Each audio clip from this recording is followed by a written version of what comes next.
To be when you give them a bitch.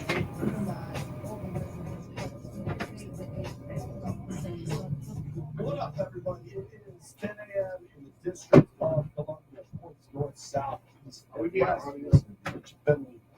I like this. I just saw this from my backpack. Obviously, you're going to be checking with the rest of the NFC East on the drafts they had. Giants took LSU wide receiver with 6 overall. Giants neighbors and Daniels trimmed down a relationship. They have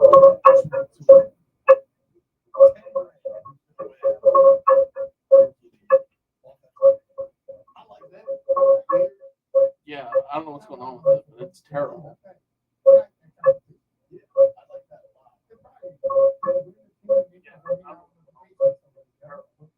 Oh, great. It's doing the bit again. Sure. That should fix it. I don't know the fact that Malik Neighbors called his quarterback in New York, Daniel Dones. I would give Jaden Daniels the leg up here. He called him Daniel Dones. Oh, did you not see that clip? He go at JD. He called him.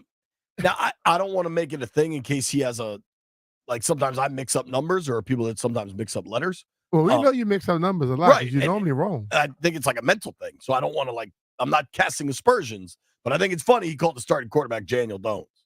Yeah, Daniel but let's be real. He's not the only one that make fun of their starting quarterback. Sure. Yeah. But we all do. But on draft night, he might be the only one. Hey, man. He was a little nervous. Yeah. He just got drafted, imagining, and now he has a great bank account, and he got nervous, man. He spoke incorrectly. I don't believe you, but maybe. So good morning. Finally got a good night's sleep, woke up early, got the kids to school, hit the gym, walked upstairs, and there's just 8 pizzas outside. It was not what I needed to be greeted by. I feel like my man Jeff's getting some pizza right now, or he's eating something. Landfill, did you have? I'm confident Brian had no pizza because Brian lives in his alternate weight loss reality. Pizza. Yeah. Who else had the pizza? That pizza was bad. I had matcha tea this morning.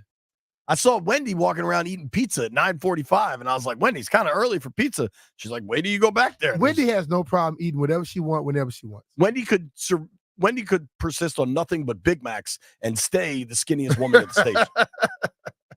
Jeff and I don't have the same luxury. Jeff, did you have any pizza? Yes, I did. It was banging. It was some good pizza. It was. Landini? No. I'm surprised. Jeff, get Landfill a slice of pizza. Obviously, we're going to get into a ton of football talk. He walked right past that pizza and didn't touch it. He must be busy. But he must be focused today. It's hard to not, and you and I aren't going to get too far down the LeBron rabbit hole here, but the Lakers lose last night. They've lost pretty much nonstop since LeBron's been in LA outside of the fake bubble championship. And now it's pretty apparent that LeBron's going to go wherever somebody drafts Bronny, his son. Mm-hmm. How did Bronny do at USC this year? I know he had the health scare, but he plays sparingly. Yeah, I don't know that you're going to do him any good. I understand what LeBron is trying to do, and when you have that level of power, you have to try and utilize it how you can. But ultimately, LeBron is outstanding, excellent. But I don't think LeBron can put teams on his shoulder and carry them for months and a year. He's 40. Yeah, I understand that. But just because he's Bronny, I guess he wants to live out of fantasy. That's cool. But ultimately, he plays with Anthony Davis right now, right? Right. and they lost 4 or 5 games in the playoffs, right? You think Bronny 4. gonna make them be able to win No. one of those games again? I don't think so. Bronny's stats, he averaged fewer than 5 points per game, shot 36% from the floor, averaged 19 minutes a game for a team that wasn't, they were 15 and 18. I think the coach got fired. Like, forcing some team to draft him is not going to help the kid. I think it just puts, Hey, like, man, if you but remember you know what? MJ's kids, one of them went to like South Florida or Central Florida. Whatever, but They never, and MJ never tried to force them into anything like that. I think that's a bad move. It's Man. I think it could be, but hell, people do it all the time. When they have clout, they help their kid. I have no problem with him helping him. I'm just saying, you better make sure that your son is ready for the dogs to come at him, because they're gonna go at him all day. Yo, think about like the way Anthony Edwards plays basketball. If Bronny is Anthony checking Edwards him, went at KD like that. right. You think he's not gonna? If Bronny is checking him, you think he's not gonna try to posterize his ass? Let's be real. I mean, just people will go at him with like reckless abandon. But you know what? If he wants to be there and be accepted, he's going to have to face it head on and go with it. So there's some interesting reporting coming out about the Vikings trying to go get Drake May, but that they weren't willing to give that much up. They obviously stuck around with JJ McCarthy. There's a lot going on. Did you see Travis Kelce got his new deal? Yeah. I think Travis Kelce should have gotten a new deal. Sure. I think the Chiefs are smart enough to not break up the kind of, no matter what happens, Mahomes, Kelce, Chris Jones, everybody's sticking around. Mm-hmm. The new Kelce contract extension is interesting in that it's all kind of backloaded. So this year he has a $15 million cap hit. Next year that jumps up to closer to 20. And then I think in 26 and 27, those numbers kind of spike. I don't think, if you're Kelce, you're worried about the money, but you also have to stay. You got to stay at or near the top at your position. Otherwise, you start to care, right? I'm just going to say this, Andy Reid. One thing about Andy, he is loyal to his players. And Andy has as much clout as any GM in this league. If that deal was signed like that, Kelce could probably get every penny of that. Sure. I agree. I would expect him to. But it's interesting. Who do you think the highest paid on an AAV basis is tight end in the NFL? You would think it would be Kelce, but it's probably not since you're asking the question. It's not. Don't know. Darren Waller. That's wrong. Darren Waller should not be in the top 5. Darren Waller's been hurt for the last 2-3 years, 4 years for sure. He had one really good year with the Raiders, and I think got paid off of it. But no, I'm not knocking him, because you know what? When the league gets us, hell, you get them every once in a while. How about this? I was unaware of this. Yeah, Darren Waller hasn't played 16 games since 2020. Guess where Darren Waller was born? Where? A place we've all been to, including Landini. DC? Nope. Gaithersburg. Nope. I'm pretty sure we've all been to Herndon. Gaithersburg. I'm not saying you're far off, but it's not Gaithersburg. Not Herndon. Falls Church. Nope. Is it Maryland? Would you be shocked if Jeff's never been to Falls Church? Frederick. Nope. Where's Darren Waller born? Baltimore. No. You might want to turn on your mic. Southeast. Nope. Northeast. Nope. Ashburn. No. You said Gaithersburg was close to it. No. I mean, relatively. Of all well, answer the damn question. We ain't going to go the whole day. You're going further away. Hagerstown. Nope, not He's from Hagerstown. The closest guess so far has been Northeast, I think. Okay, from Southeast. No. Southwest. You're going the opposite direction. Northwest. No. Go north and east of northeast. Richmond. That is south. Georgetown. What's another term for Raljon? Towson. No. Landover? Landover, Maryland. Mm. Darren Waller, according to Pro Football Reference, was born in Landover, Maryland, September 13th, 1992. That would be And when did he move? 2 days after my 11th Did he birthday. grow up there, or was he just born there? That would require more than Pro Football 'Cause Reference I was has. born in Fort Polk, and I lived there maybe a week or two. Looks like he went to high school in Georgia. Well, he left real quick. I mean, between being born and high school, there could be some period of time. I don't know. Okay. I just know he was Did he born go in to school Landover. with you? Drafted by the Ravens, had some personal problems, then Yeah. had 2 good years, then got the Giants to pay him, or maybe the Raiders paid him, and then the Raiders Giants paid him traded first. for him. He was good at the Raiders. He had 2 really good years. Kelsey's got to get paid. Guess who the second highest AAV tight end is? We all agree that the highest, the best tight ends are Kelsey and Kittle. Yeah.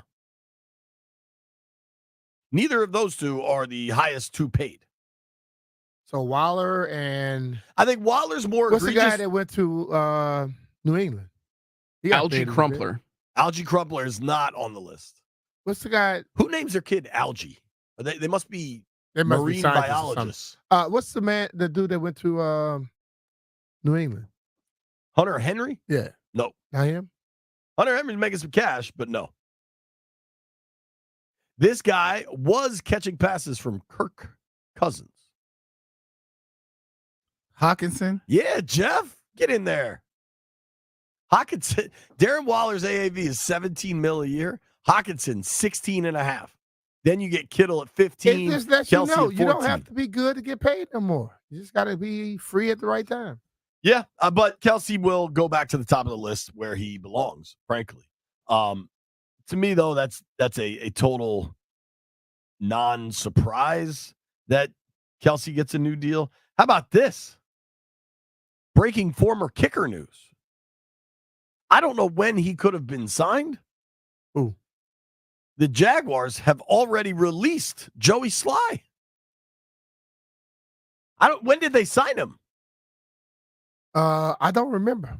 I have no clue. You know, I follow football, but I really don't follow Kicker a lot of what signings? the kicker signing going on, unless they're coming here.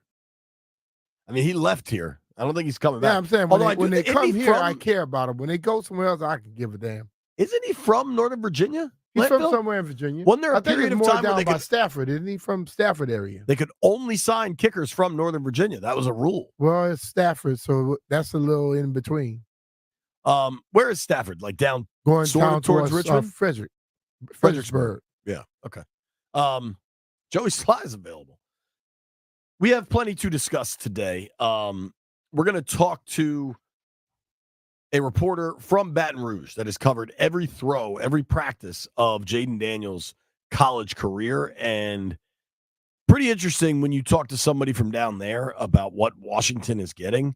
Anybody that remains reticent about the excitement involved for Jaden Daniels has not talked to somebody from Louisiana, because what that young man did down there, I think folks will be talking about for a long time. Have you have any of just like your friends or family from down there reached out about Daniels?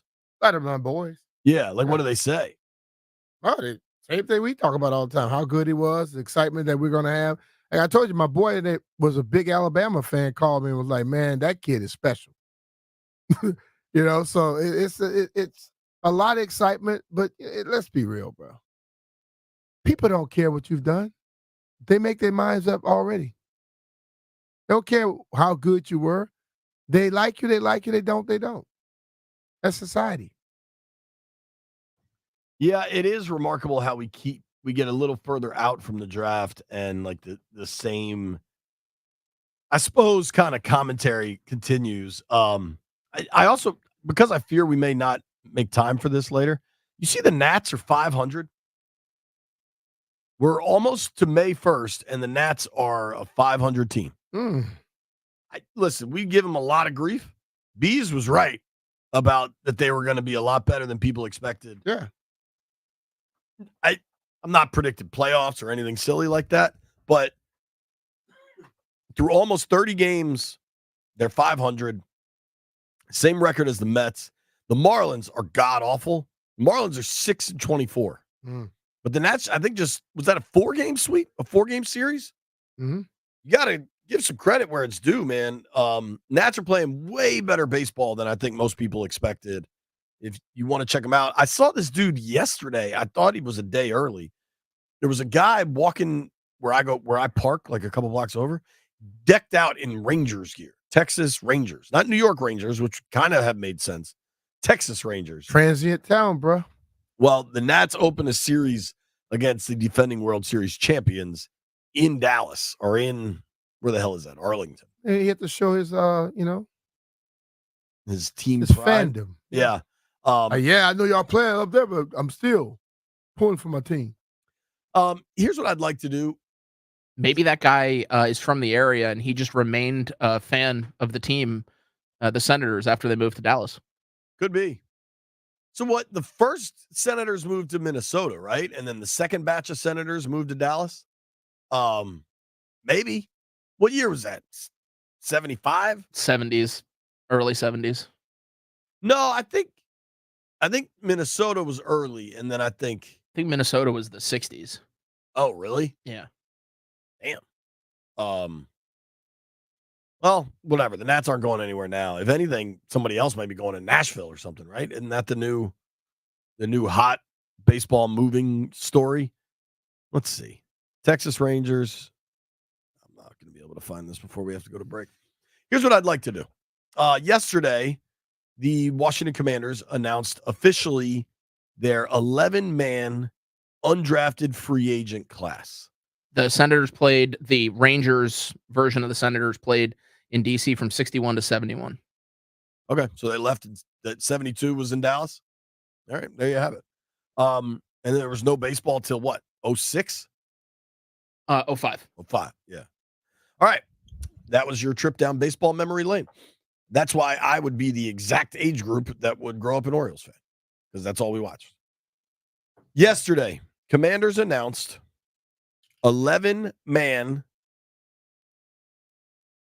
undrafted free agent class. Mm-hmm.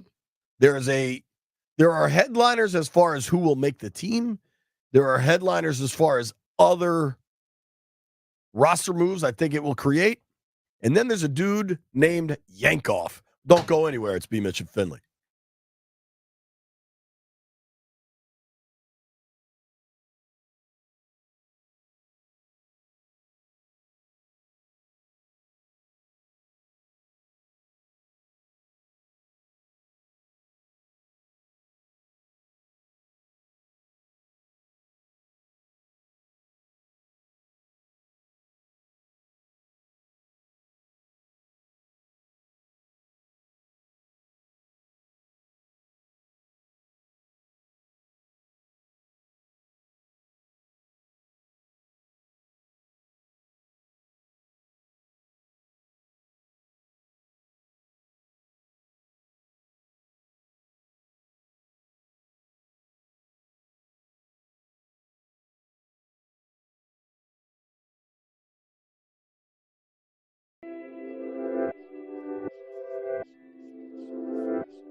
Show them how you do it. I want to get to the Skins undrafted guys, but listen to this. We had Barris for Lugo on yesterday, who talked about, and we're in the stream. If anybody wants to join us on the YouTube stream, 106.7 check us out. Dude, so when Sverluga was on yesterday, he kind of said, keep an eye on what happens with TJ Oshie, like the amount of pain he's been going through, kind of going forward for the Caps. I believe it is Caps locker cleanout today. So all the guys are there, the media is there, get to ask some questions before you don't see these guys for a while. And Wino's obviously there, Associated Press reporter, and our friend. And Steve just tweeted these out. TJ Oshie on his hand at the end of the season said, my hand just got a little squished there in the boards. No big deal. A broken hand is like a hangnail compared to what I go through with back injuries. I'm usually on the floor peeing into water bottles. Oh, whoa. Like his back, if you watch that Rangers series, clearly Oshie pushed himself beyond a comfortable level to get back on the ice and wasn't all the way there. But B, if it's your back and you are in that much pain that you're on the floor, can't even stand up to pee, you got to really wonder if you need to keep playing hockey. You've won a gold medal. But you know what? You've won a Stanley Cup. It's like when your season first ends, I understand. Sure. Right. But as that thing goes on and you start to not feel the pain, it just fell. I don't know. I didn't touch it at all. And you start feeling. B Mitch is out the stream. Anybody watching the stream, please look at B Mitch's camera right now. It just fell. I don't know. It did. In B's defense, he didn't do anything. The thing just fell off. Oh, good. Jeff's coming to save the day. B, you're currently filming the ceiling. Hey. Oh, man. I didn't touch it, and it just fell. So I'm a witness. You didn't do anything. It did just fall. All right. Now he's back. You got him. You're there. So? Yeah, it's good. I can see it right here. I see you. I don't see me. Oh, I see how it's moving around. Yeah. You're good. Go. Okay, good. You're right. I remember Trent Williams would always say, the end of the season, you never want to keep playing, but as time goes on, you can't wait to get back out there. It's just like when you get close to the end of the school year. Right. You can't wait for it to happen, and as soon as it happens, you can't wait for school to come back. As soon as school starts, you want it to end tomorrow. So, I also wonder with Oshie, his father passed in May, I believe. I wonder what, if any, impact that'll make.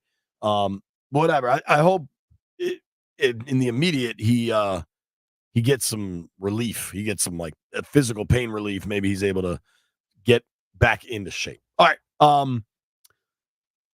Doggy. Yesterday, Washington Commanders announced an 11-man, officially announced 11-man undrafted free agent class.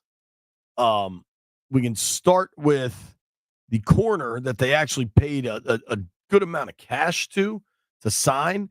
And B, not that you were, but the world of undrafted free agents. The draft, the actual draft, the 7 rounds, 32 picks, and then say there's another 25 comp picks in there. The draft is super regimented. And whatever happens, whoever calls you, you're going to that team. Yeah. Undrafted free agency, you get to negotiate a little bit. Is the Wild West. Yeah. There are a lot of players that would prefer, if they're going to be a 7th rounder, especially back half of the 7th round. Don't draft me. Let me go on the other side. They'd rather be an undrafted player. Yeah. Now, that's not the case, obviously, always.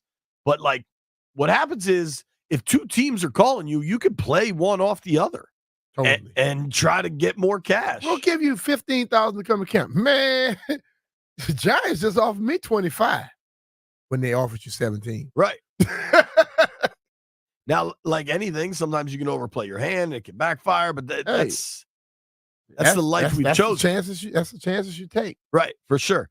All right, so the top, at least, dollar amount undrafted free agent was a cornerback from Colorado that I'd like to not mess up this dude's name. Chigoze is the first name, but he goes by Chig, who the Call him that. Call him what he goes by. Chig. Chig Anusium, I think. Chig A. Chig A. There you go. Yeah. Now, he is a corner from Colorado. Pelissero over the weekend reported this. Colorado State. The Commanders gave former Colorado State cornerback Chig Anusium a whopping $50,000 signing bonus and a $300,000 base salary guarantee, per a source. Apparently, half the league was going after Anusium, and Washington paid up to lock him in. Mhm. Corner's not the strongest position on the Commanders roster. What we know is damn near every season an undrafted guy makes the roster. Yeah. Period. Year after year after year, all hungry guy. all around the NFL. Hungry guy comes in and he outworks people. Jeff, see if you can figure out how much a 7th rounder makes, because I don't know that it's significant. Who's a 7th? Well, the rookie minimum is close to 700,000, a little bit over that. True. So that guarantee right there is giving him that, whether he makes it or not, probably. You're right. Now that'll elevate, obviously, if he makes the squad. Yeah. But it's interesting. It's a lot of money for a guarantee. So if he were to be on practice squad, he'd get that. Looking at the corners on their roster, I don't think it's crazy to think if they went after this guy, identified him, that maybe he could be on the team. You've got, they did bring a lot of new corners in. I think you're going to see a lot of turnover at corner. So you've got Forbes, on the team. Right. Totally. Totally. Think about 11 undrafted guys combined with 9 draft picks is 20 dudes.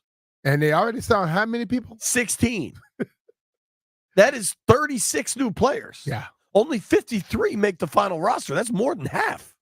Well, that's 36 that goes into camp. It's 85 go into camp, something like 85, 90. Yeah. So 90 people go into camp. And of the 20 rookies, probably 8 make it.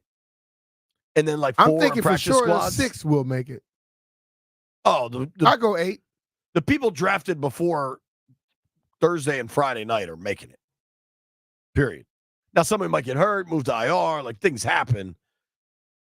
But they just brought in, so you got Forbes and Sip Holmes, who is now in his 3rd season as a Saturday draft pick, who hardly has a locked-in roster spot. St. Juice is now going into his 4th season. Sips is he's talented, though. He can do a lot of stuff for you. Has he done it? Yeah, he does it on special teams, and when he goes in the game, he balls. And he has to go a good bit because other people are hurt. So you've got Castro Fields. And this guy, they made the very bizarre move last year, late in the season, when they cut Danny Johnson to sign Q Blue Kelly. Everybody knew they were getting fired. Whiteside's still there, right? Who's that? Whiteside, I think is it. Yeah, I met his parents this weekend. Nick Whiteside is there. Yeah. D'Angelo Mandel. I hung out with his mom and dad. They were cool. So they also added in another name that I'm going to struggle with. Noah Igbinanoni. Hopefully I got that right. What we do?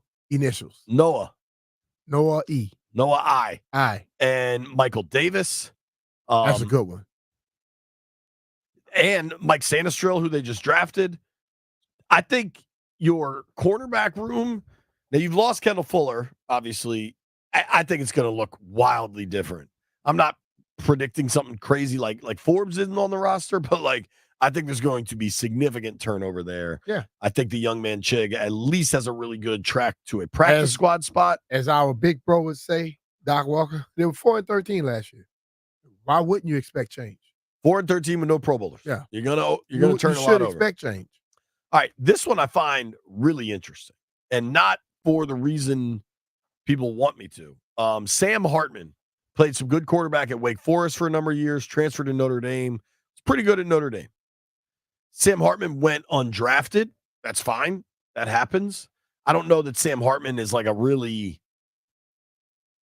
he doesn't have the tools, the arm strength that some of these other guys do. But we know Adam Peters has told us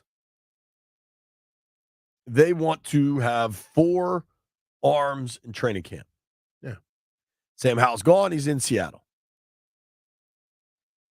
They bring in Marcus Mariota. So you've got, who do we know is sticking around? Jaden Daniels and Marcus Mariota. Those two. We know that. They also signed Driscoll earlier in the offseason, if you recall. Is Fromm still around? Fromm is still around. And now they've added Sam Hartman. I don't know this, but if I was Jake Fromm, I'd be polishing up that resume. Because the resume can't be polished up no more. You just have film already out there. Right. What I'm saying is they said they want 4 at training camp. They have now acquired their own 4. There was one that was already here. Yeah. So he who was already here is probably on the way. We don't know. He'll be on the road. But this is a guess. Yeah. I think it's if an I say I educated need guess. 4 and it was 1 and I signed 4, well, that 1 probably going to be gone. I would think so. Now, unless I don't even think we get to a battle to watch this because Hartman and Daniels will be at rookie minicamp. But then after that, as OTAs, they'll probably have to make – I wouldn't be stunned if they have to make a decision sooner, just kind of roster purposes. But you got a 90, you can carry some extra stuff. I think it's possible. I mean, if Sam Hartman shows you something in camp and preseason, if he's given the opportunity to show you something, would you rather keep around a rookie or a 31-year-old journeyman like Driscoll that's probably, you know who Driscoll is at this point? Yeah, you know who he is, but also you understand the rigors of the rigors of a first-round draft pick, what they have to go through. An undrafted guy, you want to depend on him?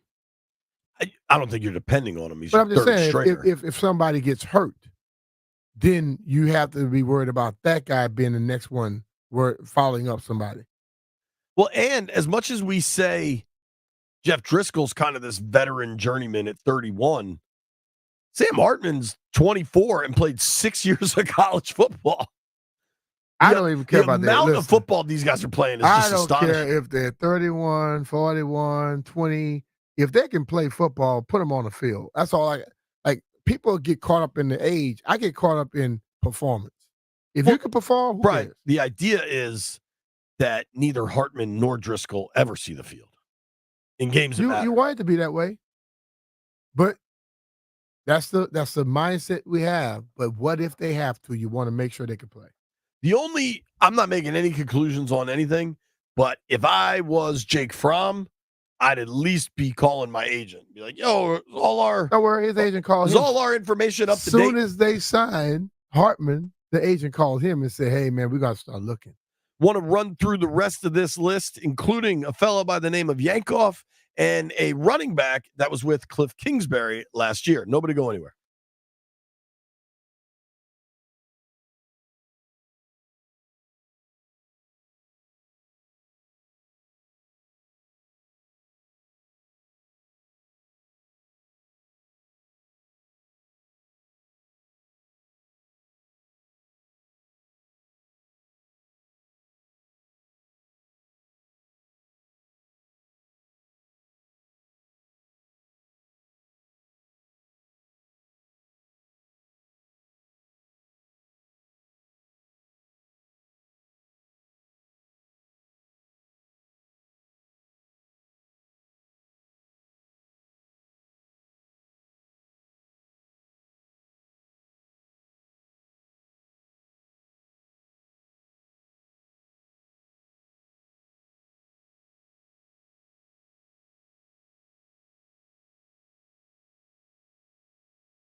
to Paul Abdul. Here's an example of people preferring to yell at me instead of B-Mitch.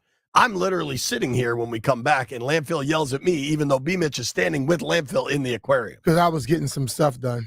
What I were was you taking getting care of done? business. I was making posts so people can find us on this stream. After you If the camera don't over? fall down. Dude, Ted Leonsis sent out a big letter to like his to Wiz Caps Mystics fans. What was the headline of this thing? A letter to fans is all it said. But I like this from Ted. I appreciate that they're embracing the correct language with the Wizards. This 2024 offseason is another important one in rebuilding the team with a long-term focus. I like to hear that, Jeff. Somebody that I think you look to 25 and maybe they compete. All right, Pete. Two other names. I'll run through all the names so we're not giving anybody short shift. Lest one of these dudes' parents listens to our program or something. Mm-hmm. So we've already talked about Anusium Hartman. Now, a fellow by the name of Colson Yankoff is a tight end at a UCLA. Landfill's going to get a Yankoff jersey. Cornerback A.J. Woods. Running back Michael Wiley. Wide receiver Marcus Rosemy Jacksaint. Well, I had somebody tweet me that guy's going to make the roster. Narell Pollard is a defensive tackle. Tyler Owens is a safety. Wish me luck with this one, B. Tackle David Nwagwu. What you got on that? David N? Yeah. Kind of. Isn't it something close to Ngagwe? No. It kind of, no, I wouldn't say. I'm going to send Mecca that name. Send it to me. I'm going to send Mecca and say, Mecca, how you say this? Jeff, you got any help on that? I don't know how to say. Nah, I don't. Nwagwugwu. I think I kind of nailed it. In Wagawu.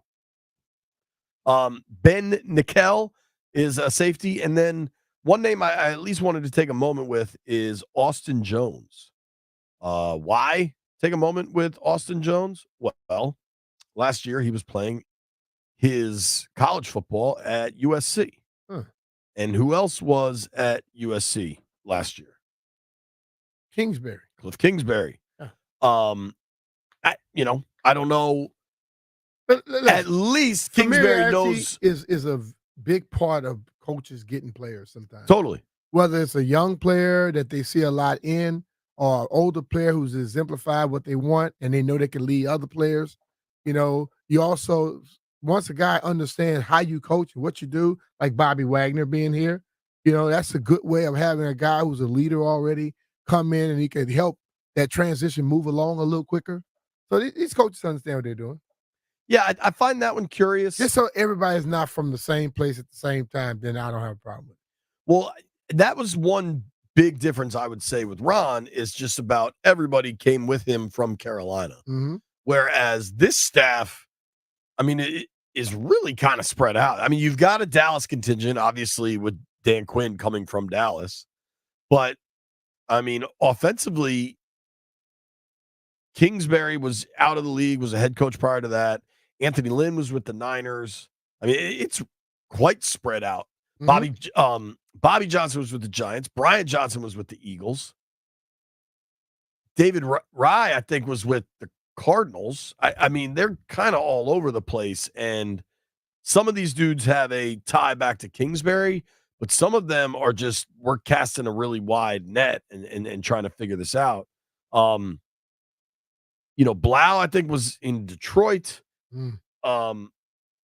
Bobby Ingram, I think, is the only holdover at this point. There's a lot of moving and shaking going on, and I think it'll serve them well.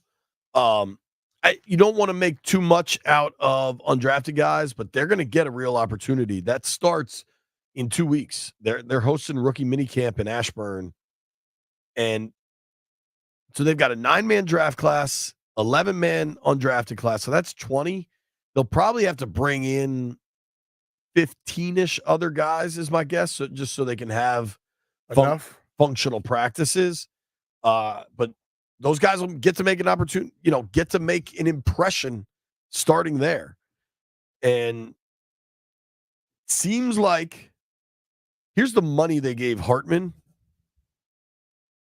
He got a $20,000 signing bonus and $225,000 in base salary guarantee.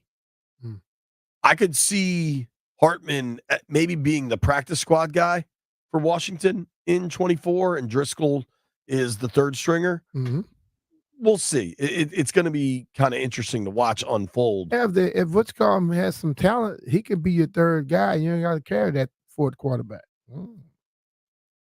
Who? Hartman? No.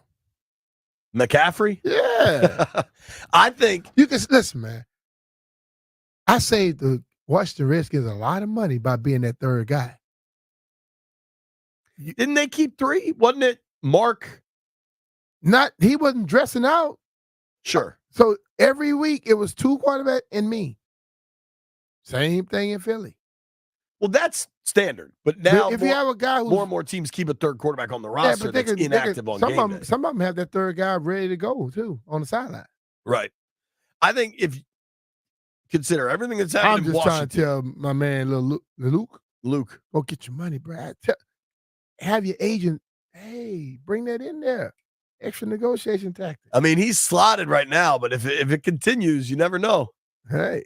You never know. Coming up next, Wilson Alexander covers LSU football for The Advocate and the Times-Picayune down in Louisiana. Picayune. He has seen every throw Jaden Daniels has made in a Tigers uniform, knows this young man very well, and I think will have you very fired up for Jaden Daniels. Nobody go anywhere.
stopping every 100 miles, calling Baton Rouge.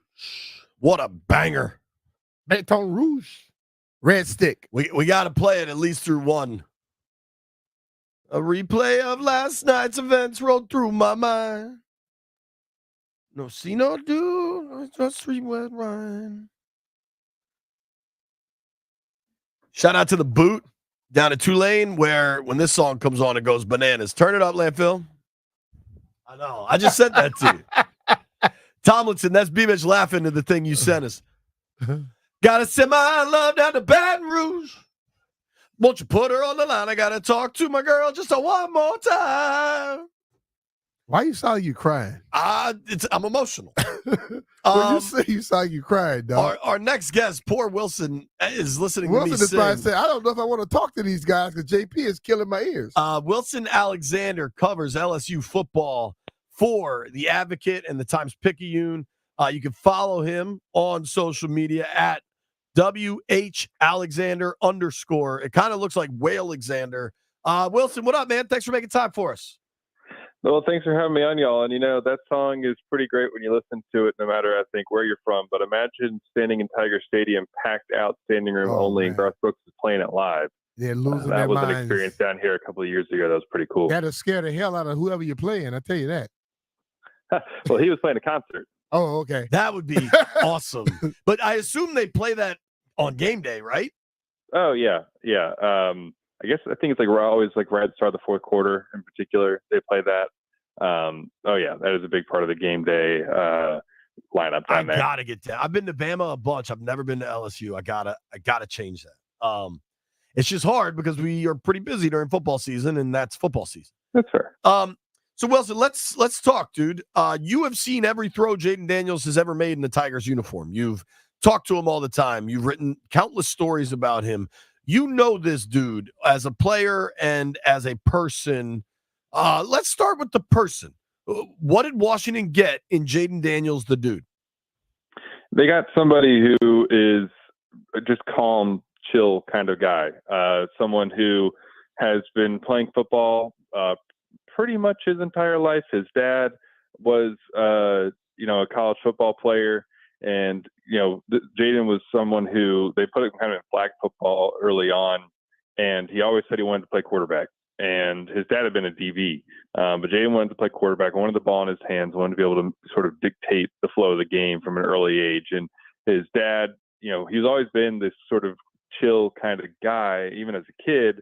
But that was really developed in some ways too. His dad showed him clips of Joe Montana, and really encouraged him to be like that, Joe Cool. And Jaden took to that again and kind of just sort of further enhanced how he already naturally is. He's a guy who just has been able to make a ton of plays, especially last season. Is someone who I think, what you look from year one to year two here at LSU was clearly committed to getting better. And I think that shows someone who isn't going to be satisfied with just being mediocre. We'll see how his NFL career turns out, but I think you got a guy up there who's going to put everything into trying to be as great as he can possibly be. Listen, everybody talks about, he all he did was get better. Do you think he's reached his ceiling? Because I keep hearing those who were talking about Drake May had a higher upside. Do you see him at his ceiling, or you see more improvement can happen? No, there's definitely places where more improvement can happen. It's going to take, the coaching staff there being able to help bring that out of him, and for Jaden himself to continue to, tap into his skill set and bring that out of him some more. But there's certainly those places where his game can get better, throwing sort of like intermediate over the middle. I think deep over the middle, he was fine, like down the seams last year, but those sort of intermediate short routes over in the middle, he didn't do a ton of that. LSU sort of didn't call that a whole lot. Maybe it's because it wasn't necessarily one of his strengths, and it wasn't necessary for them to do it a lot last year. But that's one place. And, just his decision making when he is scrambling is another thing. And, continuing to just develop, his read progressions, which Jaden did a really good job last year of being able to scan the field and make decisions. He's always been a good decision maker, doesn't put the ball in danger hardly ever. And so that's not really something that he needs to maybe get better at, although we'll see kind of how things go right off the bat at the NFL level.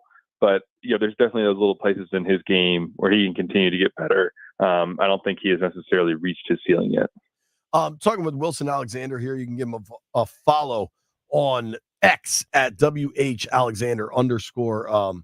Wilson, you wrote a story about all the work Jaden put in to kind of from year 1 to year 2, the early morning film study, all of it. Can you maybe give our listeners like a brief understanding of the kind of work he's willing to put in? When Jaden got his draft feedback after his first year at LSU, the word on him was hesitant from NFL scouts, and they projected him as kind of a mid-round pick. Maybe he could get up into late day 2, but more likely early day 3. And Jaden said that, he wanted to come back, and when he came back, he said, I don't want to be the same player. And so that set off a whole bunch of changes that were made in the offseason, and just it started with a detailed offseason plan. We're talking like day by day what he was going to do, week by week what his goals were, all leading up into the season. That was devised by LSU's quarterback coach Joe Sloan and their offensive analysts at the time, along with Jaden's input. He worked every single time that LSU had an opening in their football team schedule. He was out in California with his personal quarterback coach Taylor Kelly at 3DQB, working on mechanics and footwork and continuing to get better technically as a quarterback. He then, this sort of started during the spring because LSU practices in the morning and then continued in preseason camp and then going into game week. He started watching film at 5 a.m., about 5:30. Would watch for like an hour or so every day, Monday through, I guess really Monday through Friday, and trying to understand the game better. And then on top of that, going into the week of the Mississippi State game, LSU has this working with a German company called Cognalize, which is developed an artificial intelligence based virtual reality system, a software that goes into a virtual reality headset. And Jaden started putting that on 3 times a week after practice to get extra mental reps and just work on, scanning the field and being able. It also helped just, he was about to play in a bunch of road games on the SEC and stadiums that he had never seen before, like Bryant-Denny over at Alabama. And it helped to give him a sense of what that stadium already would look like, where the play clocks were in particular, and also just kind of continue to work through the offense. And that was another element to all that. Year 2 in an offense was talented receivers, a really good offensive line, and then a coaching staff that understood his game better. But he did all of those things to try to make sure that he wasn't going to be that same quarterback going into year 2, and he absolutely was not. He was a much better version of himself. He took some hits in college, and like I always say, just like the coaches here said when they drafted him, he got up. How tough is he? He's extremely tough. What comes to mind is the Missouri game this past season. That was kind of an underrated game on Jaden's year when you look back, especially as people were debating the Heisman. But it was also kind of one of the best games that he played. In the fourth quarter, Jaden took a hit, a late hit on it wasn't actually a touchdown run, but anyway, a late hit in the end zone, and he gets knocked out of the game. And he ends up coming back in, and leads LSU to a comeback win on the road against a team that ends up, playing Ohio State in the New Year's Six bowl game. And Missouri had one of their best seasons in a decade, and they beat them on the road, and it was a large part because of what Jaden did. He just gutted through it. I mean, the hit had really kind of affected his ribs. He was feeling it in that area, but he also had a scrape on his cheek. He had like a gash on his right forearm. He had other scrapes like on his neck and stuff. Like he was beat up, and he just kept playing through it. And that's kind of what you saw from him. That's probably the best example of it. But you saw that time and time again because, he's taken some hits. But the only time that he really missed, he didn't even miss game time. Really, it didn't affect him. He came back from the concussion against Alabama the next week to play against Florida. But like he got knocked out of that Alabama game. But there was a couple of games like he got knocked out of the Auburn game in 2022. But by and large, Jaden did not miss much football and just kept playing through things. Yeah, I mean, that's pretty impressive. Do you watch a ton of football down in Baton Rouge and across the SEC? Do you worry about his frame? Because that was, some of the criticism was this guy's just skinny. Does that seem like a concern for you on the next level? Yeah, it's certainly a reasonable concern. I mean, Jaden, that was one of the big things that was part of the offseason. I forgot to mention it too, was just adding weight. He got up to 210 pounds or so this past year. It was clear between year 1 and year 2 when we would see him in the offseason that he had added muscle to his frame, but he's still lean, really lean. I mean, 210 spread out over 6'4". And so he's going to probably have to continue to add some muscle. You don't want that to take away from his speed or anything, but he's got to be able to withstand the NFL in a longer season too. And so he's going to, that's certainly a valid concern to have, but there is something about him that, we talked about him constantly getting up after hits. It was almost like a rubber band sometimes, especially kind of early last season. We took some vicious looking ones and he just kind of popped back up. So to this point, it hasn't, been necessarily like too much of an issue in terms of taking him out of games, because the Alabama concussion, that was on a throw from the pocket. Right. But he definitely is, I think it's, something to be a valid concern to have, and something that he'll have to continue to work on, especially his running style, to avoid those hits. Dude, one thing that stands out to me, maybe you can speak a little bit about their offense, is we see more and more college quarterbacks posting kind of video game numbers, right? And a lot of that, I think you can kind of go back to like Mike Leach and then later Cliff Kingsbury, ironically, for kind of these college offenses becoming super high volume. But Jaden, it doesn't seem to me, was that high of a volume of a thrower. I mean, you go through the box scores, and I mean, from October on, he never had more than 30 attempts in a game. Was that, I mean, I know Brian Kelly's kind of running a little bit of pro style, but did that stand out to you that he's getting, I mean, if you look at like the Florida game, he only threw the ball 26 times and he had 370 passing yards. Yeah, they even in year one, he wasn't like a high volume passer. And some of that is because Jaden's getting, sometimes 10, 12 touches a game running the football. Right. And so then that, ends up being, what you might see in a normal sort of stat line, closer to maybe, you can kind of put those two things together to see really how much he touches the football during a game. But, so that's one part of it. But the other part of it is, sort of how LSU's offense runs. They weren't necessarily like an up tempo, just trying to, run as many plays as possible per game. Like you said, Brian Kelly, it's a little bit more of a pro style system. They adapted it to Jaden last year, and over the last 2 years, in a lot of ways, like they hardly ever went under center. That's not something that Jaden was necessarily comfortable doing. It wasn't just where he thrived. And so they didn't do very much of that. They also, that's part of the thing, he was incredibly efficient. He's always been, I think, efficient as a passer, at least he was at LSU. But last year they were stretching the field so much more vertically that, you hit these explosive plays. Jaden had something like, 90 plays over 20 yards last year. Right. And so you didn't have to touch the ball quite as much, because every time you're touching the ball, it seemed you were ripping off 20 yards. So that helps in that department as well. People see him running a lot, but I think we've had our Greg Cosell on, and he talked about how he's much better of a pocket passer than people give him credit for. How much patience did he show at LSU, where like the running wasn't just automatic, it was just when he needed to? From year one to year two, that's where he made one of his biggest leaps, was not just tucking the ball and running. And that's why in the part you saw his downfield passing numbers get so much better, is that he was hanging in there in the pocket more. He was letting it rip downfield. And as a result, the running became more of it became more of an accent to his game, instead of like a crutch. Yeah. Whereas in year one, he was sort of running too soon. He clearly didn't trust what he was seeing all the time. He didn't want to make bad decisions with the football, because, he's, like I said, pretty good at that, not turning the ball over. But he also wasn't sort of trying to fit it into tight windows and take any sort of risks downfield. And so he was running, probably too quick, too soon, and tucking it. And he still does that maybe sometimes to an extent, where he's probably going to have to continue to get better in that regard, of hanging in the pocket a little bit. But that was one place where, like you talked about his ceiling earlier, like he made a lot of strides from year one to year two in that regard. So it would lend one to believe that he can continue to get better in that way. And so, he is going to have to, like I said, get better in that regard. But his scrambling last year became like a compliment to his game, and the way he was able to sort of pair that with a growing ability as a pocket passer created this guy who won the Heisman Trophy. Instead of just using his legs as an escape every single time, it was more so something that just further improved his game. Of the carries, I'm looking at 135 carries last year, where, I mean, he averaged 8.5 yards a pop. Like, clearly most of this was quite productive. How many of those are designed runs?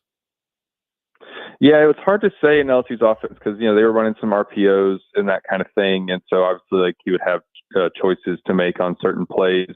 There was more designed run last year than I think there was in year one. Whereas, like, again, in year one, there were just moments where he clearly, like, made a read, maybe two, and then was taken off. Last year, there was still some of that. There was even parts of it where like, he was recognizing pre-snap what he was seeing defensively and knowing, okay, I'm going to have running lanes here if I want them. And he would work through his progressions and, running the ball was kind of part of at the end of that progression. And he had the green light to go do it because when you're that good at doing it, why not? And so there was certainly some designed runs in LSU's offense, but, like there was the 85-yard touchdown against Florida last year. That game that I think Jaden referenced in his press conference is when he took this out of the defense. That first really long touchdown run, that was a designed run because that was like a read option play. And he kept the ball on the read and then just beat the player to the corner and took off and outran everybody. And so, but like then again, the other touchdown run he had against Florida was a 51-yarder. And that was a pass play that there was just nothing open downfield that he saw. And then he just made something happen, stepping up in the pocket and then just weaving through everybody. So there was a little bit of both. And for LSU, it worked out a great deal. It'll be interesting to see at the next level how much design run they do versus how much, just freedom they give him to be creative when he works through his progressions. Hey, Wilson, last one for me. Did you ever feel like he took too many sacks? Maybe a couple times. It was also, it's hard to say during the course of the season last year, I was getting sacked too much because their offense was so productive. And it seemed like when they would maybe lose some yardage, they would just like instantly make it back up. And so that's just more anecdotally. I don't have the stats in front of me in terms of like how many sacks he took. I think there were times that he took a few too many sacks, but like never to the point that it was a problem.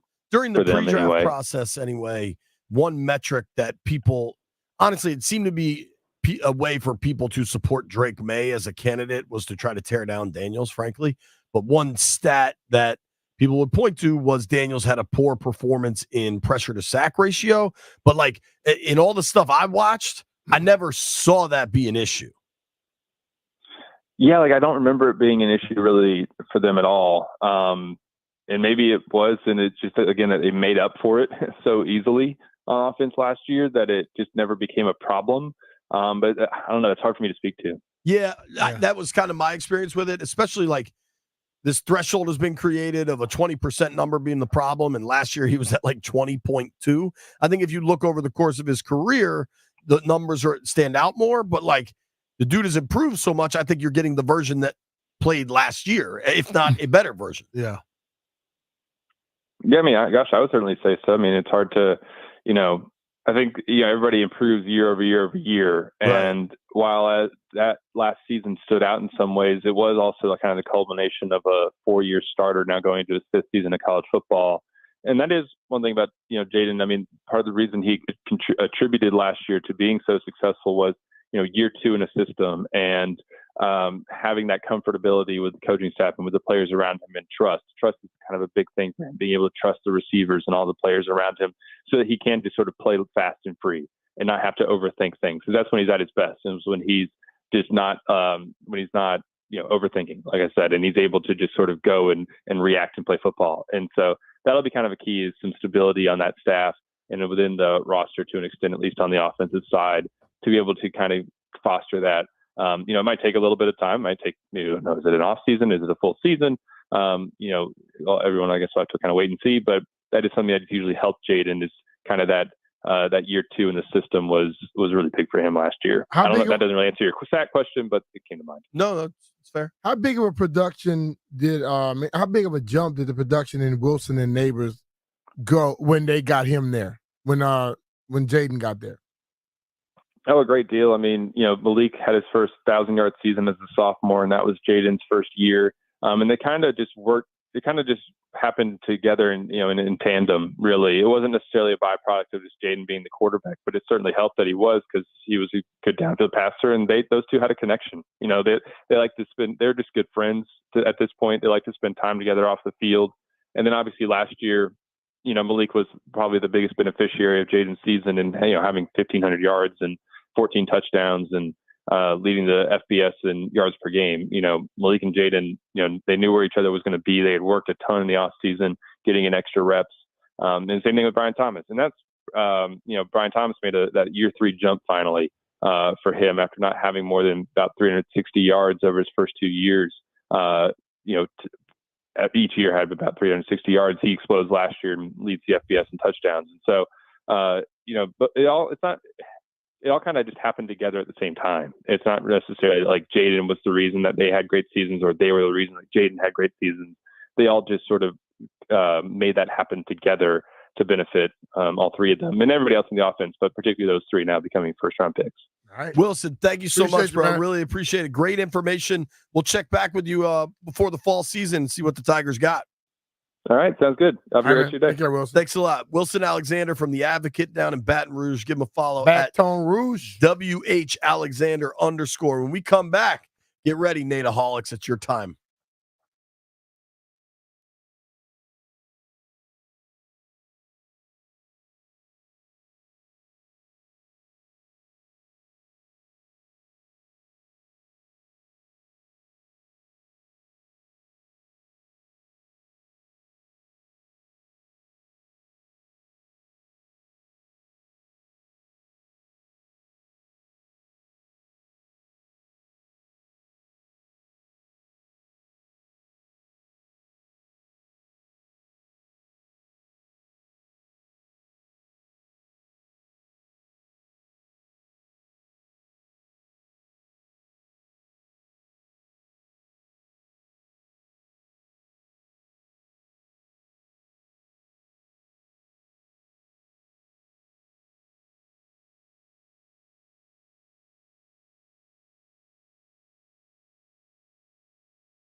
Jeff, am I correct to call this Usher's biggest hit?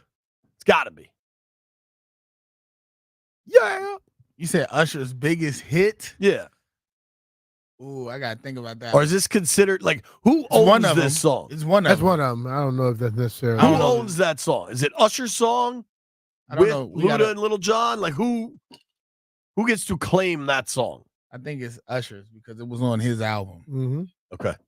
That's his biggest hit, dude. It's like a I think like a dance. One of them. Dance hit. I'm going to put He got Usher some other stuff out into there. my Spotify, and we can all see what his most It's in your Spotify. So your streamed. Spotify is going to dictate what you like this. No. When you just go to the artist, it shows their most streamed songs. It has nothing to do with me. According to Billboard, it's his second most streamed hit. What's the other one? You Make Me Wanna. According to Spotify, it's yeah, with 1 point. Yo, this is an astonishing number. 1.2 billion streams. But maybe You Make Me Want is not on Spotify because that's not listed here. DJ Got Us Falling in Love, over 800 million streams. Damn. Confessions Part 2 was a big song too. Sure. Yeah. Yeah. So we just talked to Wilson Alexander right there for the Nateaholics. Nate's going to join us at 12:30. We were able to get Wilson today, and then we have Dane Brugler coming on at noon. So we had to kind of work to those guys' schedules. Listening to Wilson, I almost want feedback, and I don't think any of us fall into this camp, but from the Drake May people that were really nervous about Daniels. I feel like listening to Wilson, somebody that was there and saw every day the work he put in, the improvement he made, the type of person he is. I would think if you listen to Wilson and you were a Drake May advocate, you would feel differently about Daniels. I don't think so. I think they listen. I began to learn when people feel a certain way, they don't hear what you're saying. They hear what they think you're saying. So the people that are already are Drake enthusiasts, they are going to hear what they want to hear, think what they want to think. Because I was like, when people say, well, Jaden, you get hurt. You let May go lower his shoulder on a few people, he gonna get hurt too. Don't make a difference. And it could come down, like he said, it seems like a rubber band sometimes. If that dude put in as much work as they say he's putting in, I always talk about stretching. Stretching helps people probably more than any other thing you do, lifting weights and all that crap. If your muscles and stuff are not elastic, you're gonna have a problem. I just think it'd be hard for me when we had my man Kruger that was kind of not championing, but was maybe the impetus for the pressure to sack ratio discussion, right? Mm-hmm. Was his research, I would say. My point was, I'm not looking at the previous 4 seasons. I'm looking at last year. And I wasn't trying to go full Mike Shanahan where just show me the best plays and that's what I'm going to get out of the guy. Mm-hmm. But I think this is a young player that grew so much. Also, if you do any research on what was going on at Arizona State, the couple of years he was out there, that makes the Jay Gruden, Bruce Allen leadership in Ashburn seem fairly functional. That Arizona State situation seemed like a disaster. Yeah. So I can see that getting out of hand. I'm not extrapolating a whole lot of information from his first 3 years in Tempe, or Temp, as Jeff likes to call it. Temp, Arizona. He got to LSU. He's playing for a guy that knows how to coach in Brian Kelly. Might be a jerk, but he knows how to coach. I think the young man just improved a ton. I think he relied less on his legs. He's a quarterback that can run. I can't help but differentiate that as opposed to a running quarterback. Yeah. Well, I mean, but see, and that's the whole thing. Soon as someone sees athletic quarterback, they just go, "Oh, he's just athletic." No, but you are not looking at the bulk of what he actually does, the way he works in a pocket. Well, he doesn't throw the ball over the middle. Okay, well, this guy just came on and told you their offense doesn't do that. Don't call it. They call for deep over the middle. and he's damn good at that. Well, he had 2 first-round receivers. They weren't first-rounders when he got there. They grew together. So I think when you start seeing it, you have there's an answer to all of those that want to knock, but they don't want to hear those answers. They want to lean it on the way that makes them feel good about someone else. Listen, Drake May has some great stuff too, but he also dropped off from one year to the next. But no one want to discuss that, So, and then he played in a much easier conference. Don't even try to sit up here and compare the ACC football to the SEC. So, but if you want to hear something, you're going to hear it. And people don't change their mind because it's not about what's right, what's wrong, who's good, who's not. It's about them being right or them not being wrong. And I think, we've talked about this repeatedly, so much of football, so much of quarterbacks is the situation you're going into. I think Drake May might be a really good player. I think he's about to go into a terrible situation in New England, and I don't know that he's set up for success. I think Daniels is an absolute rocket, but I also think he's kind of set up for success here. Yeah. I think his supporting cast right here might be better. And let's be real, I don't care how many years removed Tom Brady is, he's going to be fighting that ghost. Totally. And that's tough as hell. That might be the toughest thing to overcome. Because when he does anything good, he's going to be compared to Tom. When he anything bad, Tom would have never done that. Not to mention the vibe up there in New England now between the movie they made, like the fans seem awfully antsy with ownership, which is just incredible to think about what Washington has dealt with for the same period of time where they had 6 parades. You look at the offensive staff put together, and I don't want to knock any of these dudes, but there is not the excitement and experience on this staff. You know who the OC is in New England that presumably is going to be in charge of building something out for Drake May? Who that? Alex Van Pelt. Not Scott Van Pelt. Alex Van Pelt. He was the OC in Cleveland the last 4 years, I want to say. Mm-hmm. Their offense is fairly middle of the pack. They like to run the ball a ton, but I kind of think that's a Kevin Stefanski thing. If I had to guess, New England thing too, though. What's that? New England like running the ball. If I had to guess, though, he wasn't even calling the plays in Cleveland because Stefanski was. But I don't know. But you know who's on this roster as a senior offensive assistant for the Patriots? Who is that? Ben McAdoo. McAdoo, some would say. Dane Brugler joins the program at noon. Hey, it's Brian Mitchell here.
All right, folks, caller number 10 right now. Now, you're 10 minutes away from Dame Brugler, but caller number 10 right now, 2 free tickets to the Marley Brothers. That's right, 800-636-1067. You win 2 tickets to the Marley Brothers, all of them. Ziggy, Steven, Julian, Kamani, and Damian, the Legacy Tour, Friday, September 27th at Jiffy Lube Live. Tickets are on sale now. For tickets and more event information, visit thefandc.com/events, courtesy of Live Nation. All right, call in now. Jeff's got the tickets. He'll give them to you. I was reading this story from ESPN.com from Mike Reese. Mike does a really good job covering the Pats if you're interested. Apparently, the Patriots got 2, I would call, legit offers for the number 3 pick to take Drake May. This is from Mike Reese's story. He says the Giants offered number 6 along with a 2025 first rounder. So that's moving 3 spots back and a first next year. Now, if they liked McCarthy, you could get him at 6. Yeah. If you like Penix, if you like Bo Nix, and a 1 next year. That's why my man up there in New York is being called the wrong name by his receiver. Right. Because they would try to get rid of him. Yeah. Daniel Jones. Yeah. Landville, if you could get 6 and a 1 next year or Drake May, what would you want? The 6th overall pick in this year's draft, in the 2024 draft? Yes. And a first round next year? Whose first rounder next year would that be? Giants with Daniel Jones. I would take that. Listen, I am revealing that I liked McCarthy more than Drake. I think there are teams that also had that. Yeah. A lot of people did. McCarthy and Drake, you're betting on athleticism and upside, and I just think McCarthy showed the cojones and ability to lead that I would want. That we don't know Drake doesn't have it, but he didn't show it necessarily at Carolina.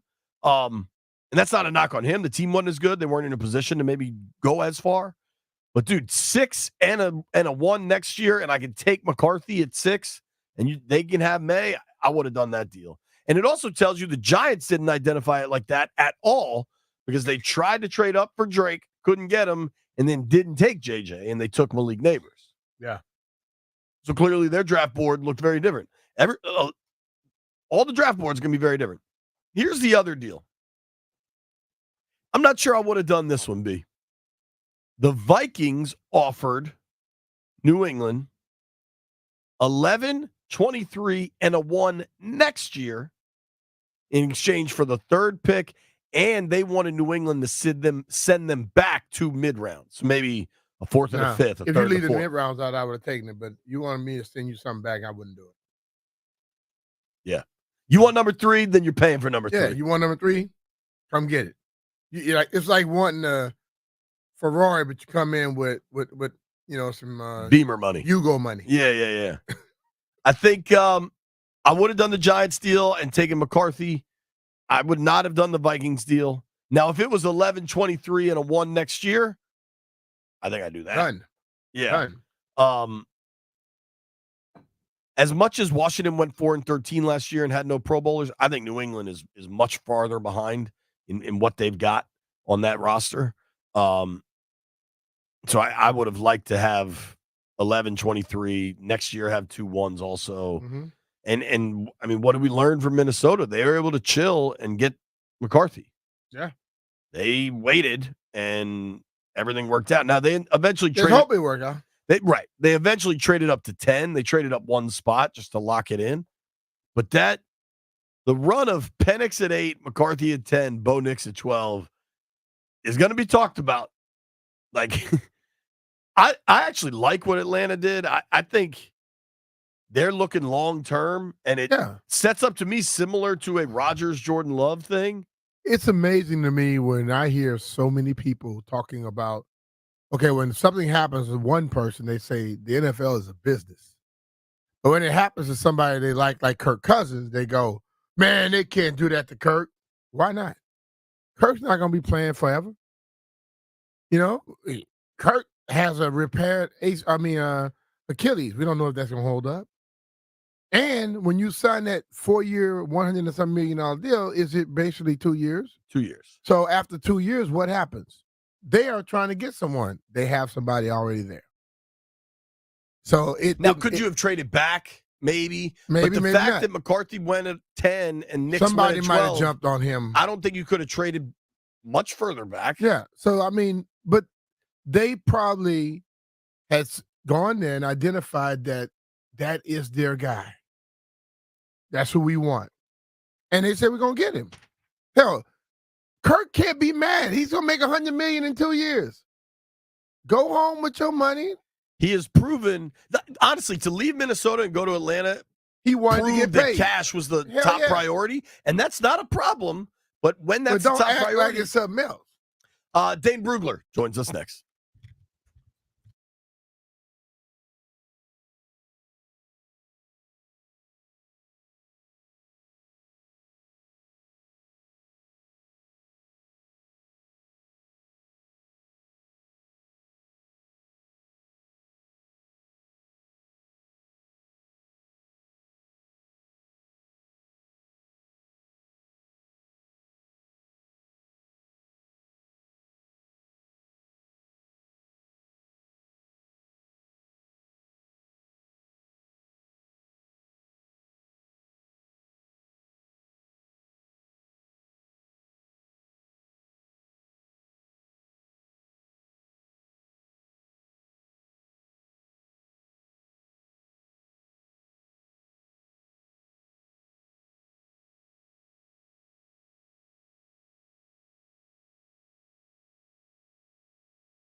B. Mitch and Finley, 1067 The Fan. It is high noon in the District of Columbia. There was one thing that was very fun for me draft night. I was in Ashburn with the Assorted Commanders media group. And maybe not in the first round because everybody's kind of a name brand. But as you get into the second, the third, the fourth rounds, more and more of these players you're kind of Googling information on. And one dude whose information we relied on over and over and over was Dane Brugler, draft analyst for The Athletic. And, of course, he publishes The Beast every year. Dane, thank you for joining us. I mean this sincerely. I'll give Standig credit because he works for The Athletic. But there were a number of people, not just myself, that whenever Washington drafted somebody, or really it got to a point where whenever someone was drafted, we were just going to The Beast as a reference point to learn more about the player. You deserve a ton of credit for the thing you put together every year. I appreciate that. That's what I hope people use it as, a resource guide, and it's before the draft, during the draft, and even now after the draft. If people haven't checked it out yet, it's not too late. Just be a subscriber to The Athletic, and you get the Beast included, and you can get a really an in-depth look at all these guys the Commanders drafted, and then even the undrafted free agents. Going deep. There's almost 2,000 players in there, so there's something in there that I think will interest everybody. I tell you what, since you brought that up, let's start there with the undrafted guys. Anybody really stand out to you? The kid out of Colorado State, the corner that a lot of people were excited about, that Washington paid a little cash for. Anybody? Sam Hartman, the back out of USC. Anybody you like? Yeah, Anusium, the corner from Colorado State. He created some buzz for himself at his pro day.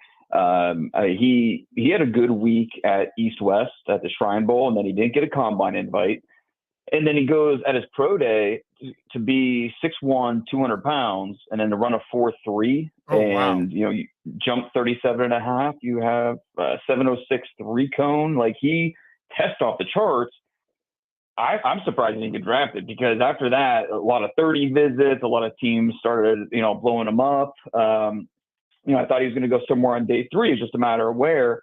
He sneaks through the draft, and he's the type of guy you want to kind of roll the dice on, because the size speed combination's outstanding.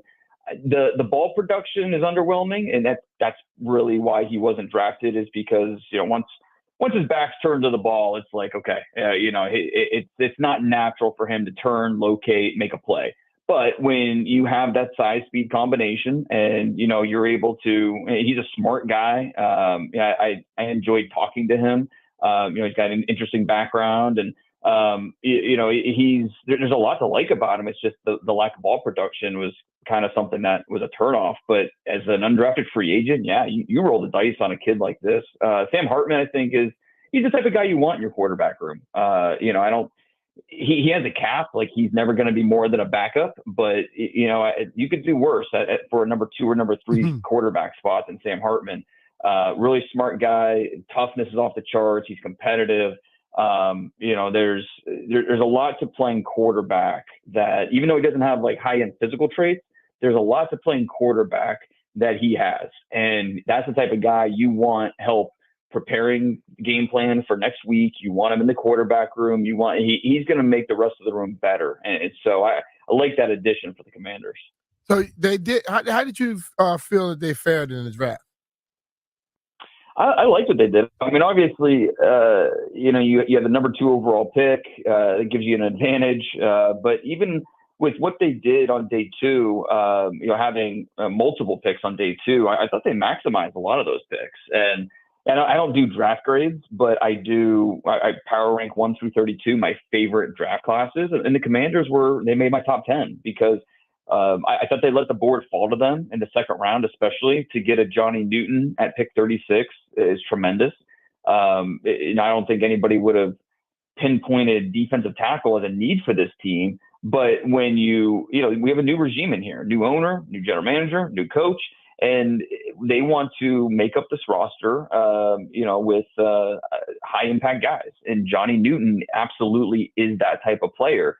So, and my favorite thing about Johnny Newton, aside from, the fact that he's quick off the ball, he's disruptive. My favorite thing about him is he plays more snaps than anybody else. It doesn't matter. First quarter, fourth quarter, it's the same effort, same level of intensity. And you love that about him, no matter what he's dealing with. I mean, he dealt with a foot issue the second half of the season. It didn't matter. He was still giving the same effort every single snap. And so love that pick. Mikey Sainristil still is one of my favorite players in the entire draft. We get so obsessed with length and, all these, size measurables, and it matters. But at the end of the day, give me good football players. That's what I care about. And Mikey Sainristil still is one of the best pure football players in this draft. He's a really good athlete. He makes plays on the ball. The background's fun, being a former wide receiver, moving over to defense. But he's a natural. Football comes natural to him. And those are the type of guys you want on your team and guys that are going to help you win. Brandon Coleman was one of my favorite picks. I think he was a little bit of a discount because he was banged up this year, so the tape didn't look as great. But when you go back to 2022, he was the left tackle for a team that advanced all the way to the national championship game. And Coleman at left tackle was a big reason why. So I think when he's healthy, you're able to see how freaky this guy is. So to get him in the third round, I thought was pretty good value. And I think he was like my number 66 player, and I was all ready to defend him because I thought there was a good chance he was going to go even a little bit later, just because I know not everybody loved him. So I was ready. I was going to defend, where I had him, and he went 67, or like one pick after where I had him. So I thought the Commanders, they did a nice job. Like nearly the exact spot you pegged him at. With Coleman, since you just spoke about him, any question to you that he is a tackle in the NFL? Sure. Yeah, I think honestly, I see more versatility than tweener. Some guys are kind of stuck in the middle where it's like you're just not quite sure they tackle, they guard. With Coleman, I think he's absolutely can be both. 6'4.5", 315 pounds, really long arms, over 34.5-inch arms. And he's, like I say, he's a freak. The way his movement skills, so the lower body explosion that he has, the range, there's a lot of, with what you want on the edges at tackle, the movement skills that he has, the balance, that's kind of just check the box, and he does it consistently. So if you want to move him inside the guard, I think he can do that. But on the outside, he has more than enough length, more than enough range where he can hold up and engulf rushers. So I think I like that pick for him. I think he's an underrated player. I mean, they definitely view him as a tackle. I know that. And Peter said it on the record at Friday night. We're talking with our friend Dane Brugler from The Athletic. Few people can break down the draft quite like Dane. Give him a follow at DP Brugler on Twitter and Instagram. One thing I couldn't help but notice, and I'm curious if this is two things. Washington seemed to make a point of going after guys with really high athletic testing, the RAS score. Was that something that was obvious to you also? Or when you get to the end of drafts, are almost all these guys having good RAS scores? That's how you make it to the NFL. Yeah, I mean, I think you're right. Like a lot of these teams, you just can't help but you're going to end up drafting these guys that are high traits, toolsy, athletic guys. But I mean, honestly, you look at their, first three picks. I mean, Jaden Daniels, he didn't have to test to know he's a good athlete, but There's no testing information on him. Johnny Newton, no testing information on him. Mikey Sainristil didn't blow it up. I mean, he was good. Which honestly, I think speaks more towards Sainristil, that the fact that he's not a overwhelming size guy, and then the speed, the workout numbers were good, not amazing. Ran on 4.47 in the 40-yard dash. Usually, when you're undersized, you're 5'9" and change, 180 pounds. You better run a 4.3 if you want to go in the top 50 picks. But I think that speaks to Mikey Sainristil and how good of a pure football player he is. That he has underwhelming size, good athletic profile, not amazing athletic profile, and was still able to be a top 50 pick because that's just how good of that's how good of a pure football player he is. But I think after that, you're absolutely right. You look at Ben Sinnott and the way he tested. Brandon Coleman's a freak. Luke McCaffrey tested well. Jordan McGee from Temple, same thing. Dominic Hampton from Washington. We know Dan Quinn, he's had luck in the past with those oversized safeties, kind of tapping into what they do really well. And Dominic Hampton, he could be that guy because he's 6'2.5", 215 pounds, almost looks like a linebacker, but his background's like corner and it's a nickel. And for him to go out and he ran a 4.45 in the 40-yard dash. He's got 39-inch vert, just a really toolsy, tracy guy, but the tape's really good as well. And it took until his 6th year to really break out. But, to get him in the 5th round, I thought was tremendous value. For sure. I want to open this up a little bit further. You get Sanders still, and it's pretty clear he's a slot guy. And I think his size and he said it, Peter said it. Everybody has kind of identified what he's going to be. But Quinn and Joe Witt have found a ton of success developing players in the secondary. And not just top picks, but later picks. What did you think of Emmanuel Forbes last year? And do you think he kind of gets a new lease on opportunity in Washington? Yeah, obviously, he's an outlier size-wise, and that's always a risk. When you draft a guy that was so thin and, being sub 170, and it's like, okay, is that going to be able to hold up?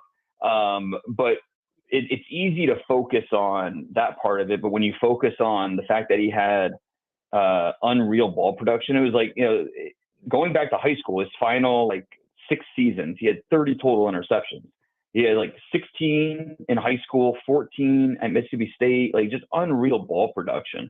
And this past year, for the Commanders as a rookie, it was a lot of up and down. I mean, obviously, I don't have to tell you guys or Commanders fans about that. I mean, it was, corner is just, it's a volatile position just by nature, because you're going to lose reps. Especially for young players, rookies that are just understanding the speed of the NFL.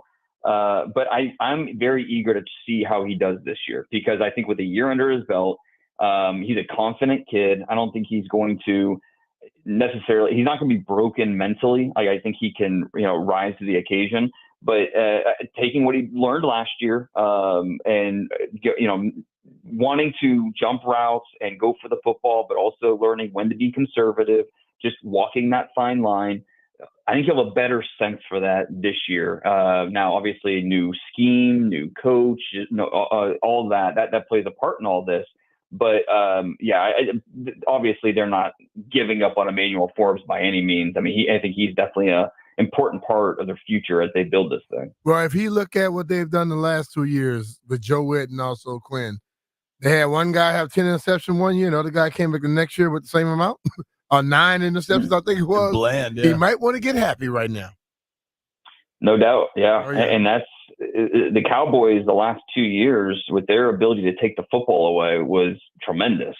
So I think that's something you point to and say that's going to be an emphasis for this team, is getting pressure on the quarterback, forcing bad decisions, and then letting the secondary and the back seven clean up with those interception opportunities. And yeah, a few guys have a better sense for route recognition and just the ability to close on the football and pick the ball off than Emmanuel Forbes. For sure. I think with Forbes, there was probably a really rough period of transition to the physicality he had to bring and wasn't ready to bring, and maybe he sat for a little while and that opened his eyes up. That's going to be an interesting kind of subplot to watch. Zooming all the way out to league wide, was the biggest head scratcher to you Penix to the Falcons? Was there something else that stood out to you? I kind of like it from Atlanta there. I recognize that he's going to be 27 when Kirk's guarantees are out, but if he's the right guy, nobody's going to be mad if they go from Kirk right to Penix. I don't know if there was other league-wide stuff that really made you scratch your head.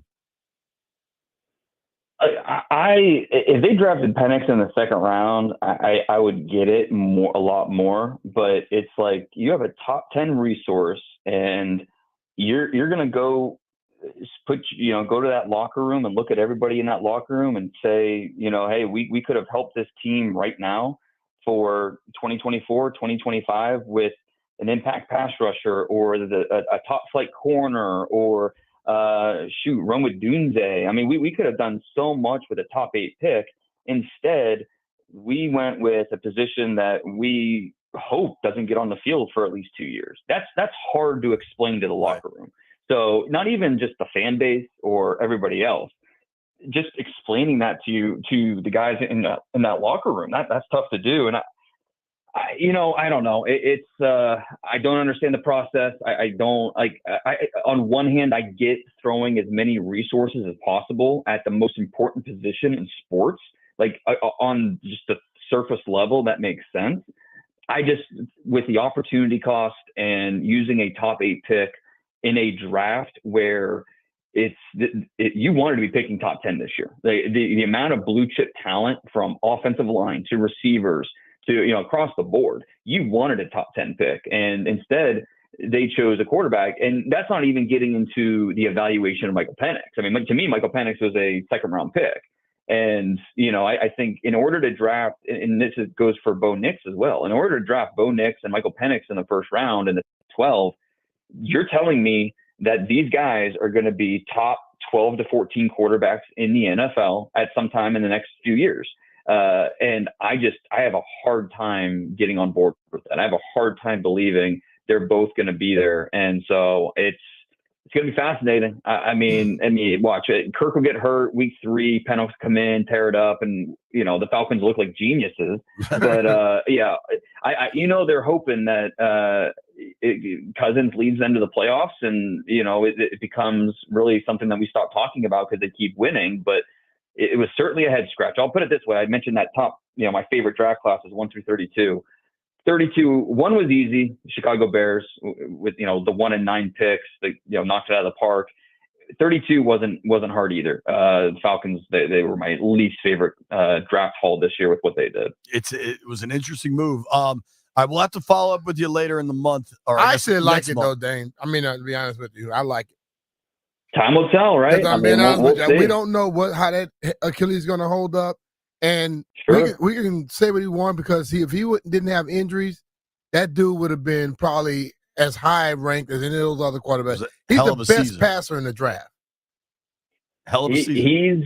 He's as aggressive as a passer as anybody in this class. It's just the lack of creativity really bothered me. The national championship against Michigan, they got after him and he didn't have many answers. So, he's a polarizing player for sure. A lot of teams had day 2 grades on him, but obviously the Falcons, the Falcons. Yeah, and time will tell, right? Yeah. Yep.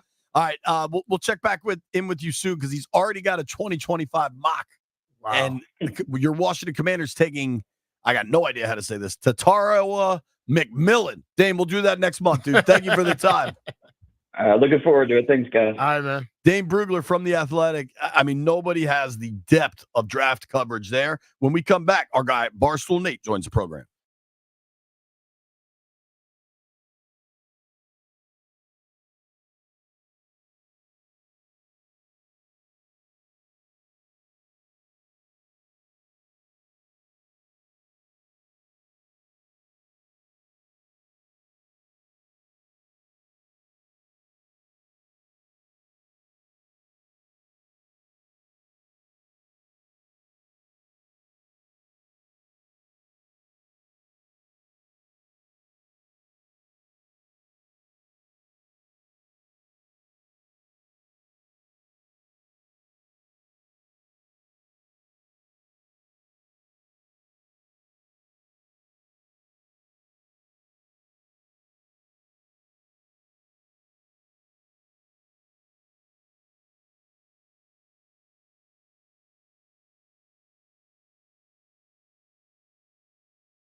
Stuck inside a yes, Marie. I don't know the words.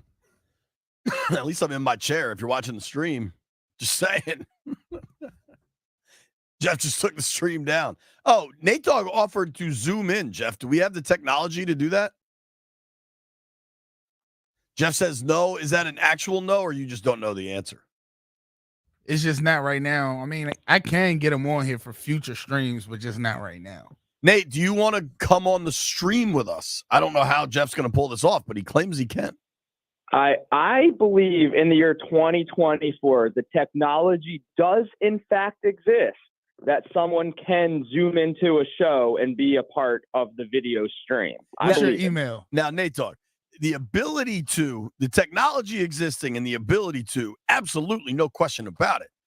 But the ability to and the technology to pull it off between the prison cell studio with which we operate and the extremely limited resources with which Jeff Walker's presented, that's a whole different ball of wax, sir. I understand what you're saying. I believe in you guys over there. I believe in Odyssey. I believe in 106.7 The Fan, and I believe in this show that we can together figure it out. What is your email? Say it on the air, and Jeff will try to figure it out. I will text him off the air my email.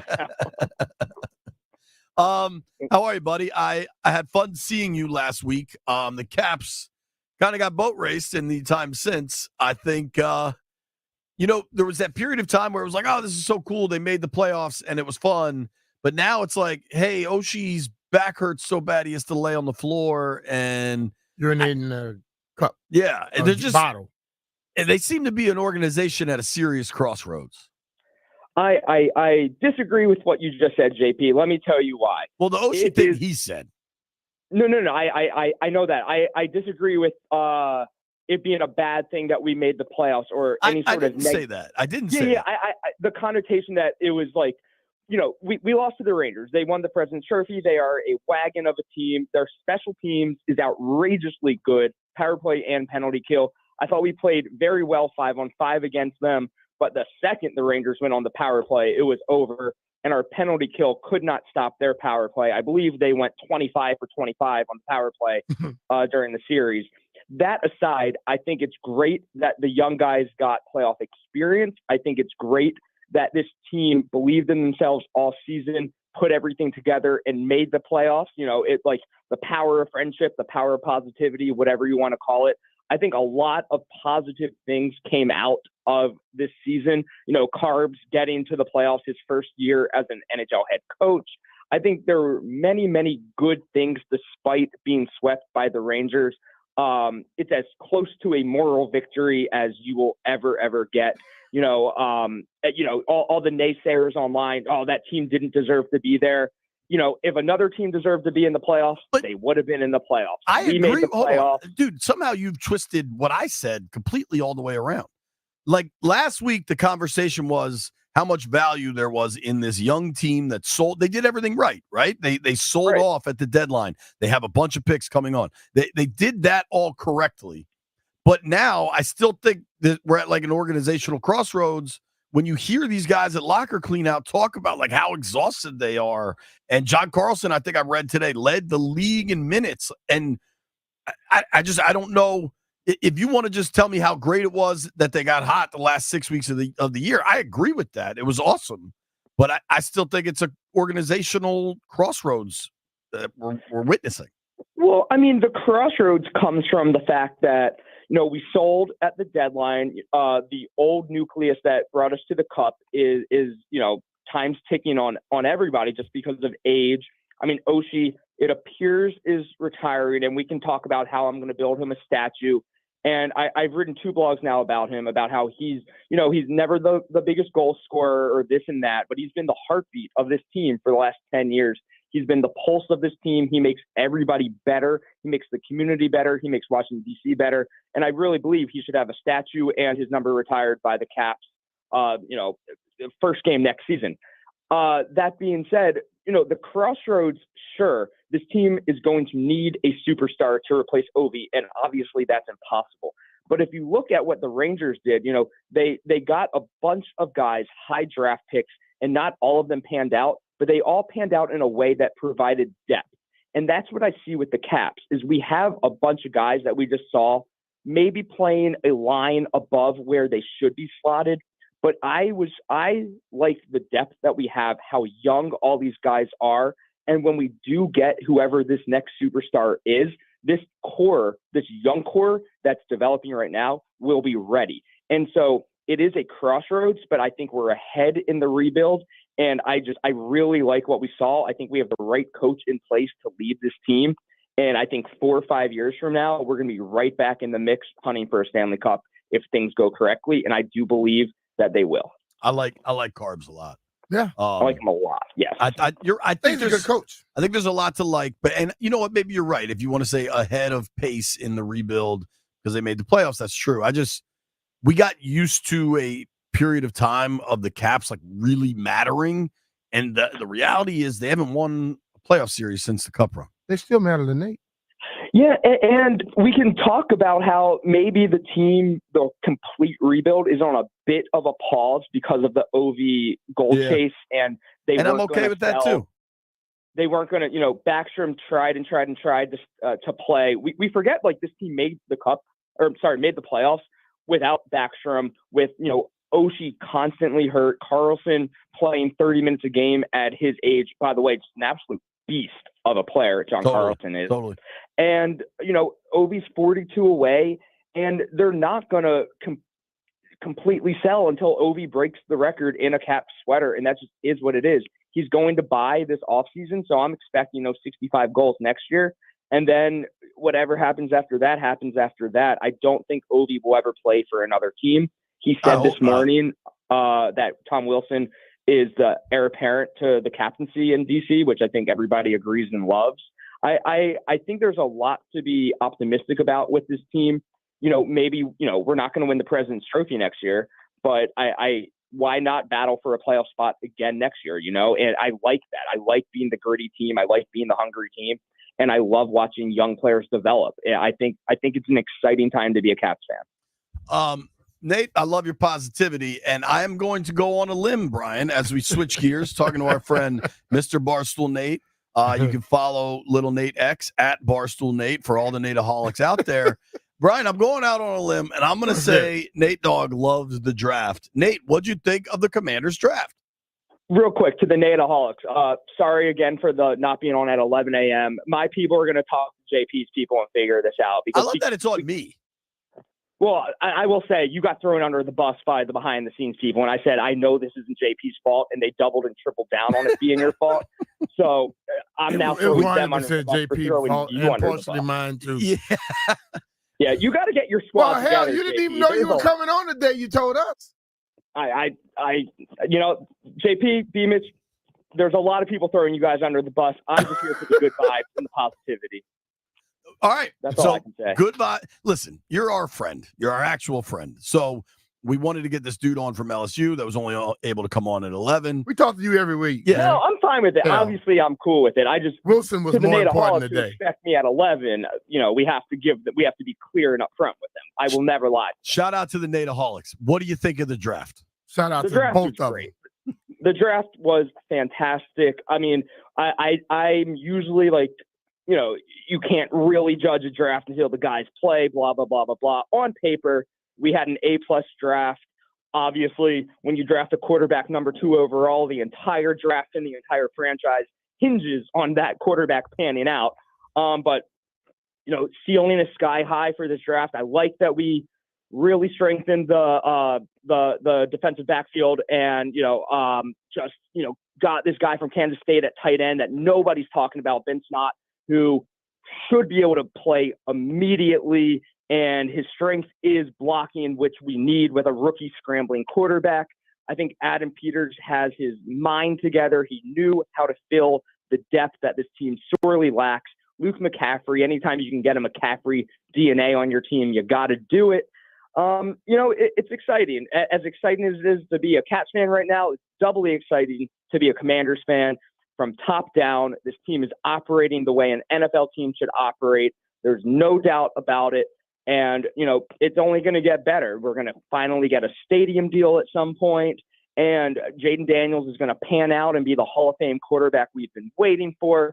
Everything in Washington right now is fine. And we're not even talking about how the Nats fleeced the Padres in that Soto deal, and we have 3 future Hall of Famers from that deal. And the Wizards are about to get the number 1 pick in the NBA draft. Everything in DC is great. Will you order a Jaden Daniels jersey? Already did. You know what's crazy, JP, is I was thinking, because I was very anti buying anything when Dan Snyder was the owner. It was like my silent protest thing I was doing. It wasn't very silent, Nate. You made that protest pretty clear. Yeah. Oh, did I just call it silent? Yeah, I think that was a pretty loud protest, I guess.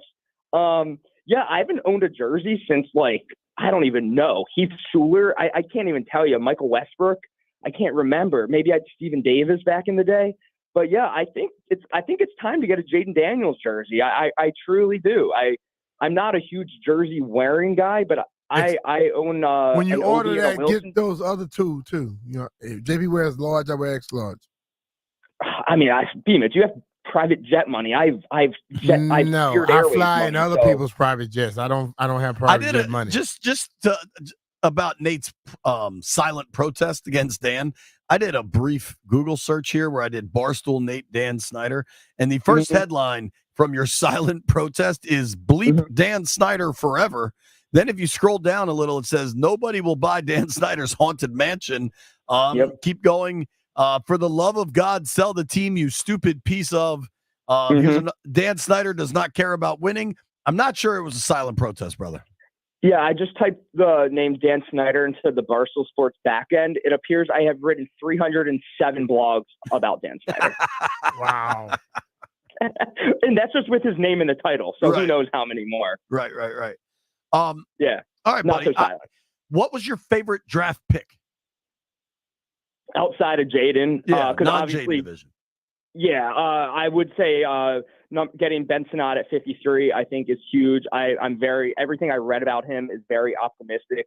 I think Brandon Coleman at 67 is this is based on just me reading, is like just a lot of steals, like a lot of guys that, you know, we maybe lucky to drop to us in a way. I think Brandon Coleman fills in immediately based on everything I read and plays fantastic at guard.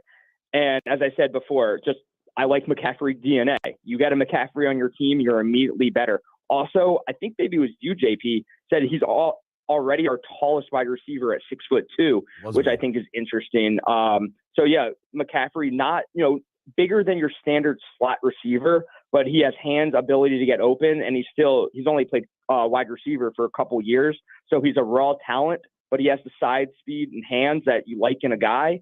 So yeah, I think those after the Jaden pick, like every pick seems to fill a need that we have, and everybody has a very high ceiling. I cannot say enough good things about how this draft went. Jeff, I thought you were going to hit Nate with a pause there. He said he has the size, speed, and hands you like in a guy. Yeah. He's out of pocket. Take it any way you want. Nate's out of pocket, huh? We got to go, Nate Dogg. I appreciate you, man.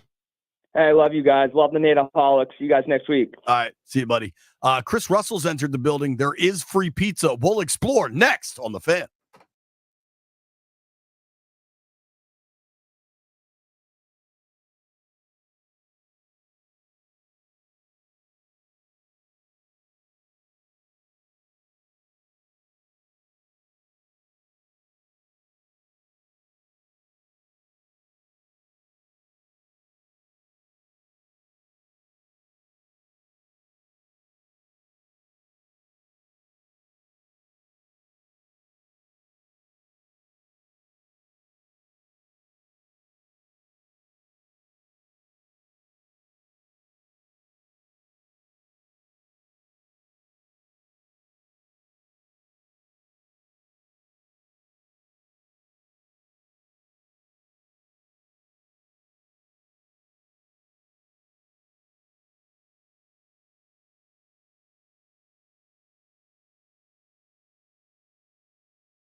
Rooster, dear God, tell me that's not how you throw a football. What was that little like shot put motion at the end? He hit him in the hands. Landfill just suck. He can't catch. Did you see the little like? Yeah, he can't catch. He hit him in the hands. It was such a high throw, B. What was It that? hit you Bruce? right in the palm of your hand. Listen, there's a reason That's a why lie. I didn't go number 2 overall in the draft, or number 1, or number 3, or number whatever. Our last pick. or Mr. Mr. Irrelevant. Listen, no matter what happens with the Zoom, with the stream, we need a Rooster Cam when he joins us. We need a cam in there for Landfill. All right, let's too. see it, Rooster. All right. Landfill finally caught They're him. just so high, his throws. They are. He's high. just sailing passes out here. Bruce, I don't know if you're familiar with Devin Levi. He plays. Yes. Who Played at Northeastern University. Yeah. College hockey. Drafted by the Buffalo Sabres. Yep. What happened to him? I thought this He was. say he knows you. I thought this was particularly pertinent for you. Devin Levi had a quote after an AHL playoff game. AHL is the minor leagues, right? Like the Hershey Bears are in. AHL, not AAHL. AHL. I believe I said AHL. I think at first you said AA. Yeah, you said alcoholic. But that's hockey league. All right, so that might be something on my mind. But this is something the Alcoholics Anonymous. that is generally on Rooster's mind. Devin Levi said after a game, "I'm not trying to be too horny." Ooh. Yeah, we know you're the horniest man on the internet. Right, of course. Why So was he saying that? what's that about? I mean, he's a young virile buck. I'm 50, old, and I got an infected fingertip that's killing me. I'm sorry. Wait, Yeah, wait. You been putting that finger? What? Well, Yeah. I'm holding it up. Say where you been putting it? But it's been infected. I've been putting a Band-Aid on it.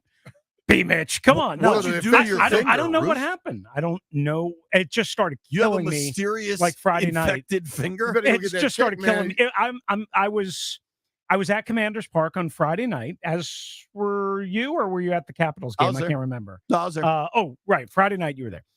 I don't just started hurting. I have no idea what happened and been putting stuff on. Finally had to go to a doctor yesterday. What did the doctor say? He said, lose weight, get your blood sugar under control. You And that's why your lazy finger hurt? bastard, and your finger's about to fall off. Landfill, Or I'm going to have to cut it off. I think Landfill's the closest to a doctor on the program. Yeah, How Dr. Landini. Landfill, how do you? I mean, he has a PhD. Yeah. Um, Dr. Landy Poland. Landfill, how do you think Rooster infected his finger? Some drunk, horny woman. That's how I think. I mean, Hey, man, I'm just saying. I don't know, Bruce. listen. I mean, Bruce, you got to make better choices, I would man. listen. I was also in Ashburn Hey, in Jeff, the media room, and all Bruce gotta five, make all better 10 of choices. my you know there fingers are weren't just any fine. drunk, horny women there. All 10 of my fingers are just fine, and I was in the same room. Uh-huh. So I don't know. That somebody came out of draft weekend with an infected finger. I don't B. know how that that's happened. next level. Did a spider bite you or something?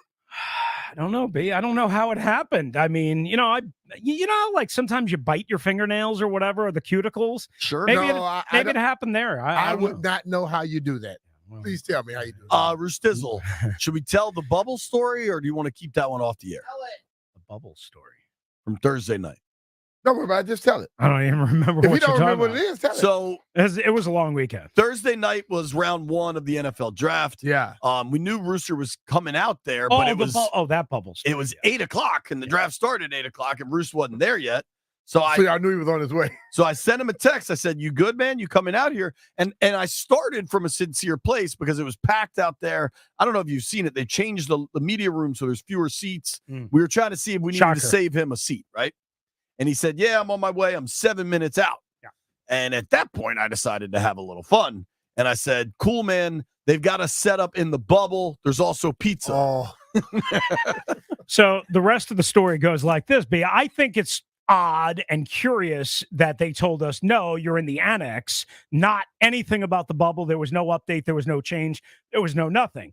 Then I get to the security guard house and I'm like, hey, one of my guys told me that the media is actually in the bubble. And he goes, I don't know, but there's a lot of people right now in the bubble and the lights are on, whatever. So I I'm like, well, maybe they did change, and I just wasn't privy to this update, and JP's not pulling my leg.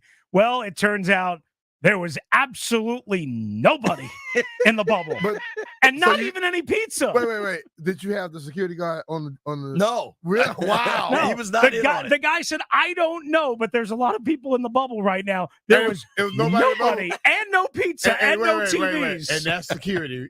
Yeah, well, I mean, then, does that surprise you? So then I started to feel bad that like I'm causing the Rooster agita. So I texted him. Agita, not agita. I'm not from New York like you, where there's no mustard. And I texted him. I was like, "Yo, we're actually in the annex." And then when he walked in the annex, he's like, "I knew you weren't in the bubble. I never went over there." And I was like, "All right, good for you." But he did. Then at the end of the night, as he was leaving, he's like, "By the way, I actually did go to the bubble." I figured a good bit deserved a little payoff. So, oh man, what do you I should have probably stayed in the bubble. Would have been maybe more your productive. finger would be okay. Yeah. Or it happened in the bubble. Possibly. Maybe that's where he got it and I didn't. On a tractor? Yeah. Whoa. What? What the hell? Telling you, he's the horniest man on the It's internet. time to take a break. What was your favorite draft pick, non-Jaden Daniels division? Mike Sanderstrom. I don't care that he's 5'9" and $180. All I know is that guy can flat out bleep and play.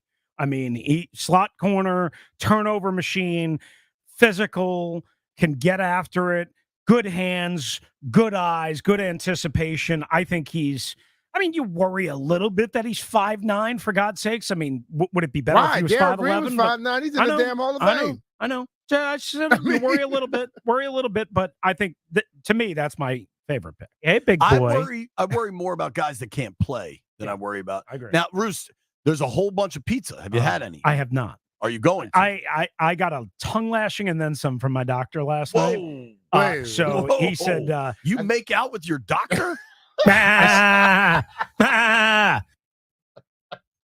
Go to your show before CK gets mad at us. Right.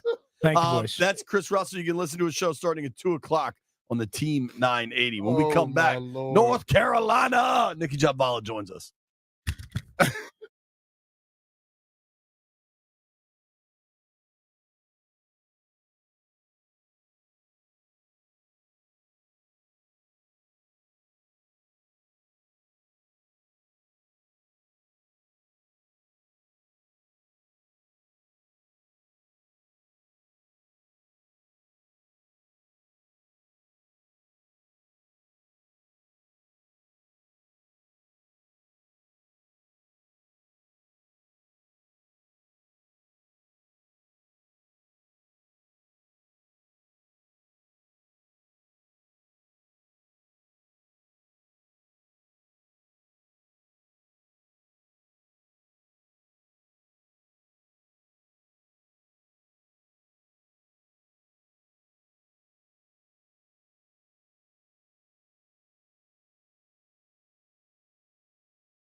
B. Mitch and Finley, when you hear that song, you know what time it is. Time to talk to Nikki Jabala and maybe Julian as well. Hello, Nikki. How you doing?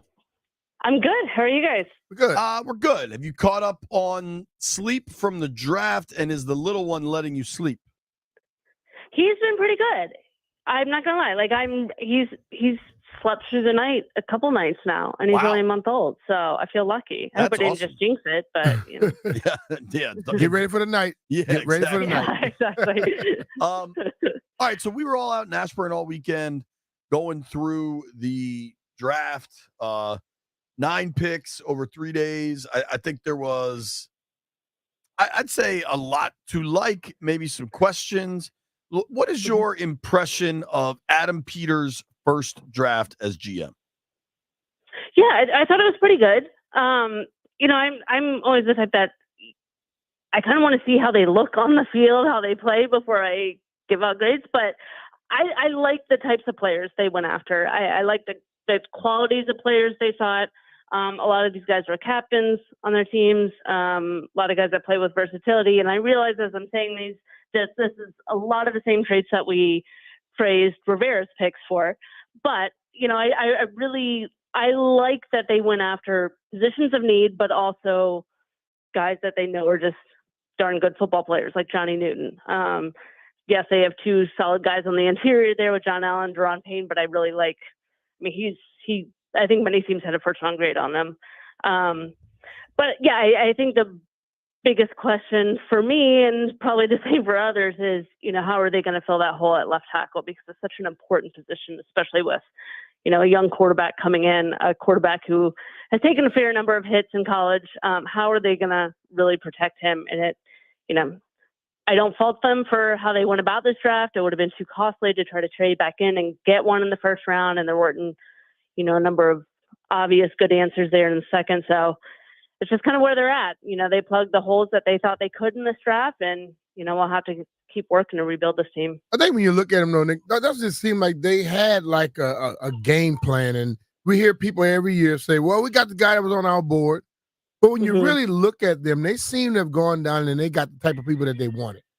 Yeah. Yeah. And I like that. I like that they came into the entire offseason really with a plan of how they were going to fix this roster. It didn't just start with a draft. It didn't feel like they were winging it. It wasn't, you know, this year we want speed. The next year we want something different. I think they have a plan of the types of players they want. And they'll, you know, hopefully stick with that plan and not change it every year. But it does seem like they were really trying to get in a veteran core to start, which they did in free agency, and then try to, you know, get in these younger guys that could learn from them. And they had some, you know, versatility. They had speed. They had athleticism.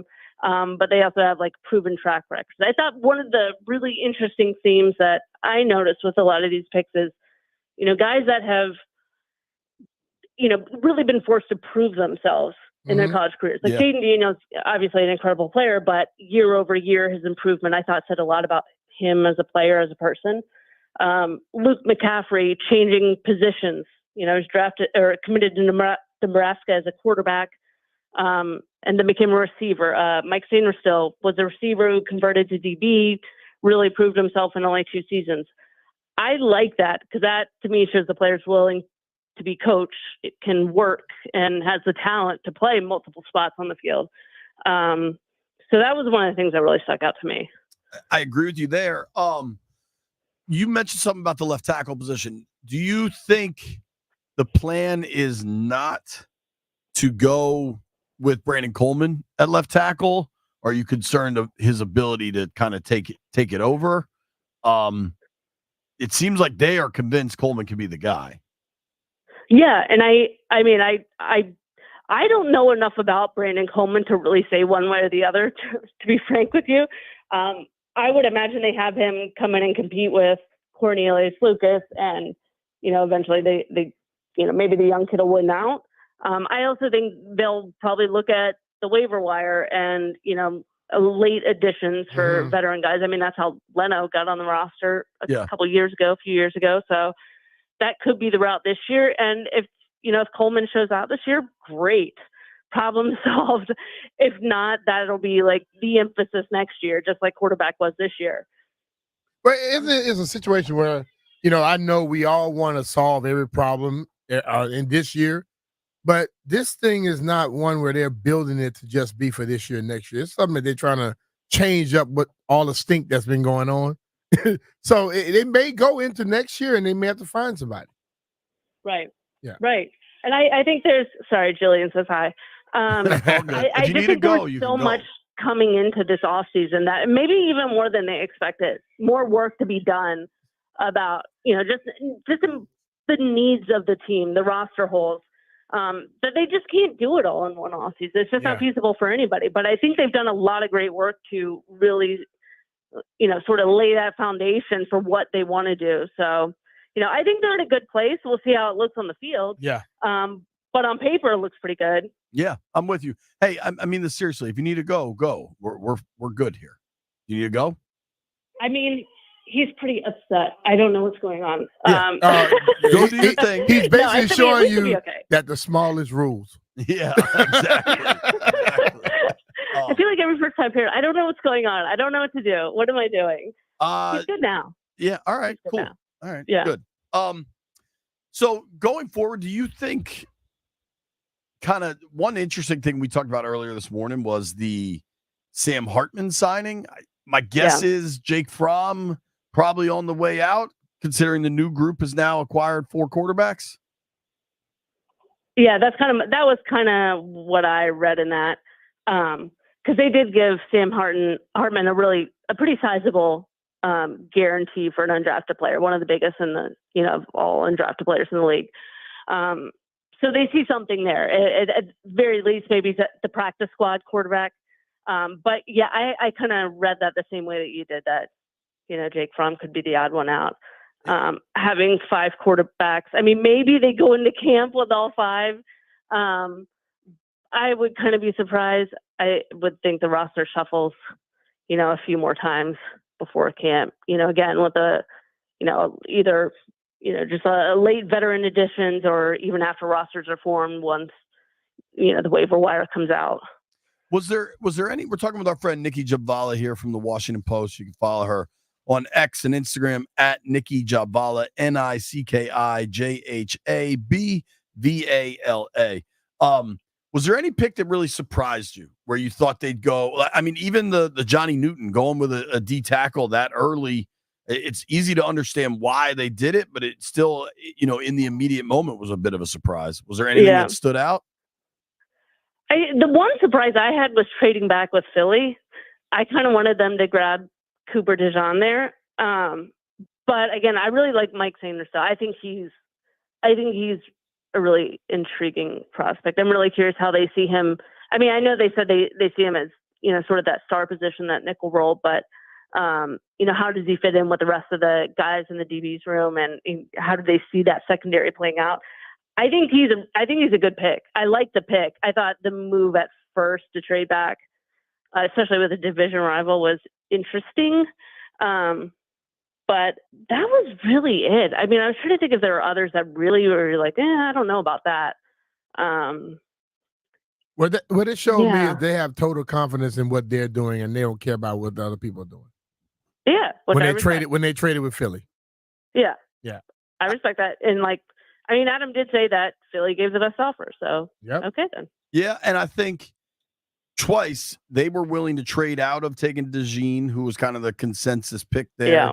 And then, they passed on those tackles, Patrick Paul, Blake Fisher, they passed on those dudes. Yeah. I think because they were so confident in being able to get Coleman later, I think it felt like there was an overriding strategy to a lot of the moves rather than kind of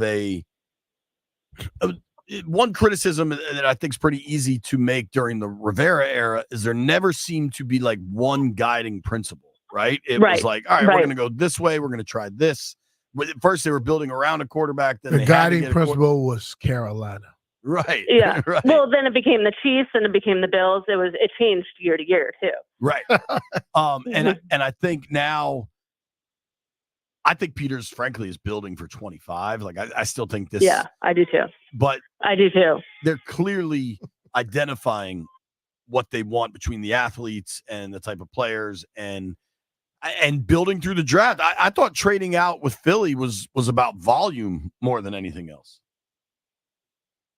Yeah, no, I totally agree. I mean, this is what they did from really the first week they were in the building. I remember Quinn talking to us about this, about, getting the player traits that they wanted for every position and having all the scouts come in and meet. So everybody was on the same page. So scouts were on the road and they saw a player that, was outside their positional group or something. They could go to the other coaches and say, hey, but this guy fits what we're looking for this spot. And it would make a lot of sense. So they really got on the same page from the outset, and you can see it's they've carried it through. So I agree. I'm going to let you go. I just did need to point out to you that the Orioles are in first place in the AL East. Wow. You're just going to drop that? That's how we're going to end things now? I just thought it was relevant. You're very busy right now. I wasn't sure if you were aware. I want to make sure Jeff's aware too that the O's at 18-10 are ahead of the Yanks at 19-11. Thanks. Appreciate the update. Thanks, JP.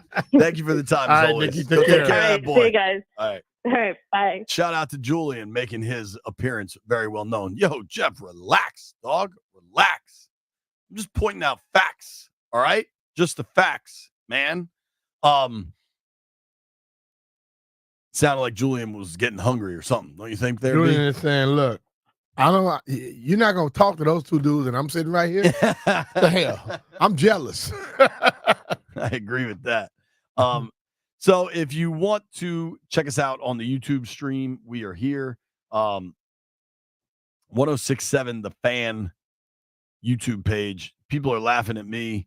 There's a lot of guys have theories on how Rooster infected his finger. I don't want to hear them. I don't know that we can say. Nah, we're not going to read those. I had a lot of things in my head that I can imagine, so I'm just saying. I appreciate Nikki joining us. I did want to ask Jeff something because we found ourselves with a few minutes here. Jeff, apparently Kendrick Lamar just dropped a new diss track to Drake. Is that accurate? Yes. Get me up to speed on all things going on here. Okay, so it's a rap beef going on. You have I don't know. We don't know where the beef came from, but it was alleged over a dancer. We don't know how true that story is. So both of them was knocking boots with the same chick. It's alleged. It didn't even start with, it didn't even just start with Kendrick, but jabs have been thrown as far as rap lyrics. There was a song called Like That in which Kendrick Lamar goes crazy. Drake then responds with a diss track which featured an AI Snoop Dogg and the AI Tupac. Is that legal? Yeah. Is that crap legal? Snoop's though? alive. When you and active. Oh, a cease and desist definitely came. But I'm just saying, you gonna just go so take Drake had to stuff? use AI for his diss track? Just to bring Pac and Snoop on it. People didn't really make nothing of it because it's a rap beef going on. It's a battle. That's not the only crazy. I don't know if you paid attention, but last week, Chris Brown and Quavo of the Migos, they had a rap beef, and quite honestly, Chris Brown murdered Quavo. Like, he's not even a rapper. Chris Brown is as talented as he dances, he sings, he paints, he does everything. He paints. The dude, he writes a lot of chicks. He writes a lot of stuff too. We're not going to do that because they got into a domestic dispute that was equally their fault. I'm looking up Chris Brown's paintings, but the dude painted a painting with his feet dancing. Wow, that's kind of cool. But he murdered Quavo. So here's rap wise. I associate rap beefs kind of like Scotty did you. Nah. I'm just joking. I'm like a part when I linger. Won't put my finger. When there's a fight and these guys start talking about they're gonna kill each other, and then at the weigh-in and they're pushing and shoving, like that's just the fight game. Like you're just selling the fight. Yeah. To me, rap beefs back in the day, people hated each other. Well, dude, I mean, when I was growing up, like I probably the most consequential rap beef of all time was Biggie and Tupac and everything that happened. People were actually murdered. It was awful. But now it seems like even like the biggest rap beef that I paid a lot of attention to at its point was Jay-Z and Nas. And that was kind of, I'm sure they were on some level fighting about who's the best in New York, but they were also just selling out. Rap beef, if the two people that are beefing normally, that's the two that just handle it, nothing happens. It's when the idiots around them get involved. Am I right? Yeah, this is genuine rap beef. However, Quavo and Chris Brown is not genuine rap beef. Chris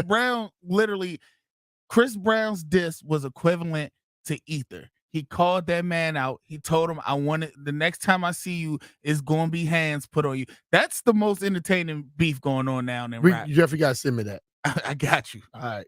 I got to hear that. All right. Now we're all caught up. Hey, I'm going to drive down to Norfolk later on this week. I could probably listen to that. That'd get me all the way down there, won't it? I can't imagine it's that long. Nah, dude, repeat. When stuff, you miss, when you listen to a song the first time, you miss a lot. You got to go through it again, dog. B-Mitch, how long does it take an average person to get to Norfolk landfill? 3.5 hours or so, probably?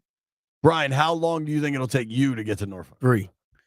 How far? 2.5. Where are you leaving? From here? That's a little farther than that. I'm leaving from my house. All right. Norfolk, VA, from here. From my house is about close to, it's 100 and something, 170 something, 80 miles. All right. From here, right now, says 337, 340. 3 miles easily, dog. 3 hours easily. I love that they pretend that there's not traffic on 95. So I'll put in from Chantilly, just rough estimation. Yeah, rough estimation. It says 3.5. But at least from your house, you can go around down to Fredericksburg, right? Nah. If I go all the way there, that'll put extra time on it. There's little country roads, and you got to watch the police. They hide in the trees. Apparently, you can fly from Dulles to Norfolk. That won't be happening. It's only $185. That's the dumbest thing in the world to do that. Is it? I bet you're there in like 7 minutes. Yep. And $185 cheaper. Less in your $185. pocket. Plus, I got to get a rental car. No, I'm going to drive. Brian's driving to Norfolk, and he's going to listen to one song on repeat. We'll be right back. Repeat, baby, repeat.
Who sings this, Jeff? Radiohead. Boom. Let him know, J-Dub. Let it play, Landfill.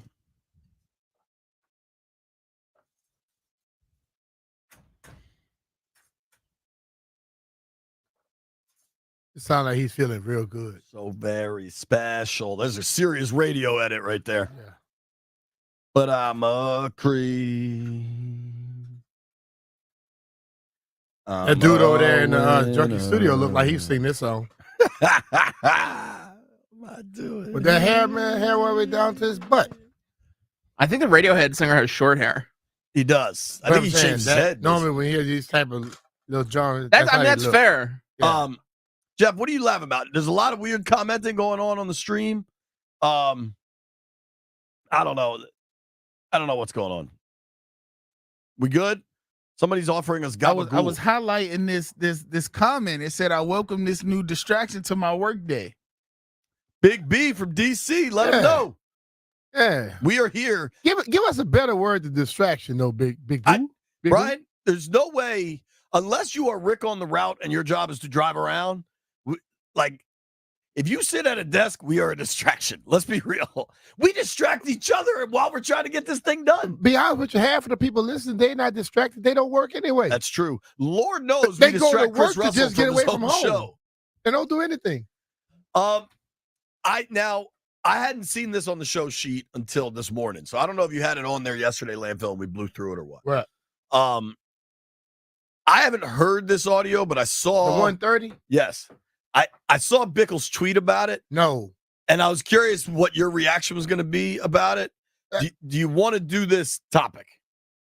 We could do it, but I'll show if I say some stuff, I really don't care people how they take it, because I'm thinking people got to get the hell over what was and move on to what's going to be. All right, Landini, this is from the Junks, right? This is Michael Lombardi on with the Junkies, I think yesterday, talking about the quarterback situation in Washington. And I said this to 3 or 4 head coaches in the league this offseason. Yeah. I would rather have had Sam Howell than a lot of these quarterbacks that are drafted in the first round. Really? Really? So which one specifically? You'd rather have Howell? I would rather have Sam Howell than other than Caleb Williams. I probably would rather have Sam Howell than any of them. Then Wow. Jaden Sam Daniels. Wow. That's Well, scary. that is a massive. That's good, Landfill. Let I find that extremely hard to believe me ask you a that's real. question, bro. Why do you? So Mike Lombardi come from a great name, great track history. Is he related to Vince? I don't know, but he's got a great name. Is he sitting in somebody's office or working for any team right now saying that? Mm-mm. No.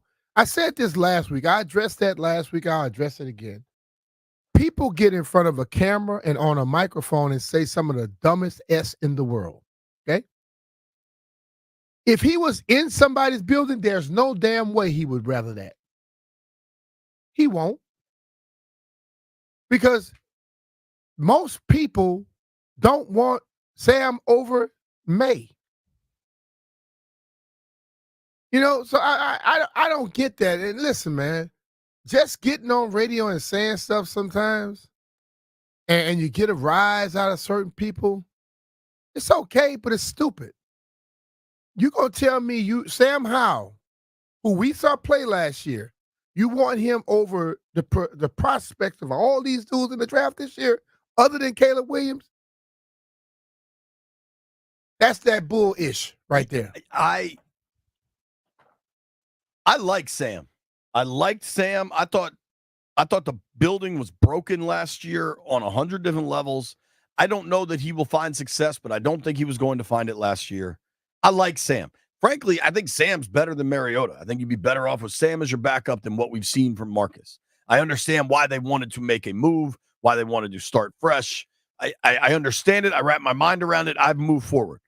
The assertion that Sam Howell, who went in the 5th round, and dude, he showed a lot of guts. If you had to say one thing about Sam last year, the kid was tough as a brick. I mean, just tough as nails, right? Absolutely. And that has a tremendous amount of value, especially in locker rooms when guys see their quarterback getting his ass kicked and suiting up week after week. It matters. I know that matters.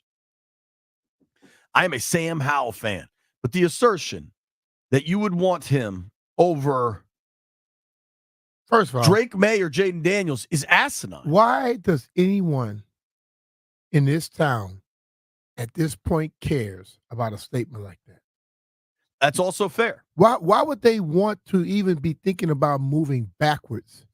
You're moving forward now, okay? And some of that stuff, like listen, man, when I hear people say stuff like that, your butt hurt, okay? But I don't understand why because maybe he has in the liked fight. Sam all the time, and he just doesn't like the other guys. You know, because I would I would say I'll put him against the 32 general managers, and I guarantee you he'd probably be by himself. But we'll put him on a radio, and he's better than everybody that's working doing their jobs. As that, I don't buy it. Yeah, and maybe he says Howell here talking to the DC audience because he knows it'll get a reaction. Yeah, but that's the thing about it. I'm tired of reactions. I want to hear what somebody really thinks instead of the stuff that they know is going to get a reaction and get people to, oh, Lombardi said it. Let's go to wherever he's working. Let's go follow his stuff. And that's what most people do today. I don't care about all that. I want to know what you truly feel. If you're man enough to tell us what you truly feel. Because some stuff that you say he may truly feel this. And he sounds like an ass. I find it, I mean, Landfill, the reason Howell slipped to the 5th round is because the concern was after a couple years as a starter at Carolina, he held on to the ball too long, took too many sacks, and turned it over too much. And by the end of last season, what did we see? We saw a guy that has some real talent. He has some real toughness, has a big arm, can make plays with his legs, but he turns it over too much and takes too many sacks. Yeah. Like, that's why he slipped in the draft. You put it on the show sheet, Landini. What's your reaction? That was a hell of a take. I kind of agree with Beamish. I think there's a reason why this guy doesn't work for an NFL team anymore. I think that's maybe kind of a problem more generally with the whole people who comment on football. You know, there's like a lot of former head coaches that can't get hired in the NFL that are firing off their takes. But I also would just say, if I was just betting on odd, like gambling, I would bet on the guy who was drafted in the 1st round being a better quarterback than the guy who was drafted in the 5th round. And you're kind of a nutcase if you do otherwise. Jeffrey, we'll go around the Thanks horn. for the update, Landfill. I just told you were that it was not he doesn't look similar is all I'm saying. No, I didn't say they look similar. Oh, I just said it sounds like he would be singing that song. I don't know what the Radioheads look like. You do now. Now I know. Yeah, I was shocked. I was actually in here when they had him on the air, and I was looking at Drab and Valdez the entire time, like, yo, what is he saying? Is he serious right now? Because I ain't gonna lie, I was a Sam Howell fan. I am still. Yeah, I still but have I know hope. that's not the truth. I still have hope that he'll do good in the league, Yes. but it's like this is a performance-based league, and we had the opportunity to get the guy that won the Heisman who has the potential to perform better. We got to go get him. But I It's a don't even business. put the Heisman in it because you know what? Sometimes people win the Heisman just because they're a great athlete. Okay? Tim Tebow was a great athlete. He wasn't no damn good quarterback, but he got drafted 1st round. Who's the guy? But when The Ravens took out Ohio State. Didn't he win a Heisman? Troy Smith. Yeah, Troy Smith, the Kel- Heisman does Kel- not equate pro success. Ward never even got I drafted. love Charlie Ward. But my whole thing is, this guy happens to win the Heisman, but he had great performances at doing what you want a quarterback to do. And you're going to say what you rather have right now. Yes. If my life don't depend on it, I can say whatever the hell I want to But say. dude, let's make it. But when not- your life depends upon it, you do not say stupid stuff like that. right, you know what Doc Or your always says? livelihood. What I love, Doc has a good line. He says, "Yeah, it's easy to say what you would do, what you would bet on. What if it was your money? What would you do if it was your money you were spending?" Yes. And I just find it. I think and hope it's kind of a jokey hot take to show the questions about this quarterback draft class, whatever it is. But I think it's a little nuts. as you listen to the other pundits and some of the people that's been doing this, choosing players forever, they say this is one of the best draft classes in a long time for quarterbacks. Right. And this guy comes along and say, "Oh, only one guy is better than everybody else." Now, the guy Caleb Williams, many people say Caleb has the most talent, but people still question, can he operate in an offense that's standard On time, right? and on time instead of just doing all the extra stuff to get something done? So, I understand what you're saying, but dude, come on, man. See, like, I have no problem with it, and you've experienced it a lot. People come on here and they say some stuff. If I don't agree, I'm asking you a question. You're gonna explain that. I'm not gonna just take it. They went or back laugh and at forth it. a little more. Yeah, I just no. didn't I'm wanna not hear- saying about what they don't do. Yeah. That's the way I am. Because I know people go on airways and they like to go to places where they can talk about stuff because it's a lightning rod. I'm questioning you. I don't care who the hell you are. Why you think that way? And it ain't gonna be just because. No, explain that a little bit more for me.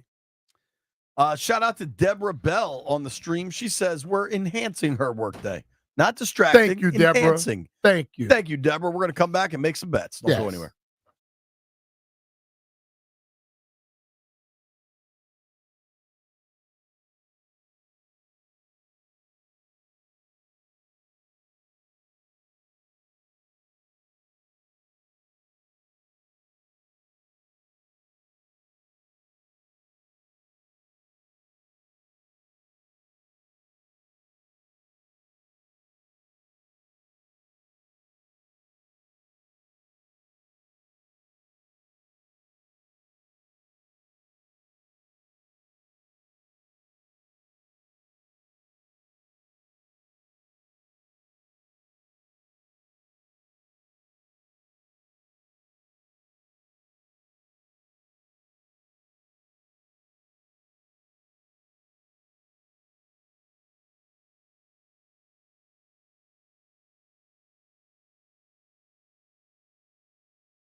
What up? What up? What up? Be Mitch and Finley on 106. What up? We gotta get that. We gotta get Darius that was coming camera in on to sing. landfill, dog. We gotta get that camera on Darius landfill. is singing low What key up? over here. He trying to hide his face. Mitch and Finley. 106. What's my man's name? Greg? What up? Greg Dodson. Shout out to Greg Dotson. What's his other banger? Jesus is my quarterback. Hog Wild and Skin Crazy. Wait. What? Yeah, I think you heard that correct. I think Jesus is my quarterback and Hog Wild and Skin That's his other Crazy song? are on the same album. I mean, Wow. that's how you follow up a classic like What Up? All right. I think it's time to make some bets. There's been a lot of disagreement, a lot of arguing. Landfill's giving me the finger. Let's set a He told ruling you up. you're number one. What's that? He's telling you you're number one. Well, I appreciate that, Landfill. Let's get a ruling going. We give each other the finger kind of constantly on this program between the four of us. Between the four of us, in a standard hour, we have 4 commercial breaks, right? Or kind of 3, kind of 4, however you want to count it. Somebody's always getting the finger like 7 times a day, except for Russell, who's got an infected finger. But everybody else with healthy fingers, it's a lot of give and take, like boom, double birds going out and about. Are we allowed to just give the finger? This is an audio medium. We are paid for audio. I think we're allowed to give the finger on the YouTube stream. Oh, B's really trying to outsmart some people. Hey, you know what you're telling people. No matter what finger it is, they're number one. That's all. Let's make some bets. Oh, Jeff, I was just told by someone on text, say, come pick up this damn grill. You know what it was? Okay, good. Go pick up the damn grill. Go pick up the damn grill, Jeff. I believe. Who won last night? Me. I didn't win. Okay, so since y'all want the results, I was waiting for my name to be called, but okay. Jeffrey. We don't know your name. Okay. So B Mitch, you are sitting at 0-1. Cool. Only because the Nuggets didn't win by 7.5. Yeah. I'm sitting at 0-1 as well. Because the Yankees lost. Yeah. Who they lose to? To the Orioles. The Orioles. That's the First only part of place. that's the only part of my bet that I cared about. Hater. Landfill is sitting at 1-0. Uh-huh. And JP is sitting at 1-0. First of all, I'm not gonna be here Friday. So y'all gonna say I lost anyway. So That's correct. I've hit 5 straight bets. I promise you, I'm JP, kind of on fire. I don't care because tonight I want everybody to take it. I'm serious. We do not lose 2 times in a row. Take the Orioles. Who is take we? the Are you Yankees French? money line. You're dropping a we with the Yankees. Are you French or something? Take the Yankees over the Orioles. Just plain money line. Money line. If you baby. believe they're gonna whoop them, tell them they're gonna beat them by 1.5. Now the Orioles been playing some good baseball, but like the Yankees have been playing some good baseball. Where they playing at? They playing in Baltimore. Baltimore. I'm going with the Orioles again. My boy Mark's going. Okay. I want to be going, but That's fine. No, right have upside stuff. your head. That's fine. Upside your head. All right, he's got the Yanks. Have you made a pick outside of just trolling him? No, I do that. I will do this every day. I lose every bet. I just want to troll Jeff. What do you like, Landini? I'm taking the Nats because Nats plus 1.5 because Josiah Gray is pitching.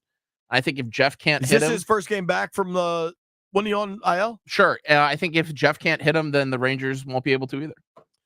Give me the over also on Cleveland and Orlando. Let's get Blanco on tomorrow. Let's catch up on some Nats baseball. I've won 5 in a row, folks. Listen to your boy. Magic plus 5 tonight. Magic Johnson. Orlando I'm Magic. joking with you. Orlando Bloom. When are we gonna do this back into the NFC East round? You can do it, put your back into it. I do it every time I put my back into it. But every time my question is, when are we doing our this is what draft we're asking thing with all the people in the East? The boys in the aquarium. We want a reporter from every team that these kids got drafted from, and we're well on our way. We had an LSU guy today. I think we have a Michigan guy tomorrow, Jeffrey, and we need we need an NFC East Illinois guy every day the rest of the week. Thank you to everybody that listened to the show. Thank you to our guy, Wilson Alexander. Thank you to our guy, Barstool Nate Dogg, Little Nate X. Thank you to Dane Brugler. Thank you to Nikki Jabala. Thank you to Chris Russell for infecting his finger and never, ever running out of content for us to discuss. Tomorrow's going to be a fun one. Greenberg at 11. Thank you to Jeff for hustling on the stream. Grant and Danny coming your way next. You made it this far. B. Mitch owes you a beer.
Tuesday, April 30th, 2024. What's up and welcome in. We're Grant and Danny. This is The Fan. Thank you for making the show part of your day. We've got an excellent one planned for you. Here's what we got on the docket.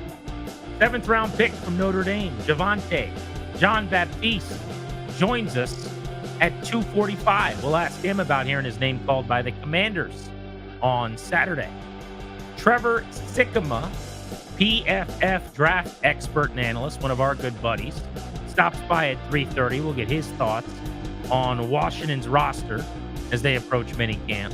And the defensive coordinating assistant and D-line coach at Illinois, Terrence Jamison, who coached Johnny Newton, will be on the show at 5 o'clock. So, Danny, a deep dive into some of the draft prospects today, right here on The Fan. It's going to be fun, man. Don't look now, but the Washington Nationals are 500. I mean, if you don't count like being 1-1, this is the deepest they've been 500 in a season since 2021 when Kyle Schwarber turned into Babe Ruth for a month and they got him back, I think, to 40-40. They're playing pretty decent baseball. I know playing the Marlins helps. It helps anybody, but it's been kind of fun here of late watching some of the kids scrap. Jacob Young is still stealing bases. We got a bona fide star in town that frankly should be getting more attention, but it's all of a sudden kind of neat, man. Some of the kids are all right. Yeah, people are going to try to dismiss their accomplishment, which was a 4-game sweep in Miami, as not being impressive because it's the Marlins and they can kick rocks. Number one, 4 games in a row against the same team in Major League Baseball doesn't happen very often. Doesn't matter how good you are and how bad they are. Number two, we're forgetting that the Nats are supposed to be awful. The Nats are supposed to be the Marlins. They're supposed to be on par with them. So now that they're 500, and because they pull off this 4-game sweep of this lowly, terrible Marlins team that's throwing the ball around the yard, now you want to go, oh, but it's only the Marlins. Same people that we had to hear annoyingly tell us how bad the Nationals were for months leading up to the season. So you can't have your cake and eat it too. They are not the Marlins. They're better than that. As you said, they're 500. They're playing pretty good ball. And that was impressive. They had not had a 4-game sweep that they won 4 in a row against the same team since September of 2019 when they took 5 in a row from the Phillies. Going into the playoff year, they won the World Series. You're going back 5 years to find the last time they did this. They scored 30 runs in the last 3 days to do it, by the way. An offensive explosion, fueled as always. You just referenced, we got a star in town. His name is C.J. Abrams. Call creeps to his lead off third. The set at the belt in the 2-0. Swinging a long drive down the right field line. If it's fair, it's gone. It's way back there. It's fair, and it's gone. A line drive, 2-run homer for C.J. Abrams. Nationals lead it 2-0. Home run number 7 for C.J. Out of here in the blink of an eye. 7 home runs in the first month of the season for Abrams. Here's the list of Nationals who have ever done that. Ryan Zimmerman, Bryce Harper, C.J. Abrams. How about that? 7 home runs before the calendar turns to May. Danny, he's hitting right at about 300, 297, with an OPS over 1,000. He's one of the leaders in the sport in slugging percentage. He's only got 6 stolen bases, and I say only because he's got, world-class speed, and he's one of the most elite base stealers in the sport.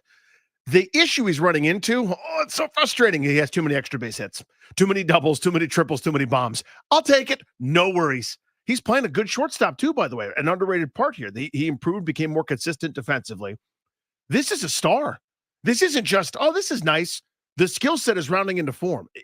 The other guys that are at the top of the list here in terms of, long balls, it's Ellie De La Cruz, who looks like he ate 2 C.J. Abrams is. He's enormous. You get some of the league leaders, guys like Mike Trout, Marcell Ozuna, Tyler O'Neill, among the league leaders in homers. Abrams is right there with them, also playing shortstop, also electric on the base paths. His most impressive thing yesterday may not have been the homer, although that's pretty impressive. He basically, it's not going to count, but he basically stole home. A ball bounced away from the catcher, didn't even get out of the dirt of the circle, and he beat it easily to home plate because he's so fast and with such anticipation. He's Incredible. a blast to watch. The Nationals right now, they just run, man. Speaking of which, Jacob Young. He's this young, up-and-coming, not a great prospect, but speedy outfielder who's a pain in the butt to pitch against because he doesn't strike out. He puts the ball in play. Not a lot of power, small guy. But he's 8 for 16 in this Marlins series over 4 games, Danny. Scored 9 times and stole 6 bases. He's the first player in Major League Baseball to score 9 times and steal 6 bases in a series since 1911. That was the year that Wrigley Field was built. Different time. 1911, man. That was, I think, right before the Titanic sank. The last time a player did what Jacob Young did in this series.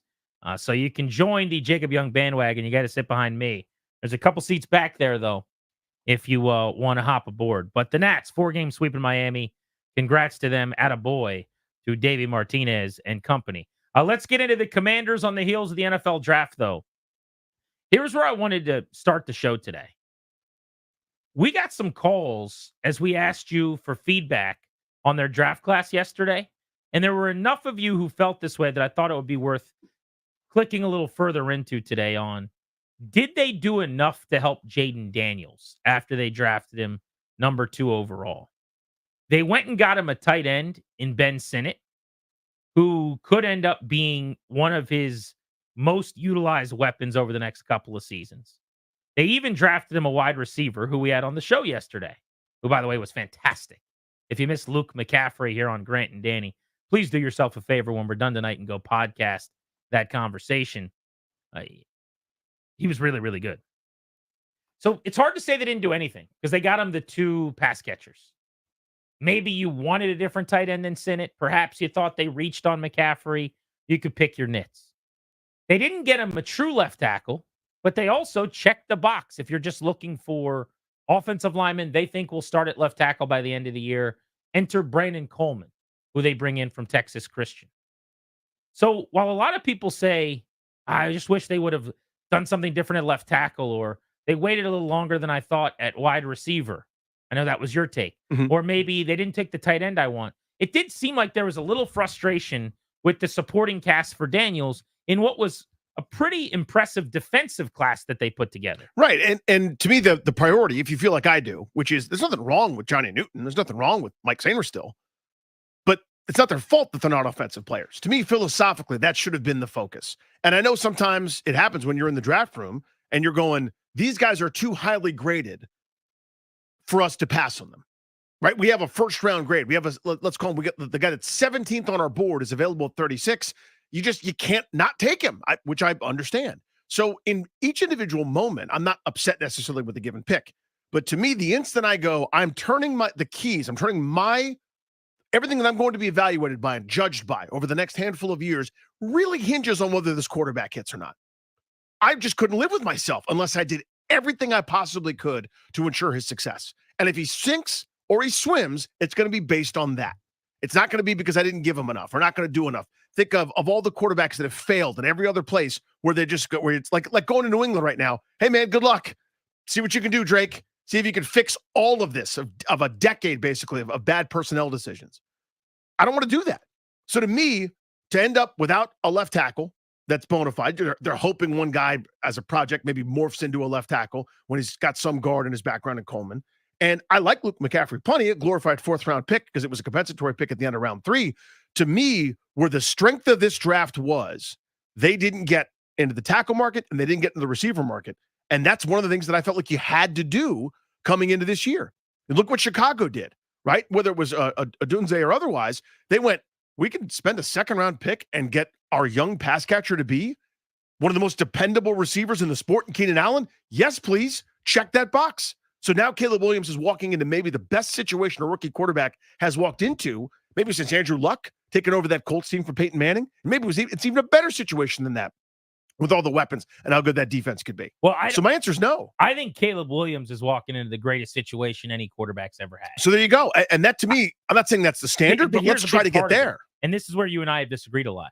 The top 10 defense is a massive part of that because of the style of play, right? When we look at Jaden Daniels' film, I think part of what you have to acknowledge with Daniels is that he was playing hero ball constantly because he knew they had to score 40 just about every time they took the field. Because a punt meant you're going to be giving up 7 points before you see the rock again. And so sometimes you have to bake that in. And I think in the case of Caleb Williams, the fact that they're only going to need 20, 21 points most weeks is a great asset to a quarterback. It doesn't come in the form of a 6'1", 211-pound wide receiver who runs a 4.39, but it's a great asset to a quarterback. So drafting a corner in Sanders still to fix a need, drafting Johnny Newton who can help you make an impact right away. Big deal for your QB, very helpful. I would have done more in the way of weapons. I have to acknowledge that. I would have taken a wide receiver sooner than they did. I would have taken a tight end, maybe not sooner than they did, but that presents matchup problems right away, like a Jatavion Sanders in week 1, and not cared nearly as much about the run game or the blocking element of it, which is not to say I didn't like the Senate pick. I like it a lot. But I would have come out of this class with at least 3 skill position players on offense, 2 and 1 at tight end and wide receiver in either direction, and they didn't. And I just think I would have done it a little bit earlier. Having said that, you're saying you don't think they did enough. Correct. And I will disagree with that. I think they did an adequate job. My preference, I come into this with the proclivity that I'm going to oversupply the QB with weapons because my balance is swung heavily to offense over defense, and I acknowledge that. But putting on the normal, this is not my hot way of viewing it, my take, and just the NFL way of looking at this, I actually think if the question is, did they do enough to help Jaden Daniels after they picked him? My answer is yes. Both because they got him 2 weapons, but also because Sanders still and Newton specifically are going to help him a whole lot. Yeah, I think that's something we'll never get past. I mean, You think you have to catch passes or block for a quarterback to help him? Well, and no. I think that the team game is I different. don't. I think it's more important. Like, what helps a quarterback more, a left tackle or a corner? I think the answer is intuitive. It's a left tackle, and I think that's where we'll just disagree. I mean, to me, great left tackle, or maybe, but if you're who helps Jaden Daniels more, Cornelius Lucas or a tremendous corner? I would say a tremendous corner.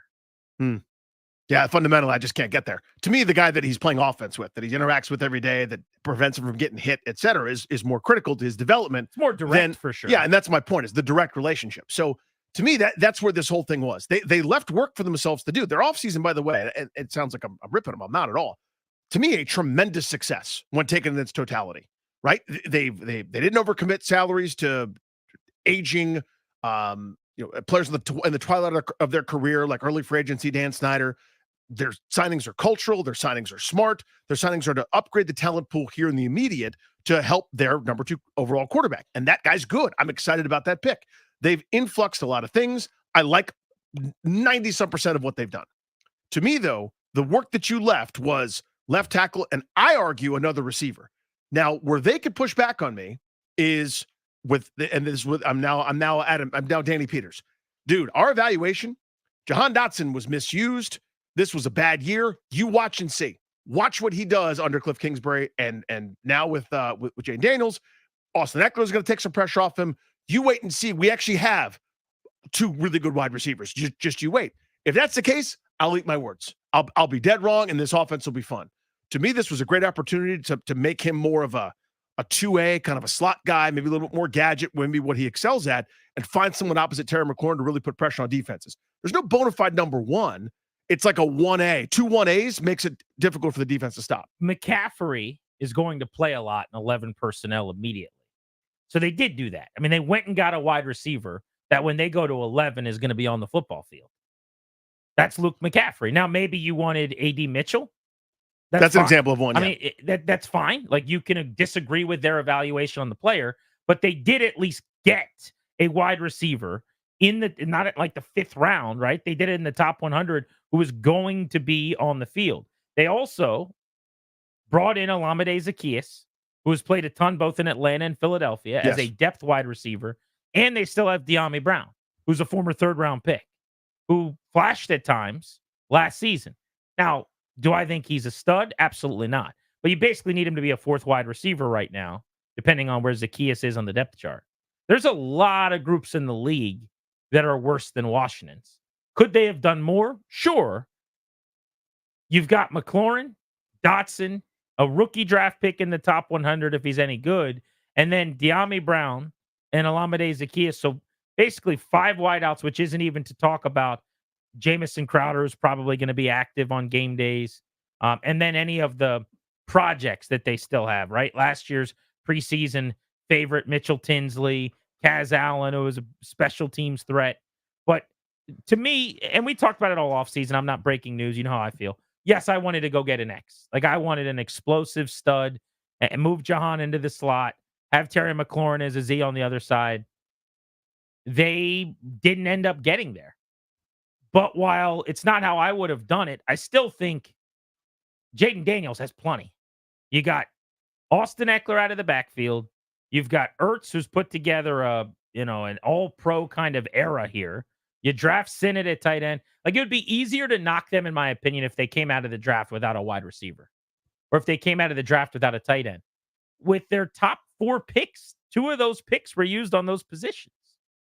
So they did do it. Maybe you don't love the guys that they got. Well, I like Luke McCaffrey. He was awesome on our show. People had a 5th round grade on him. They took him really as a Commanders 4th rounder. didn't. Right. They didn't. So, okay, if that solves it, if he's great, again, it'll be wonderful for you to be wrong, and we'll enjoy Sundays. It's just hard for me to believe that, he's a 4th rounder, will walk in and supplant all these other veterans or these other guys. The people you named to me, you can put Dax Milne, De'Ami Brown, Olamide Zaccheaus, shuffle them up, and they'll be the 5th receiver on almost any team. I'm not interested in any of those guys. To me, there was an opportunity to get really good there.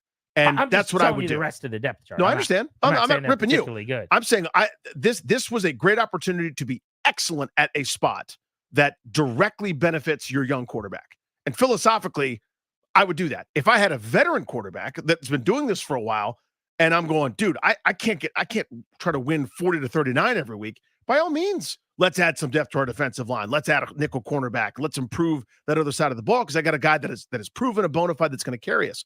I'm trying to get this kid hitting the ground running, and there were opportunities to do more. I would always do more, and they didn't take it that way. That's all. Yeah, I think that's probably how I would word it. Is you would always do more. They did plenty, but you want more, which is not bad, I don't think, and I think it actually is smart. But if McLaurin, Dotson, Ertz, Eckler, Sinnott, De'Ami Brown, Zaccheaus, whatever else they throw in there isn't enough, then I don't think it's because you had a bad supporting cast. Going into last year, everyone thought Jahan Dotson was on his way to a Pro Bowl. I did. He'd be the 2nd receiver on this group to make the Pro Bowl in a few years. Like, it's not like they're the Bears of 4 years ago and he's Justin Fields. There's a lot here. The better argument to me is not receiver, where he's well above league average with the cast that he's got at this point, but left tackle, where they haven't addressed it. And maybe Coleman ends up being the lottery ticket that they hit on. But is that in September? Is that right away? I don't know. Like, that would be the concern to me. But what do you guys think? Let's open up the MGM National Harbor listener lines. We've got one of the draftees from this 9-player class joining us this hour, Javonte Jean-Baptiste at 245. Do you think Washington, after taking Daniels 2nd, made it a big enough priority to help him and did enough to help him? We're Grant and Danny on the Fan.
we certainly think he has what it takes to be a tackle in this league. And he's got the feed, he's got the speed, he's got the strength, and he's got the intelligence. So, and he's got the right mindset. And so he'll come in and compete just like everybody else. GM Adam Peters on Brandon Coleman, 6th-year senior offensive lineman, 23 and a half years old, 6'4", 313, who was born in Virginia and moved to Berlin when he was a couple months old. Made 11 starts this past season, second team All Big 12, missed a game with injury, 22 of his last 26 starts over 2 years at left tackle. A lot of people thought he was a guard. Washington sees him on the outside at left tackle. He's the only player at his position they drafted, though. And if you want to say that was underwhelming, I totally agree with you. But I do think they did enough to help Jaden Daniels. They got him 2 pass catchers, and they improved the defense immensely. And where Danny and I have disagreed a bit, we're going to take your calls at 800-636-1067. And it's funny because I think you're stunned by my take, and I'm kind of shocked by yours. I think that having a much better defense is very helpful to a young quarterback. And I think that's pretty obvious. But for you, it's got to be more direct, and you got to go get the skill guys around them. Yeah, given the choice between having a bad defense and a good one, I'd love to have a good one. That's nice. Until your offense is good, you're wasting your time. That's in this sport. The best corollary for who's going to the conference title games every year is who's got the most points. Last year's outlier was actually the Kansas City Chiefs with the greatest quarterback ever to live, potentially. Previous years, are you in the top 5 in points? You're probably in the conference championship game with a chance to win the Super Bowl. Go back and look at it. It's pretty easy to figure out who the best teams were. You can only look at that category and go, I got a pretty good feeling somehow randomly that the 49ers and the Chiefs and the Bills and the Lions and the Eagles are in conference title games every year because their offenses were the best.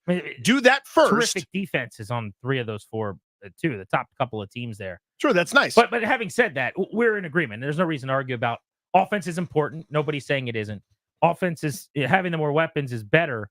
That goes without saying. If we're talking about building a champion, which I didn't know we were talking about that, then absolutely. I just thought this was a Jaden Daniels discussion. And if that's the case, then pretty much everything they did elevates the team, elevates him some. The question is 800-636-1067. Did they do enough? You agree with me on the Dan Quinn hire, which is to say, one of the reasons I didn't love going defensive minded again. When you hire a defensive minded coach, everything about the organization is shaped in his image now, and it's all about run fast, hit people, play violent, arrive violently, not for everybody, put that on a poster. You're doing the bit again, where we're going to be doing the defensive dance. Like, that's young quarterback, electric runner who can throw 2. This is fun. This is exciting. Cliff Kingsbury, draw it up, but also let's play defense and hit people. So I think you're right. I was hoping that we were not going to do that. Honestly, with the understanding that if you have a defensive mind at the top, that this is an inherent weakness from where the modern league is, and there's a reason the first 14 picks were offensive players. It's not some random coincidence. I thought we were out of that with like having Cliff Kingsbury and stuff like that. We're not. This is it. You remember they hired Quinn though, right? Yeah. You ain't out of that. So I thought it was like we're beyond that. We're smart enough to recognize that that's not what we're doing, but that's what we're doing. Chris is in Hyattsville on Grant and Danny. What's up, Chris? How are you? What's up? Sorry, guys. I'm eating a Wawa hoagie, so excuse me. Wawa hoagies are delicious. They're delicious. What you got? What kind of hoagie do you have? I got the Italian, it's so good. And I added some pepperoni. So I go oil, vinegar, and a little bit of mayo. That's how I do it. I do it on the pretzel bread, by the way. I love it. Some oil and vinegar and some mayo on a hoagie. All right. So look, Danny, I've been listening to you for like over a decade. I don't think you've ever been completely satisfied a day in your life, except for maybe when you were riding on that bus down Pennsylvania Avenue. That was pretty fun. Yeah. There's just, I mean, look, I think you're underestimating a couple of key factors. Number one, what this new regime thinks of how Bieniemy just poorly utilized his offensive personnel last year through his play calling. Maybe they believe in some of the existing talent, including the offensive line for that matter, that's already on the roster. You say they needed to upgrade offense. Well, the most important position is quarterback. They spent their number 2 draft pick on quarterback. That's right. They got a pass catching tight end. They added another guy who could be a potential playmaker at wide receiver. They had a lot of needs, and they addressed almost every single one of them. Yes, I would have loved for them to draft one of the elite tackles, but they didn't have enough draft capital to do all of these things. So there's only so many things you can get done quickly. I think he's gone. No, Chris, totally, thank you. yeah, totally the Appreciate point. Chris, I think you're right on. It's better than it was. But my point is that I know you can't do everything. I don't want to do everything. I wanted to prioritize. And they said, no, we can fix some more stuff. To me, like the most critical leak that's going to cause me to flood and drown, I'm fixing that one first. Then I start to do some of the finer things. I'm into the players that they got. Individually, these are good decisions. On a macro, I think there's a philosophical difference between maybe me and the actual smart professionals. But you have to acknowledge that if they had another really good wide receiver, you'd probably still want something else on offense. There is some truth to what he said, to where it's like they haven't reached your threshold, but your threshold would probably move again. Or do you disagree with that? Like if they drafted A.D. Mitchell instead of Sandra, and then they didn't take Luke McCaffrey, and that was the corner, and it's Rakestraw or whatever. I don't know who was there. Right. I think you're still somewhat annoyed that they didn't do more because they took a corner. I'd be more pleased on the spectrum. Took a D tackle in the second round, so you're mad about that, right? Right. Yeah, but there's a spectrum. It's not a 1 or 0. It's on a 1 is thrilled, and what scam am I using? Anyway, I'd be happier if they went, no, we're prioritizing offense. Tony, Long Island, what's good, buddy? Hey guys, how you been? Hey, buddy. Awesome. It's been a while. I just had to wait. I needed to see who the quarterback was going to be before I got back into this. There you Love go. it. Do the whole guessing game. And I'm happy. I'm thrilled. They made the right choice, in my opinion. I think there's one thing, though, Danny, you may have to get used to with this front office, because you did hear it a few times out of Adam Peters' mouth post-draft. Commander tag. We had commander tags on these players. There is a certain it factor they are looking for in football players. Mm-hmm. And if you watch these guys, Sennett, McCaffrey, Stanstrill, they're all from the same ilk. They are building something that I think goes back to what, you were talking about, a championship squad. Grant's talking about building around Daniels. I think they're doing enough. Rome wasn't built in a day. The defense was probably the worst defensive unit I've ever seen in my life. They had to address it, whether it was an offensive head coach or a defensive head coach. Give it time, Dan. Give it time. But they're putting ballers and dogs on this roster. That's arguably the worst defense in the league by pretty much any statistical measure. They had to do something. I also want to go back to Chris's point really quickly, because I thought he hit on something. I don't know if this is the case or not, but I think Chris in Hyattsville may have hit one out of the park when he said, isn't the decision-making this offseason a tell as to how they feel about the offensive personnel? Like, they looked at the defensive personnel, I acknowledge, and they shredded the whole thing. Yep. They go, we need to sign 3 defensive ends. We need to sign 3 linebackers. We need to go out. We need to sign 3 random corners that might not even make the team. We need to draft the corner. Like, everything they did screamed into a megaphone. This defense is horrendous. The last group couldn't evaluate players. On offense, they haven't really done that. They got a pass-catching running back, which they were devoid of anyway. But otherwise, it's kind of the same group. I mean, they're a little bit of... I'd say a little bit less than kind of the same. I think 5 of the 11 starters will be different. Well, but my point is, it's like salt and pepper on the table, right? They bring in... I'm talking about the skill positions. They have 2 new offensive linemen, I suppose. But it's still McLaurin, Dotson, probably McCaffrey if he could supplant Diami to start the season. But really, it's Brian Robinson. And the big difference is of the core skill guys is going to be Jaden Daniels, and then it's going to be some Sennett, some McCaffrey, some Eckler, whatever. But you compare the offense to the defense, it's pretty clear they like the offense a lot more than they like the defense. So totally acknowledge that as a possibility. I said that the counter argument to me from them would be, wait till you see Jahan Dotson this year. Last year, not his fault or something. If he's this year who I thought he was last year, that makes sense? Yeah. Then they'll be right. I'm wrong. I hope for that. My evaluation, though, my belief is they don't have that much in that room. Terry McLaurin's a very nice player. I don't really believe in anybody else there. Dotson. I don't say I'm out. You were super high on him a year ago. Totally, I was wrong. But so you now don't think he's nearly as good as you did. Correct. So I thought he was on his way to becoming a top 15 receiver in the game. I don't think that anymore. I think he's way better than last year, and I think that was largely a Bieniemy how Mhm. offense issue. I think he is going to be much better this season I than hope he so. was last year. One of those defensive players the Commanders drafted in round 7 was an edge from Notre Dame by way of Ohio State, Javante Jean-Baptiste. He joins us next right here on G&D.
Javante?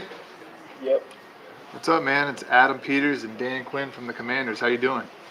I'm good. How you doing? Hey, what's up, man? What's up? That's the Jersey juice I'm talking about There right it there. is. Right on. You ready for this? I'm ready. Yes. That's what I'm talking about right there. To make you a Commander, man. Yeah. Yes. All right, dude. Congrats, man. Congrats, man. We're fired up. Welcome back to Grant and Danny on 106.7 The Fan. Let's go to the BetQL guest hotline as promised. Bet smarter to beat the books. Download the BetQL app. Visit BetQL.com. We are joined by 7th-round pick Javante Jean-Baptiste of Notre Dame by way of Ohio State, the final pick for the Commanders in the 2024 NFL draft class, 9-player class that they put together. Talented edge rusher, had 5 sacks and 10.5 tackles for loss this year. Javante, thank you so much for the time. How are you? I'm doing great, man. How you doing? Doing very great, well. buddy. Pumped up to chat with you. So take us back to your draft day celebration. You're watching day 3. You're hoping to hear your name called. Who was around you? You know, what was on the menu? Where were you at? What was it like? All right, so I'm in Atlanta, Georgia. I'm with my family, my mom, dad, uncles, cousins, god brothers. Everybody's there, man. The menu wise, food wise, we had it all. Like we had ribs, steak, mac and cheese, yams, beans. What you wanted? Pasta salad. It was there. Javante, did you know you were getting picked by Washington? Did I know? Yeah. I mean, I was hoping for it. Well, take us up to it. What kind of conversations did you have with them, and were they, giving you signals and what's that like? I mean, for me, like I had some visits with some other teams, but when I went out there to Washington, man, I just felt the love, the conversation between everyone in the building, man. I think everything went perfectly fine, and I was like, man, that's a place I could be at. So I was sitting there and I'm just like waiting. I'm like, man, come on. Did they separate themselves at all? Like, was it obvious more so than other teams that they liked you, or were there a lot of clubs you thought might take you? What was that like? I feel like they did separate themselves pretty much very well. Probably like one out of the two, but from them, it was most like distinctively, I was like, yeah, I feel that they're rocking with me and I'm rocking with them. I like it. So then you get the phone call. We've seen it, right? Peters, Quinn, they pass the phone around. They tell you you're getting drafted. What a relief that must have been as the wait finally ended. I mean, what was your expectation for where you could go from your agents, and what were you thinking might happen? I mean, I knew I was going to get gone, but I just didn't know exactly when. It could have been early, could have been middle, could have been late. So I was just sitting there, anxious, stomach and knots, like just twisting and turning. And then once I got that call, it was like the weight of the world was just like off my shoulders. I mean, at first I was excited, and then it was like I got hit with a whole nother emotion of like just like finally achieving something, man. The tears came out crazy. I was like, oh, I'm on the phone ugly crying. Oh, that's awesome, dude. Well, again, congratulations, Javante. Right now, what do you do well? What is your best attribute, and what are folks in DC getting? My best attribute is my motor, man. They're gonna get a person and a player that's gonna play sideline to sideline, someone that's gonna try to fire the guys up and make sure that I'm helping them hold the standard that wants to be in that building. I'm curious about your strengths and where you want to add to your game. Weaknesses, maybe. I mean, a player like me, since my strengths would kind of be my length, my speed, how I play, my mentality. I wouldn't really say I have like too much of like crazy weaknesses, but I just like will have to make sure I'm able to like stay involved in like yoga, Pilates and stuff like that. That I can gain more mobility and flexibility. How did going to 2 different colleges, being part of 2 different elite programs, how did that kind of help shape your journey here, getting ready for the draft, getting used to the way things are done in multiple places might actually be an advantage? Man, it was an advantage because I'll say just first off, from going from Ohio State, you walking in that building, you got guys like Nick Bosa, Chase Young, Jonathan Cooper, and that's just at the edge positions. You got other players, Justin Fields, J.K. Dobbins, guys like that, Jeff Okuda, and you get to see how they work every day and what they put into their bodies. You know, how they maintain themselves off the field, on the field, what they're doing when no one's watching. And I feel like I was able to just learn from those guys and add what they were doing well and try to replicate that myself. Now I say going to Notre Dame, it was a good thing for me because I was able to walk into a new system, you know, because I was being at Ohio State, I was there for 5 years now. Now where I'm at in my next phase in life, I'm going into another place where I don't know anyone. And I was able to do very well with that at Notre Dame, going in there, attacking everything, getting to know everyone in the building, man, creating a lot of relationships and just being able to learn from Coach Washington and Coach Free, Coach Golden, and the system that they had planned for me. You know, so I feel like my whole overall experiences between being at two blue blood colleges, it was amazing, man. Getting to learn from Coach Johnson and Coach Wash, man, it's a blessing. Javonte, Jean-Baptiste, 49 tackles, 10.5 tackles for loss, 5 sacks. Notre Dame this past season, 6'5" good-looking athlete. The Commanders just added in the draft, joining us on Grant and Danny. Give me a comp to an NFL rusher that you've either patterned your game after or you think resembles how you operate a little bit. Man, I say what I try to do by pattern my game was, I know a lot of people going to say it, but I really like to watch, like, there's kind of a couple plays I really like to diagnose and watch, and it was Max Crosby was one, Bud Dupree, and just taking a little stuff from Carlos Dunlap. The thing about Max was I just loved his relentless, how he plays sideline to sideline. And if you go take a little peek at me, you can see how I do that by chasing plays down and stuff. Who's your favorite team growing up, or who are some of the players that you rooted for? My favorite team growing up, I mean, I'm from New York. My dad was a big Giants fan, so you know I had to go where my dad was with. Your phone broke up. What were you saying? You said Washington? No, we're kidding. Nah, that's my favorite team now. There you go. Yeah, that's the right answer. That's my favorite team now. Ain't nobody but none. Commander now. Let's go. But back then, I love that. Everybody's got to get the burgundy and gold. Well, it's been great catching up. We appreciate the time. Thanks for hopping aboard, and best of luck to you, bro. No problem. Thank you. Javonte Jean-Baptiste of your Commanders here on Grant and Danny. Next, TJ Oshie's status for next season and beyond in doubt. And Adam Schefter says Drake May was not a consideration for Washington at number 2. We'll dive into both of those stories as we continue on The Fan.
Grant and Danny on the Fan. Thank you for making the show part of your day. Means a lot to us. There's plenty of ways to check us out. We are live all over DC on 106.7. Right now, we are live in Richmond on AM 910, FM 105.1. Remember to listen on Odyssey, an always free app. Pause, rewind the show wherever you go. If you are on a computer somewhere right now or a smart device at home, throw us on your smart TV or bring up our YouTube stream. There's now video of our show on YouTube, which is cool.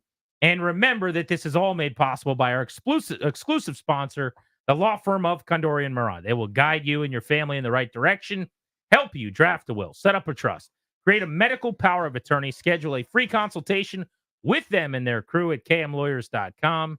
Be sure to tell them we sent you to get a discount. That's kmlawyers.com. Trevor Sikkema of PFF joins us at the bottom of the hour in about 28 minutes. Coming up in just a few, I want to talk about this Adam Schefter report that the Commanders were never looking at Drake May with the number 2 pick, or certainly not over the last few weeks. I want to dive into that. But really quickly, this is important to me, and I know a lot of people in town. TJ Oshie today, who is an American-born hockey superstar of U.S. fame in Sochi, where he over and over again shot in a shootout. One of the coolest sporting events I've ever seen. It was amazing. That was before he became a Capital. At the time, he was just a little boy with the St. Louis Blues. He comes to the Caps. He's been the heart and soul of the team ever since. He is quite literally, and I don't mean this, Danny, in some figurative, silly sense. Like, he has given his body to this organization, laying out in front of pucks, basically being pushed off the ice at times because he can't skate or walk. He played through a broken hand as the team was being swept and eliminated the other night in Game 4.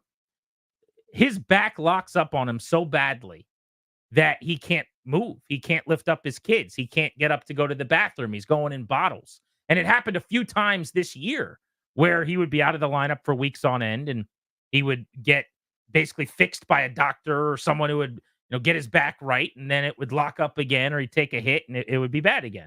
So he was asked today about his future at cleanout day with the Capitals after they were eliminated. And listen to what TJ Oshie said about the possibility of retirement. In your mind, you're playing next year. In my mind, I mean, it would be hard for me to ever for sure say that I'm stepping away from the game. So, I'd love to play next year, but I will need to come back with somewhat of a guarantee that my back won't be, it's hard putting everyone through the situation, from my family at home to the team trying to figure out a lineup to young guys getting called up and going down. So I'd like to find just an answer and a fix to the problem before I make another run at it. I mean, he's missed a ton of games with injuries throughout his career. He plays so hard, and he's so physically, and he's not that big. But there was a time where he would miss 12, 13 games over the course of the year. The last 4 years, it's more like 20 to 30 games. In stretches, 10 here, 12 there, 15 there, whatever it is. And this season, he missed 30 games, and the back was a major, major problem. But I don't know what you heard listening to that clip. Tarek El-Bashir asks him, in your mind, you're playing, and he basically says, I'm never going to tell you I'm not playing. I'm not going to say those words. I want to do it. I'd prefer to play if I can get some guarantee that they can miraculously and magically heal my back. But at 37, he'll be 38 at the end of next year. To me, I hear that, and I think we probably have seen TJ Oshie play his last game. There's a great chance. It reminds me a lot of Ryan Zimmerman. And what people didn't know to the degree of this is the stuff that Zim had to do just to get back on the field and be himself. Because like when you're young, you show up, lift your weights or your exercise, do whatever, you stretch, you go play 9 innings, it's fine. As the years went on, the injuries piled up, and then sort of that endless, meticulous, draining, pain in the butt stuff just to get back on the field, or in Oshie's case, ice, becomes so unfun and so miserable that it steals the joy away from playing to a degree. So there's no change in loving baseball in Zim's case or hockey in Oshie's case. The guy loves it. You can clearly tell. You have to peel him off the ice with a spatula. The deal is, though, in order to get to that point where you can be yourself, where you can play again, the mountain just keeps getting bigger and bigger and bigger with age. Totally. It becomes that hard. 25 goals 4 times, but I don't think that really tells the story. I go back to heart and soul. He was Ovechkin has been the captain. He wears the C. He's the greatest goal scorer to ever live. He's the guy in the prime of his career, especially. Obviously, Ovi was pointless in these 4 games and had just the 5 shots and really got shut down in the playoffs for the first time ever against the Rangers. But Ovi has been the automatic offense and the face of the program. And you wear the C when you're the guy that has led to an entire city falling in love with the sport and kids all over the city taking up hockey in a way that they never had before.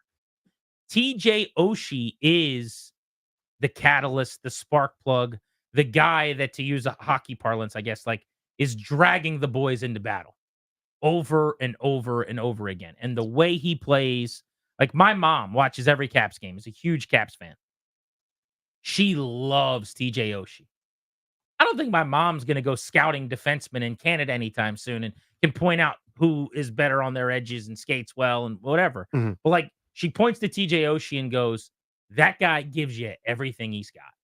And I think anyone who's ever watched the Caps or ever watched him, you see that, you respect that, you revere that. 77, if in fact this is his final game, hang it from the rafters next year. It's that kind of impact, in my opinion, on this organization at the most critical juncture for this franchise when they won their Stanley Cup, which they don't win without him. You don't need to retire every sweater from that team. I'm not suggesting that. 8 and 19 are going to be up there. I think 77 of the rest is kind of next in line for me, with all apologies to the guy that won the Conn Smythe. Yevgeny Kuznetsov and Alex Ovechkin were the two that competed for that. And Ovi ended up winning it, but I think Kuzi, in my mind, was kind of the best player on the run and was my Conn Smythe in a way. Wilson, heart and soul guy, will be the next captain, obviously. He'll carry the mantle forward post-Ovechkin. But there's only one Oshie. There's only one guy like that. You see it, how his teammates react, how they reacted to him playing his 1,000th game this year, which he wasn't sure he was going to get to because of the injuries, how they reacted, fighting back tears after the game when he got to score the game winner to push him into the playoffs, when his father tragically, passed away and lost his fight. So many different benchmarks where you just see how much these guys love him. And I don't want to pretend like I know him well. I've interacted with him several times around town over the years, but you could just tell that everyone who does know him and is in his life thinks the world of the guy. I think it's incredibly well said. So if you look at sort of just the points resume, because if you're trying to quantify that, 20th all time in points behind guys like, Scott Stevens and Kevin Hatcher and Dave Christian and the like. The TJ Oshie isn't just the assist or isn't just the goal or isn't just the, the penalty shootout or the move here or there. This is the cliched thing, right? The same way that Scott McLuhan used to talk about, what do you want? I want football players. That's a hockey player. What do you need? What's the winning play in the moment? It's the blocked shot. It's finishing the check. It's the grinded out forecheck. It's hustling for a puck, to take away potential icing. It's the body in front of the net. It's the guy in the bumper spot. It's the guy that makes the pass that maybe scores the goal, as he did to send him to the postseason this year. It's what the team needs. This is a winning player. And his impact, I think, again, very well said by you, was always greater than, say, the point total or, some of the minutes played. I mean, he's on the penalty kill as a guy that's such a gifted forward who could do so much offensively, just did everything possible to help the team win every time he puts a sweater on. That's a pretty big deal. And I think, folks, if you watch the Caps enough, you know who 77 is, you know what he's about. As you said, heart and soul of the team. I mean, obviously the engine has always been Ovi, and it should be a guy that's the leader that, early in his career, throwing his weight around, scoring goals, doing stuff we hadn't seen before, put it on the map here. That's your heart and soul. That's the guy that, before his body started to betray him, who's going to give me 100% tonight? Bet you 77 does, and that's kind of who he was. And that's the legacy. If indeed this is it. Look, he may play next season. I hope whatever he wants, he deserves. These guys have given everything. And so I can look at it and go, at this point, with his body breaking down on him and the way that this thing has trended, you get a bunch of money cleared up and maybe you can go get goal scoring or whatever. And if Backstrom's off the books, long-term IR, and if Oshie's off the books, long-term IR, that's 17, 18% of your salary cap right there, where they could pretty quickly add to the kids, to LaPierre and Mareshchenko and add some firepower with Ovechkin. And I mean, you could pretty quickly see them get a lot better offensively in one offseason. But at what cost, I guess. Like, to me, I want Oshie to go out on his own terms, whatever that is. If he wants to come back and try one more time, go for it, man. But I after listening to that today, based on all the stuff I was hearing down the stretch, I think there's a very real possibility he steps away. And it's weird because, like, with Backstrom, he's not retired, because if he retires Strasburg style, he doesn't really get his money. Mm-hmm. So it's basically this long-term IR situation where he doesn't play, which I think is more how it would go, maybe. I don't know. But it stinks, to see these guys' bodies. Backstrom first last year. Now Oshie, Ovi could be next at some point, although the Russian machine hasn't broken very often. But it happens. Yeah, this is normal. Father Time is undefeated, man. This is the normal course of things. And it also makes me appreciate Ovechkin that much more. Yeah. Right? Where this and again, I don't be flippant about it. These sorts of things happen to gentlemen in their upper 30s that have played at the professional level for 2 decades. Your body might break down some. See every athlete ever. And here you have Ovechkin still, charging around like a wild bull that just seen red. But to Oshie specifically, this is about less than will, right? This isn't necessarily like a desire thing, because to me, this is what I take out of the clip. I don't know about you. The desire is still there to play and compete and be part of it, and and come in and do it. Let me say this really but isn't it able to? Because I don't think it was in the clip, although it's now been long enough that I kind of forget. Did he reference like how bad his back gets in that clip? I mean, he basically said it needs to be fixed. No, okay, so he actually acknowledged to the media today, like, when his back is bad, when it goes, it like locks up, and we've seen this. If you watch these games, he literally is like doubled over, and it needs to be helped off the ice, and he can't like straighten his back. He literally has to lay on the ground, and he goes to the bathroom like in a bottle. That's not an exaggeration. Like, he forget lifting up his kids. Like, you can't do anything with your family until a doctor comes in and saves the day and gets your back to a point where you can straighten it again. Like, how long do you want to be doing that too when you're in your late 30s? He's, a year or two older than me. He's got 4 kids, one of whom is a couple years old, maybe not even 1 year old, I think. And his oldest girl, he's got beautiful girls. He's got 2 boys and 2 girls, I think. Maybe it's 3 girls, 1 boy. I'm not sure. I don't know what his 4th is. But his kids range between like 1 and I'd say 8 or 9. So I don't know, like, it is bigger than hockey in a way, but I don't know that anybody's ever loved hockey more than him, if that makes sense. So I wouldn't want to have to make the decision. Let's go to Kevin in Arlington on G&D, who wants to hop in real quick. What's up, Kev? Hey, guys, just real fast. I've watched the Caps since their very first game up at MSG in '74, and I never owned a jersey until I owned TJ's with the Stanley Cup patch on it. That's awesome. And, to me, he was the missing ingredient. I was saying this to Ryan when he took my call.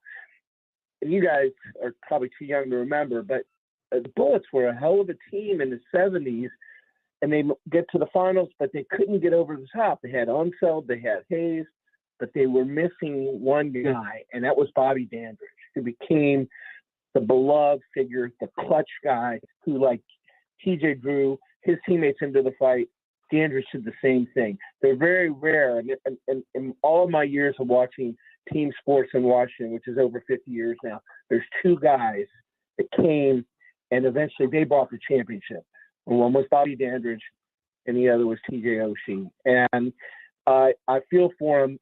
I'm in my early 60s. TJ's in his late 30s. I've had the back procedures he's had. It's called a nerve ablation. Okay. It's like the last thing you do before back surgery. It's a pain management technique. And let me tell you, it doesn't take all the pain away. I have no idea how he plays world-class hockey with that. It's crazy. It's nuts. Well, but he has the issues.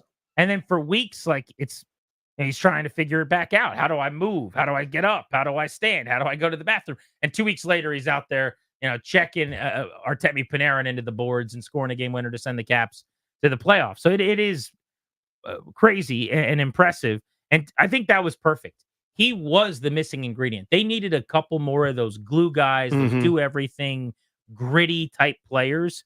And he provided that. And, Blues fans are still kicking themselves all these years later in a hockey-starved city that he got away in that deal. Was that Brouwer for Oshie? That sounds right to me. I think I'm right. That sounds right. But if Brouwer's a good player too. Like, he was good here. Yeah, but that's a tough one. Troy Brower for TJ Oshie? I mean, I'll take TJ Oshie. But Troy Brower was good here. That worked out pretty well for But the I'll good take guys. I'll take what we did. Yeah. But I just wanted to give him his flowers. Mentioned earlier today, not that he's retiring, but without saying it, essentially that he's got a lot to consider and that he wants to come back if he can get a clearance that I think is going to be hard to get. Like his point is, I'll play again if I can figure out a way to make sure that my back's not a problem. Well, how are you going to do that? That's not coming. A doctor's going to tell you, hey, I can promise you your back's not going to be an issue. Bobby's an only. What's up, Bobby? How are you? Hey, all right. How about you? Good, buddy. Doing well, thanks. So I used to live in St. Louis for a while, and Oshie played for the Blues, and he was electric on the ice when he was with the Blues. Everybody loved him in town. And then I moved back to the DMV, and then I saw that Oshie was getting traded to the Caps, and I was really pumped about that because I knew that he was going to make all the difference in the world to the team. So I think what he did, he asked to be traded to where you were going. Very I think that's what happened. He's like, I think this dude's going to the DMV. I got to go too. I got to follow him. The guy, I want him to see someone that he likes, feels comfortable.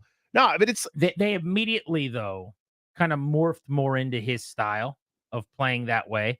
He has the physicality and the, to me, it reminds me almost, it's going to sound weird, but like, sometimes those little dogs think they're 175 pounds. like the little dogs act big. Exactly. Like TJ Oshie plays like he's Tom Wilson size. So the first time we met him, we did a show from Kettler, like right at the beginning of their season, right? Like their training camp was underway, whatever. Back to back. But do you remember the bit? Like the first time we met him, I was like, I don't know how to say this in a nice way. I thought you were enormous. Like when the way you play on ice is big. He's my size. You're a regular looking under dude. 6 foot. Yeah. And he's probably, 185 pounds or something. But yeah, he plays like he's a big dude. Like he's a part of that, he could be a checking line guy. He could also be skilled up front, but he's not enormous. And he can party too. He gave you the Right drink through through the the sweater. Right through the shirt. He was the first one, I think, to jump into the fountains with Ove. A lot of those memories are Oshie memories. Little Oshies. He was so hoarse and inebriated at the parade. Back to back. I mean, he could barely talk. Like, I got another one for you guys. It was like the guy, one more for you guys. It's like a Marty McFly. Like, I don't know why he's the guy I think of, but just time like machine that you invented. like young guy on stage and he's just back to the partying with a year backwards hat. 1955. Like, I got one more I wanted to say. Back to back. Oh, I love TJ Oshie.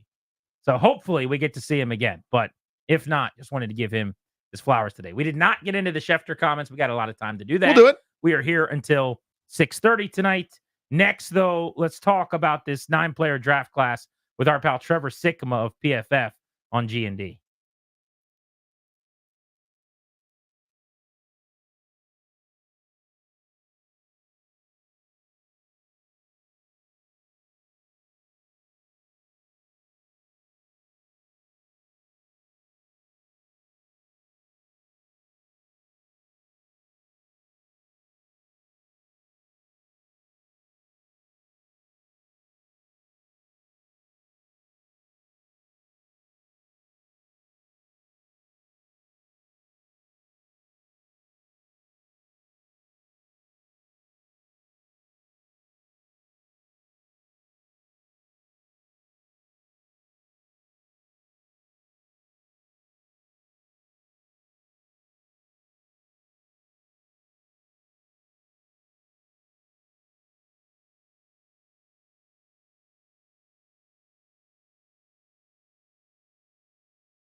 He's Danny. I'm Grant. This is the Fan. Normally, we tell you what we're wearing. Today, you know we mean it. You can figure it out. We're on video and everything. I got a black polo on. I got khaki shorts and black Chiswick shoes. These are the guys I slip right into. The jean Chiswicks. Yeah, I got the what's this? This is the Nationals Cherry Blossom t-shirts. It's a Cherry Blossom standard issue giveaway tee there. I got these short pants on sale. I'm pretty excited about that. What color are they? This is, you could say it's like a Merlot or a purple, maybe. But No, it's not, you're not wearing purple But pants. it's not like purple. It's not like Stand Vikings up. purple. Here we go. Oh, yeah, you are. You've been doing a bit for a couple of weeks. We've been talking about behind the scenes where you wear a lot of weird colored pants. What happened? What changed? Nothing. You haven't worn like normal colored pants in a while.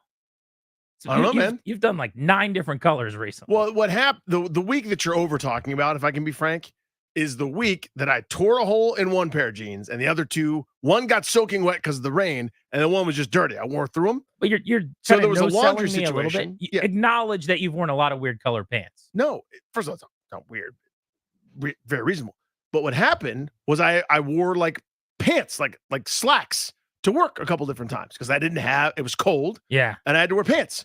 Couldn't just not wear pants. Green There are pants rules. are like, you could either report to serve overseas or you could come in here. And now these are, I think, like a wine colors, right? Yeah, I was like, it was a Merlot. I like that. Maybe. Let's not make our next guest wait. He's a very handsome man, very well dressed. Great hair. Trevor Sikkema of PFF, one of their lead draft analysts and experts over there. A guy we love talking ball with, joins us on Grant and Danny.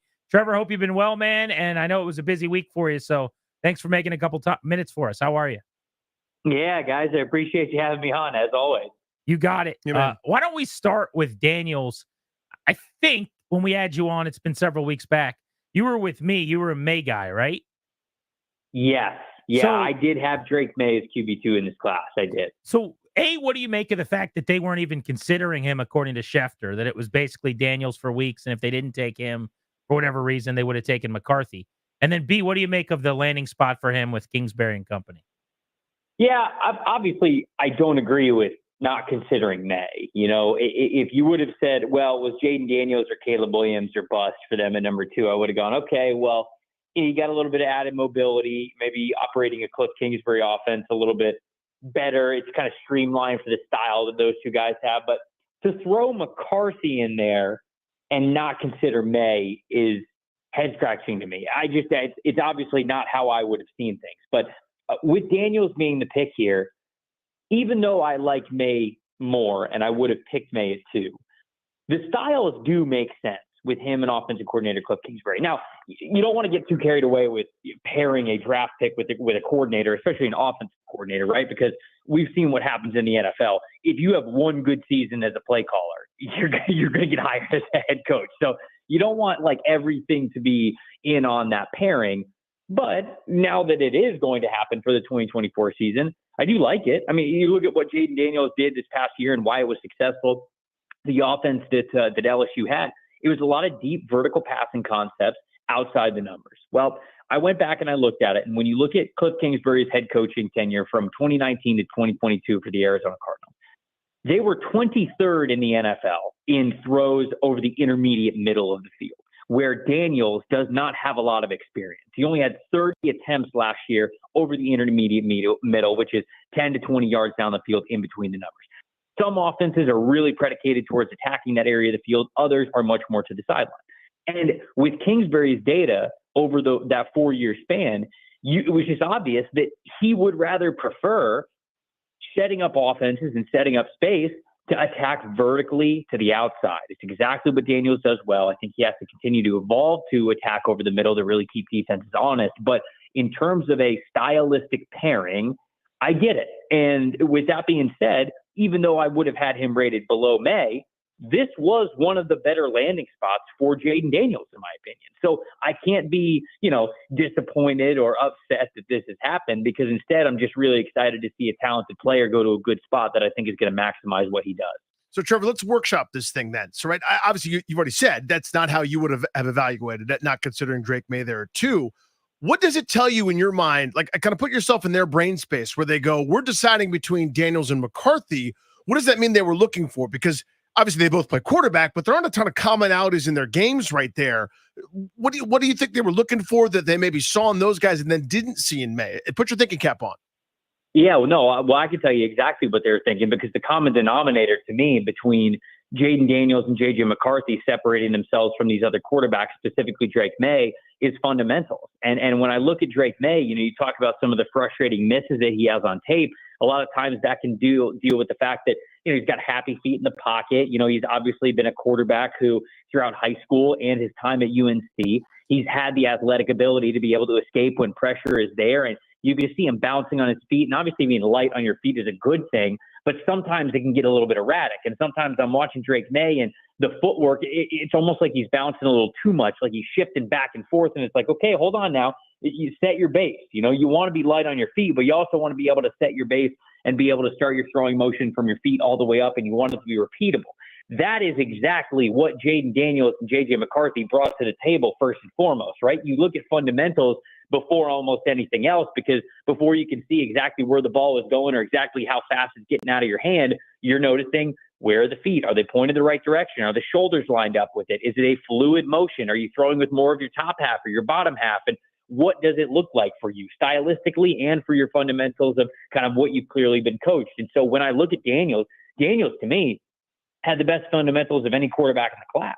I mean, sometimes I think people get bad stereotypes in their head and they think, oh yeah, Russian quarterback, maybe he's got to learn how to throw a little bit better. Daniels is fantastic between the pocket. I mean, he has some of the most repeatable throwing motion traits of any of these quarterbacks. And I would say that McCarthy's probably second. So what they clearly prioritized, if it really was between Daniels and McCarthy, is they wanted somebody who is fundamentally sound, who had a repeatable throwing motion. And anytime you can say that to an offensive coach or just any coach in general, they like it, because what coaches don't like to be is fooled or unknown, or just, they just don't know what's coming next. That is a coach's nightmare. They want to be able to predict what is going to happen. And if you are unpredictable with it, well, then they get really nervous about putting you in certain situations. They know exactly what they're getting as a passer from a fundamental standpoint with Jaden Daniels. And I think they had faith in that. And that uncertainty that may have been there with May, I don't think existed with those other two. So that is, to me, the common denominator there. Our guest is Trevor Sikkema, Grant and Danny here on The Fan. If you're that high on him as a passer, and a lot of people are, obviously, the tape's pretty good, then he's bust-proof for you, right? Or I mean, like, what are your – then you have to think he's going to be really good then, because the running can't be in question. Well, I think when you look at Daniels, so I had him 21st overall on my big board. And I don't want to say that he's bust-proof. I mean, he does a lot of things well, but first and foremost, no prospect is bust-proof. It's the NFL draft. As much as we would like to talk about what these guys bring to the table, no prospect is bust-proof. I like the fit of where he is going, and so that's an easier projection for me there. But with Daniels, the areas that give me a little bit of concern, I think it's three areas. One, you talk about that rushing ability. I like the rushing ability that he has there, but he has to protect himself better. And I also think he has to gain weight to be able to take the hits that he's going to take at the NFL level. And you could say, well, quarterbacks, the rules are designed for them to not take hits. You're right. But if you're going to sit here and you're going to tell me you're going to utilize him on the run, guess what? He's going to take hits. He needs to certainly protect himself a lot better than he did at LSU. And I think that he knows that, and everybody knows that. So I'm hoping that gets better, but that is something that still has to get better for him to have that longevity and that continued success, to stay durable, stay available, and stay healthy. Another area is, I mentioned before, throwing over the middle of the field.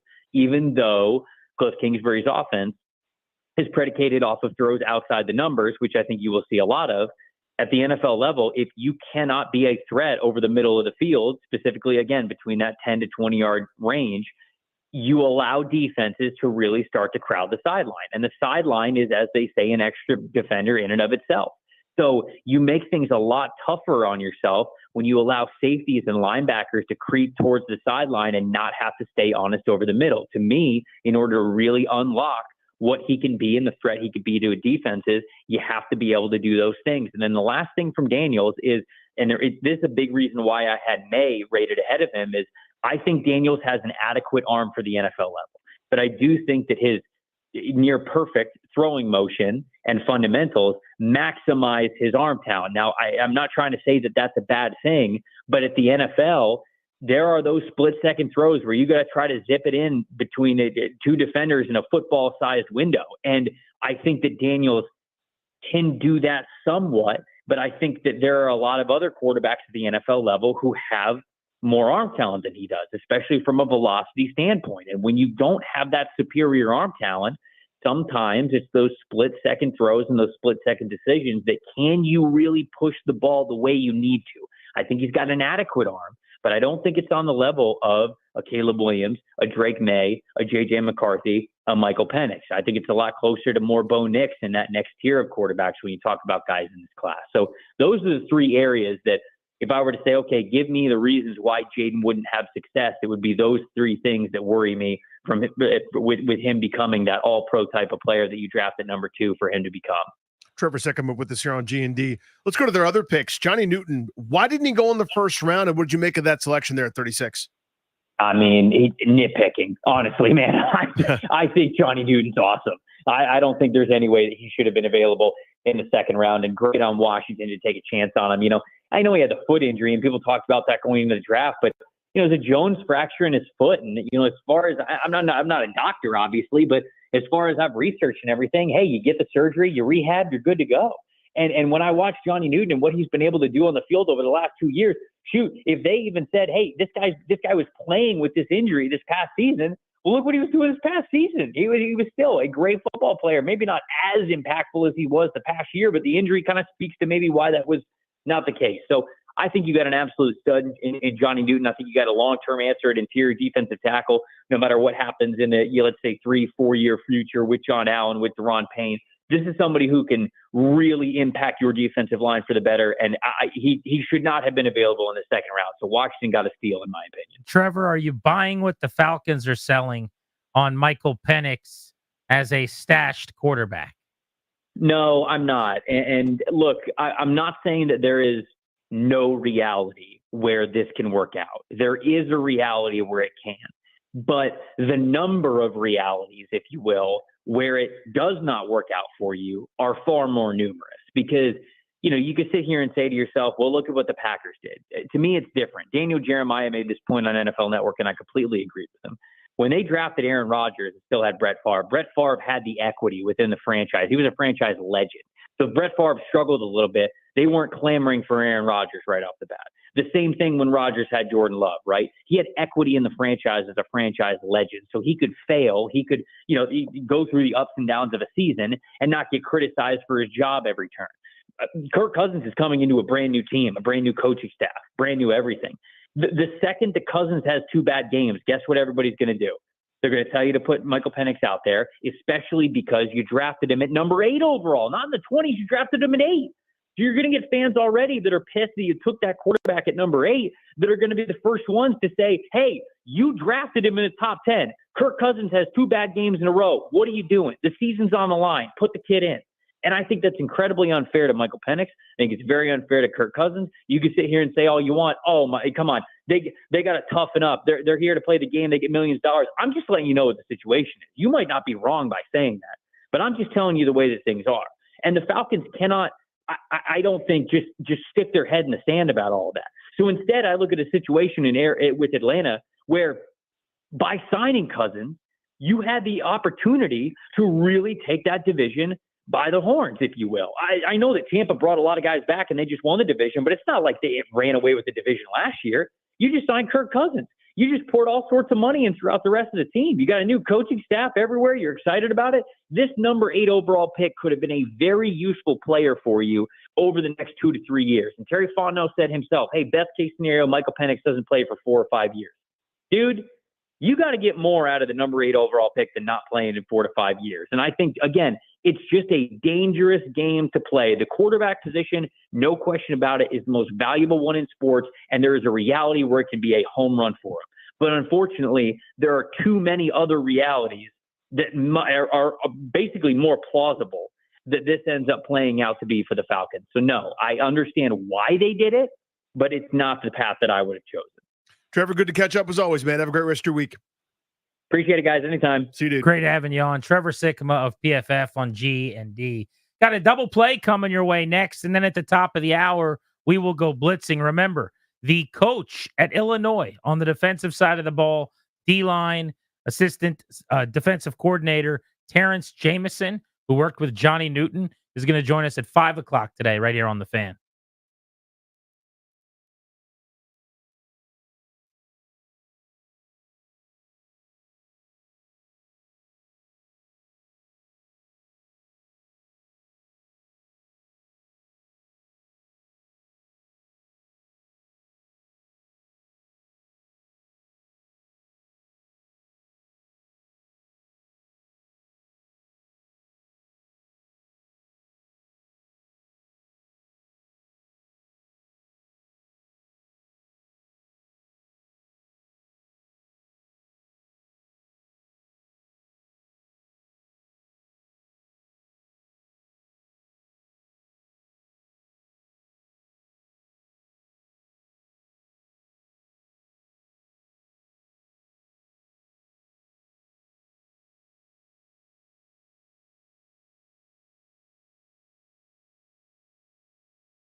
We're Grant and Danny. It is time for a double play.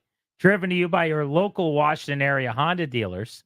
Stop in for a great deal on the rugged and capable Honda Pilot. Contact your local Washington area Honda dealers today.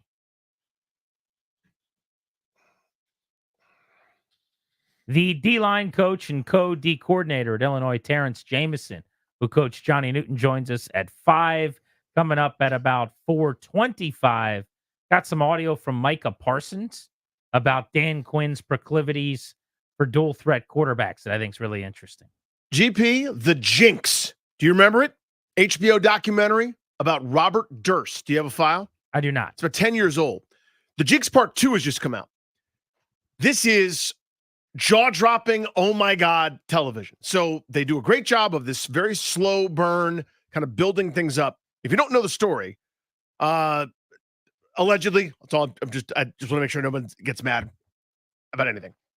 This guy named Robert Durst, a real estate mogul heir from New York City, who basically is worth hundreds of millions of dollars at various points. It's always kind of totally unclear. Has had people die near him under mysterious circumstances multiple times over in his life. It was believed by some that his original wife back in the early 80s was killed. And it was by him, and she went missing. He moved as, a multimillionaire to sort of escape the heat to a $300 a month boarding house in Texas, where this fairly recognizable socialite and mogul, like think of someone now that would be on TMZ who's like famous for being famous, like a Kardashian-style person that's never really accomplished anything, but everyone knows who they are. He was living as a woman named Dorothy with a wig and like a dress and pretended to be mute for years at a time to avoid any kind of circumstances. There was a neighbor of his who died, again, under various mysterious circumstances, and Durst admitted, at least at this time, his legal defense team said, no, this one was self-defense. So what did they do in self-defense? Mutilated, chopped up the body, and threw it in the Galveston Bay. Then a friend of his that supported him even throughout all of these things that are happening. There's other mysterious stuff going on the entire time. A friend of his shows up dead. There's a letter to the misspelled Beverly Hills Police Department, misspelling the word Beverly, that the filmmakers in a jaw-dropping moment find the same spelling on another one of his letters, totally unrelated, right? They find this the way he spelled Beverly, L-E-Y, with the same handwriting that lets the Beverly Hills police know there's a dead body at this friend of his house, and it was her. He was eventually convicted of killing this person. There are other trials as well. So the story is like each moment of it is incredible. The coup de grace, the huge, most incredible jaw-dropping moment. He maintains his innocence throughout all this of the original series and the documentary. This is now more than a decade Are you old. about to spoil it, or? Well, absolutely. But this is well over a decade old. Part 2 is out now. But are you going to spoil part 2? No. Okay. Yeah. Part 1 is, again, more than a decade old. Okay. So I shouldn't watch it anymore. You 100% should. It's incredible. Even after you say what you're about to say. 100%. Okay. He is on a hot mic. They set this up throughout the season. On a hot mic multiple times, he kind of mutters to himself and sort of gives a running commentary or play-by-play of what's just happened. The hot mic at the end of episode 6. But can I just watch it, though, or no? Yes. The hot mic at the end of episode 6 is one of the most staggering, jaw-dropping moments in television history. Okay. That's where we pick up for the new season. We're 2 episodes in. I'm a little steamed. He sees this documentary play on television. He then goes, I better go on the run. He goes on the run, has to, like a national task force trying to catch this old man who ends up getting picked up. He has millions of dollars available to him. He has $500 in his pocket, $37,000 in his car, and he gets picked up for shoplifting Band-Aids in Bethlehem, Pennsylvania. Every detail is so crazy and so insane. It's so jaw-dropping. It's unbelievable. But they do it so they take their time. They talk to all these different people, they let you decide for yourself. And boy, is it easy to decide. It's incredible. Have you watched American Nightmare yet? Yes. Good. I will do this. I The will Jinx, watch this. HBO, bro. The Jinx, HBO. I thought you didn't have HBO. No one ever understands this. I have HBO. But you couldn't give me HBO, remember? Because it's with my cable. I have HBO. Everyone's like, can you just do Max? Log into the Max, reverse Max your passwords. But do that. I have HBO. It's on my cable. It's time for my double play. Took the kids to the playground today. There was a guy there, probably, 60-some-year-old guy, flying a kite. Not like go fly a kite because you're mad at someone. Like, no, actually flying a kite. Really, really high up. I'm going to say the kite it probably wasn't a mile away, but it was really far away. I've never seen a kite higher up in the air, like more string being used for a kite than this guy was using. It's not a particularly windy day, Danny. Okay. It's just a random Tuesday. Mm-hmm. This guy's at a park by himself, behind a library, flying a kite, and he was the best kite flyer I've ever seen in my life. I'm going to guess this thing was several hundred feet in the air. No. I'm telling you. Is there enough strength for several hundred feet? That was the other funny part.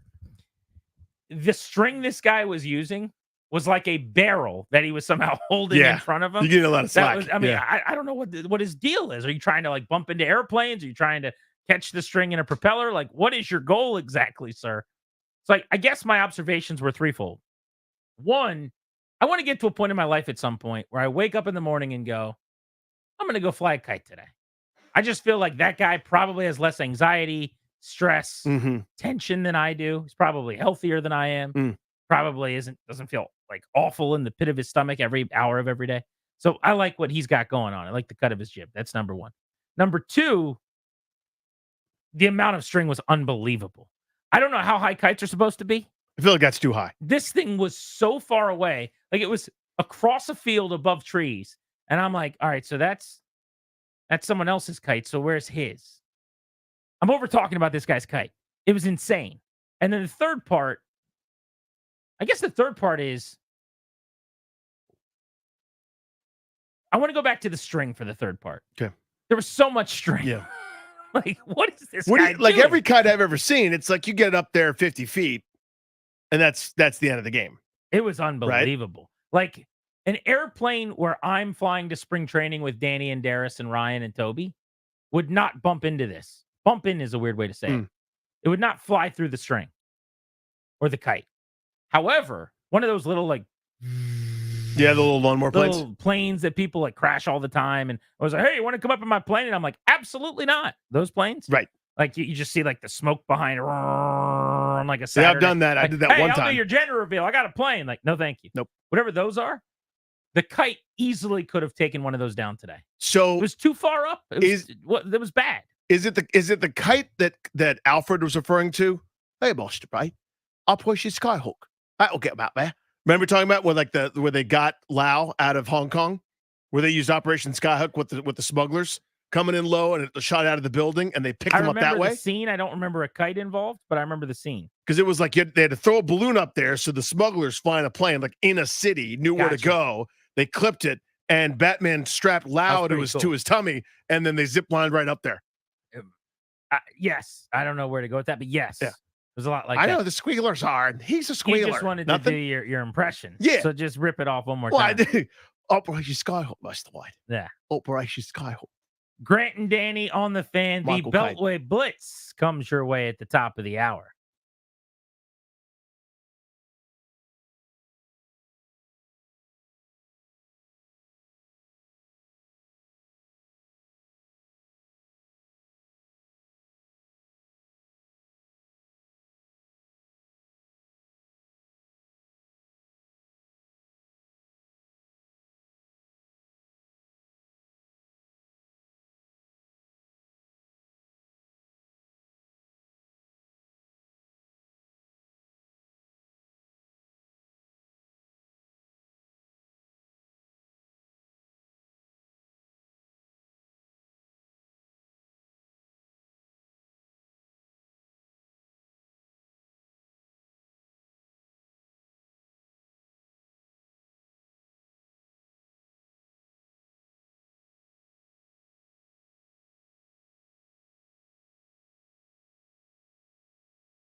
The Beltway Blitz comes your way in just a moment. You want your local teams to make the best decisions for the future, don't you? Don't forget to do the same for yourself. As the exclusive sponsor of our show, the law firm of Condori and Murad can guide you and your family in the right direction. They'll help you draft your will, set up a trust, create a medical power of attorney. Schedule a free consultation with their estate planning attorneys, kmlawyers.com. Be sure to tell them that we sent you. If you mention G&D, you'll get a discount. kmlawyers.com. Got some audio I want to play for you guys coming up next segment, including Bill Belichick's breakdown of Jaden Daniels. Thought that was interesting. Also, Micah Parsons was not surprised at all that Dan Quinn wanted Jaden Daniels based on how he always felt about quarterbacks who could run. I thought that was really compelling.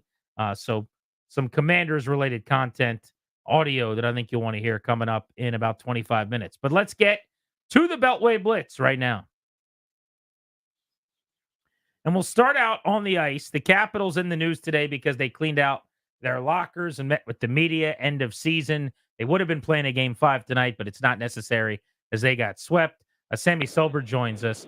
So, Sammy, why don't we start with TJ Oshie? I thought that was pretty important today. He was asked about his future. What did you take away from his answers as to whether or not we'll see him play again? Yeah, he was honestly very open and candid about it. I think that was a really important thing to go over. And I think he realized, the magnitude of the situation. And he kind of explained that, there's a lot that goes into it. Osh loves the game. He doesn't want to necessarily step away from it, but he's got to address the issues with his back that have just been lingering. And, he's not going to say that it's, time to step away, but at the same time, he needs to find answers with his back so that he's not in the lineup that whole time, just because it's been a hard and frustrating process for him. And, management is going to give him the time to evaluate his options and make a decision. So lots to think about for him going forward. Do you think he'll retire? I mean, this isn't the answer you guys want, but it's not mine to say, I'm not sure. I think that he loves the game. I think that the Washington Capitals are a better team with TJ Oshie. He's the glue, he's the motor. Personally, I think, if he can play, he will play. We've seen him fight through just about everything, even when his back has had him literally on the floor. He still finds a way to come back. But if he can't find a long-term fix, I don't think he's back. About 48 hours removed now from the end of their season. How should we view it in totality? Down the stretch, I was post-trade deadline. That was fun, right? A bunch of kids and a bunch of old guys, including Oshie, putting himself together with Band-Aids and hope to be able just to make the postseason. But big picture, I don't know if I was thrilled with everything. How should we feel about this year, Sammy? I think you should feel pretty good. Honestly, if you're a Caps fan, I think nobody expected this team to make the playoffs, right? Like they were cut out from, the start, and you had some big things happen. You lose Backy a handful of games in, and then down the stretch you say goodbye to Kuznetsov, and then you sell a couple pieces at the deadline. You don't think you're making it. Ovi's not scoring at the rate he's usually scoring at. The power play is not clicking. There's just so many different things happening that don't indicate that this team is going to make any kind of run for a playoff spot. And then down the stretch, you see Charlie Lindgren, put on a show between the pipes. You see the young guys, Lapierre, McMichael, step up into these huge roles, and this veteran group and these underdogs and these young guys come together and literally grind out win after win with their backs against the wall every night. And they sneak into the playoffs and, devastate a couple other teams in the process, like on the last night of the season. That's a lot to be proud of. So I think if you're a Cavs fan, you shouldn't, it's not a pretty end. Nobody wants to be swept. I mean, the Rangers are a powerhouse. They won the President's Trophy for a reason. They were the better team, plain and simple. But I think if you're a Cavs fan, there's a lot to take away and a lot to be proud of. What is the outlook and maybe the blueprint for this offseason if Backstrom and Oshie are both on some version of LTIR, hypothetically, that's 17% of their cap that presumably they could spend. I mean, they could really be aggressive. Like, hypothetically, what could they try to accomplish if they have a bunch of money to roll with for the first time in a long time? Yeah, I mean, you said it. Like, this might be the first summer that if things go in a certain direction, they'll have a big chunk of change, right? I think something that you have to address is your offense a little bit. Just that was the biggest thing that kind of stopped this team in its tracks, was just the inability to really score goals on a consistent basis. And so I think when you're looking toward free agency, and McClellan said this too, is that, you know, that's what they're going to look at, you know, through, whether it be through trades or free agency, you know, finding some help in the form of offense and finding some pieces that can come in and really work with those young guys stepping up to establish, you know, something special building in the future, especially, you know, with Ovechkin entering the final 2 years and tracking down his record. The goals have to come from somewhere, right? So I think you use that money wisely. I think that you invested in a couple of the pieces you already have, and then you go and you see who you can pick up, whether it be, you know, a big name on the trade market, or you pick up a couple big names in free agency and make a splash. So we'll see where they go, but offense is the biggest need right now. Sammy, thank you as always. Have a great week. Thank you, guys. Take care. See you soon. Hit the sound of the local 53, please. Our guy Earl Forsey joins us to talk about the Washington football. Gentlemen, Earl, big picture, what'd you make of the draft?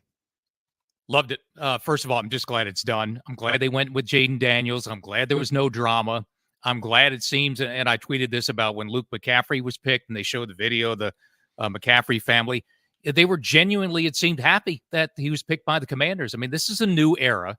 They're not going to fix it all in one off season. You know, the left tackle is still a glaring need for the team, even though I know they picked one, and we'll see about Brandon Coleman. But all in all, I mean, you know, B plus A. I mean, it's a good time to be a Commanders fan. It may take a year or two, but it looks like finally this team is on its way back to being relevant again in the NFL. You mentioned being excited about Daniels. Danny and I started the show by arguing a little bit as to whether or not they did enough around him. I like that they got him a tight end and a receiver. It would have been nice if they got a left tackle, but I think he'll benefit from the defensive additions because they were so bad on defense. And if they're more respectable on that side of the ball, it makes his job a little easier. Where are you at on that? Danny kind of wanted him to be more aggressive going out and getting weapons. Well, I think part of this was the way they drafted because they did not look. You can talk about reaches and things like that in the draft. The one thing, and all these experts were right about saying it, that they had to need a tackle, but you know, all these tackles went, and you don't have everybody's not your first round. So if you can't get up and get a guy in the first round, and then a lot of these guys probably, maybe in their opinion, weren't worth going that high in the second round with. Do you know? So in generally, I think they did what they could. I love the McCaffrey pick. I'm a big fan. I know you guys had him on yesterday. I think that's big. Look, you just have to.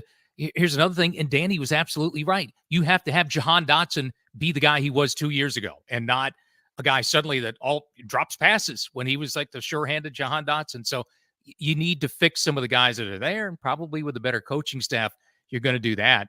But you know, I think when you see what they did and not going, it's not just, well, we need this and we're going to reach to get a guy because we need a tackle. I was looking at tackles. Do you have any idea? Do you know how many tackles were picked overall in the draft last Thursday, OT Friday, Saturday? or DT?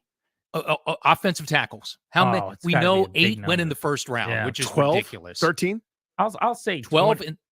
I'll say 12 20. in the first 2 rounds. 27 total tackles went. So, you know, you're taking a flyer, you know, a guy like Coleman, and there are some, and you've had, you know, the guests on, these analysts that they kind of think that maybe he will project to a tackle. Let me read you something for about thinking what you think you know, what you really do or don't know in the draft. Let me read you a little bit of a draft profile on someone. Feet are only above average, may have limited range and pass protection, lacks a nasty demeanor, looks a little stiff, making the transition from right tackle to left tackle. We'll see about that at the combine. don't think he'll ever be considered an elite pass protector in the NFL. Now, that was about what player, do you think? He's saying he's reading it, so it's a stud. I'm going to say Trent Williams. Trent Williams. That's funny. All of that. Don't think he may not make that. So you don't know. You really don't. And I think that's where you are with these guys. You trust in these guys, and namely Adam Peters now for making these picks. I love the fact, I know it's an intangible, it's not a measurable, but I love the fact that a lot of these guys were team captains, and that's been brought up a lot. 9 picks, and I counted last night, but double check, 6 of the 9 were team captains, in their teams. We're talking Michigan, national champion, Jaden Daniels at LSU. It's a good thing. And the bottom line, gentlemen, if Jaden Daniels hits and he's the guy, you're winning the draft. That's an A+. If he doesn't, it's great to have the other guys, but that's the key guy right there. The first guy you pick, number 2. I wonder if that other part of the scouting report had the team president wants her into a useless feud with this player down the line, but I digress. But can you believe that? And No, one of it's those funny. was Walter Camp football I'm reading off. So I know. you just don't know. I mean, that's the thing. And it's the old, well, you don't know for 3 years. And look, we look back at the last 4 draft classes that, hey, Ron, well, I did what we could do. Okay. So you don't really know until you see these guys in the field. The rookie mini camp is coming up either this next couple of weeks. And you know how that goes too, Grant. You've been out there. As soon as these guys hit the field, and I'm talking about Jaden Daniels, people are watching, and you'll be hearing things right away if he doesn't look like the guy you picked number 2 to save your franchise. Earl, thank you as always, bud. Have a great week. Yep. Hey, a quick question for you guys. Yes. Yep. I know you got to go, but see, I'm stuck in the number 2 slot. So I think I'm demoted. I did something yesterday. I want you to guess what it was very quickly. Go ahead. You Farmer's did market. something around the house yesterday needed to be done. Around the house. I'm going to say you hung curtains. Hung a picture. No. Put the Christmas tree away. Congratulations. Let's go. That's a big day. April You know what, 29th, baby. I was waiting until the draft. And now that That's it's done, I can incredible. safely put the tree away. So Yeah, what's it's a little funny late this about year. that is we have a ton of trees, and my wife handles everything upstairs.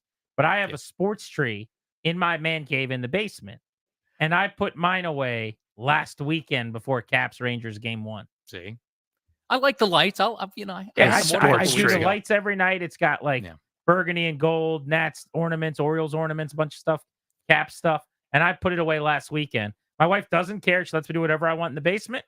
And I was like, you know what? It's time. But I was thinking my about wife just and my going son year-round put with it away last year, Grant, and things have to be put in certain places. I couldn't find cords and lights, and it took me 2 weeks to put everything up. It wasn't in the right spot. So now it's done properly, and a couple of months from now, I'll probably put it back up again. See you, buddy. Our guy, Earl Forsey. Hit that national sounder, please. Voice of the Nats, Dave Jackler joins us to talk about the Nationals. Jax, can they play in Miami again? That was a lot of fun, huh? Well, my Christmas tree's away by New Year's Day, or my wife is going to have me, in a vice. So I don't know what's up with you guys. New Year's Day is a bit aggressive. Let's relax at the Jaguar house. I know. I'm telling you, it's. Are you guys also the family that puts it up on Christmas Eve? No. We get a solid month. I mean, we're there. The Saturday after Thanksgiving, Sunday after Thanksgiving. Okay, that I can weekend. do that. We get a full 5 weeks. But I'm telling you, as soon as once it's December 31st, midnight, it's gone. Yeah, I think every couple has one of two styles. One is, all right, it's midnight on Christmas. It's time to put that tree away and get rid of it. The other is, I just want to leave it up. I just want to be reminded of Christmas, and it's out for weeks and weeks and weeks. I want it up on November 1st. My wife's policy is Thanksgiving.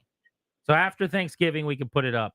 But I like to extend the season a little bit. And then I'm good on, I normally put the ornaments, take the tree down while I'm watching playoff football. Generally, the 49ers are beating some mediocre team. And I put the tree away on like January 20-something. I guess that goes in line with Danny's question, though. Like, you're on to the next thing. I mean, we have to put the Marlins to bed, and it's on to the Rangers. So, once Christmas is done, it's on to New Year's. So listen, I found a bell here. This is a transition bell. There we go. Boom. Thank you. Jaguar. Well done. Get us back on track. First time since 2019 for the good guys. CJ Abrams has 7 bombs. How about it? Man, it's just been awesome to watch. And when we talk to, folks around the league with other clubs, and that's the first player that they highlight. Like what a difference, even from mid last year, and we saw it in the first full year from what it was in 2022. And I mean, it's been terrific. And he's the guy you want up there in a key spot. And I think having Jacob Young in the 9 spot, getting on base for him, allowing to be in RBI situations to deliver extra base hits. I mean, the growth has been tremendous. You've seen great at bat quality. And, I think I went on your show earlier and thought that he might steal 50 bases because he had that 1 3 walk, 3 steal game. The problem is he's hitting too many extra base hits to steal 50 bases. But I think we'll live with, 60 extra base hits and 30 steals. It doesn't go in the book as a steal, Jags, but him getting home last night on a ball that didn't clear the dirt, wild pitch, pass ball, whatever it was called. Incredible. That's you just go, oh my, that's what like the 12-year-old that's really fast in Little League does. Like it kind of took my breath. I mean, I was calling, it kind of took my breath away. Like he was just like shot out of a cannon, and it was such a great anticipation. And the catcher Fortes for the Marlins grabs it, and it was kind of like the Roadrunner cartoons. Beep beep, he was by him, and Fortes played the role of Wile E. Coyote, and he spun around in a circle. Where did he go? I mean, that was incredible. But credit to baseball acumen to be getting a good secondary lead, anticipate the ball in the dirt, and then just pure athletic ability to pull it off. Well, there are 2 guys with double-digit steals on the team, and neither is C.J. Abrams. It tells you everything about the philosophy here about what's going on. There's a lot of 52 steals. Yeah. There's only one other team with more than 33. There's a bunch of crooked numbers there. Guys like Luis Garcia have 5. Trey Lipsom's got 5 in his limited duty. It's been incredible. There seems to be a philosophy here, Jags. They are embracing the new way of playing, huh? Well, and they have to, because they're not a home run hitting team, and if you're not a home run hitting team and you don't steal bases, how exactly are you going to score runs? You're waiting for 3 singles or a double and a couple of singles. So yeah, they're really pushing the envelope, and there've been a couple of games where they've run into outs and it was costly. That happened in the 9th inning of the game against the Dodgers when they were over aggressive and ran into an out. I think they had 3 outs on the bases in that game. So it's that goes hand in hand with it. For the most part, this style of baseball has played off well for them. And I think they need that in this series, because just talking to folks with the Rangers, their catcher is struggling to throw. Their pitchers don't hold runners on. You're facing a slugging offense. Well, how are you going to beat them? If you can get on base, create some havoc, and that's how you can win this series. I'm excited to watch Mackenzie Gordonite in Texas taking on Jonathan Gray, a couple of former top-of-the-board draft picks who have thrown the ball really well. Gore's got a 3.01 ERA. Gray comes in with a 2.9. Nice little litmus test for the 500 Nats. I know the Rangers are only 1 over, but they're the defending champs. Yeah, I mean, you come in and you look at their lineup, and it's imposing. And I thought Gore's last outing was something we didn't see a lot of last year. We saw, 10 or 12 really dominant starts, but then we saw, a bunch of clunkers where he might go 4 innings and give up 6 runs. And there were a lot of base runners in that start against the Dodgers, yet he was able to gut through 6 innings, 1 run, took a tough luck loss because the Nationals didn't score in that game for him. But I think that's the growth and maturity. If he can avoid the blow-up start and still give you, which we expect, the 10 to 15 brilliant starts, his ERA is going to stay around the low 3s where it is right now. Jags, on the bad side, it's been kind of a rough start. Not even kind of. It's been a rough start to the year for Keibert Ruiz. Doesn't look comfortable at the plate. That sickness that just wouldn't go away, kept him out for a while. Just not in rhythm. It just doesn't seem like he's having a whole lot of fun right now. Only 12 games played here over the course of the year, so I expect a turnaround, but it's been a rough go of it. Yeah, and I think he hasn't really barely. He actually, his last at bat yesterday hit a hard ground ball. I mean, he has not hit a ball hard left-handed in the 5 games that he's back from the injured list, and he did hit a home run batting right-handed for his only hit the other day. So yeah, it is a bit of a sluggish start. So I think you kind of take the sickness and the week and a half off as being a big factor there, and hopefully he can turn it around. But on the flip side, when you have him struggling, you had Gallo struggling. He's on the injured list now. Rosario, I mean, this guy unfortunately can't buy a hit, and you feel like the last week he's hit about 6 balls right on the nose that have been caught. So hopefully, once the calendar turns to May, you're hoping he gives you something. Historically, Rosario's been a very slow starter. He's a 215 career hitter in the month of April, and basically 270 in every other month. I think a lot of that was Minnesota and cold weather. So hopefully, maybe we're due to see something from him because there are enough positives that if those guys get going, then I think you'd really have something cooking offensively. Jags, always good to chat with you, buddy. Thank you, and have a good call tonight. All right, when are you guys shopping for Valentine's? Are you looking now, or what are you doing? Mid-June. Great question. June. Yeah, normally I kind of get going here. Let's see, February, carry the 2. I think right around May 13th is when I'll start. Well, we'll see. Are we going to see you guys out at the ballpark next weekend? It's the big Star Wars weekend for the Jays in town, so I know you're going to be big for that, right? I will be there. I'm very excited about it. I'm not a Star Wars guy, though. I'm just happy to have baseball being played. Danny will be there to nerd out for bobblehead. That is correct. I mean, the Finnegan bobblehead is sweet, and as you know, awesome. in the commercials we play, he did help destroy the Death Star, which I didn't know. I mean, it's not in his player bio, but we've had to work that in that he helped destroy the Death Star according to that commercial. Yeah, people don't know about that. He switched off his targeting computer. They ask him Rebel Command, is everything all right? He says everything's fine. I got it. He uses the Force. It's a whole thing. It's about the size of a womp rat. He used to bullseye with his T-16 back home. It's a little more than 2 meters, Dave, FYI. Wow, that's impressive. Thank you. I'm not worthy. See you, Dave. Be good, buddy. See you, buddy. All right, guys. Dave Jagler, Charlie Slows on the call tonight, 8 o'clock, first pitch in Texas. You beat the Rangers, make it 5 in a row. Now you're cooking with Why grease. not? Let's do this thing. Next, what Bill Belichick thinks of Jaden Daniels. Plus, why Micah Parsons knew Dan Quinn would be all over Jaden Daniels. This is The Fan.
Welcome back to Grant and Danny on the Fan.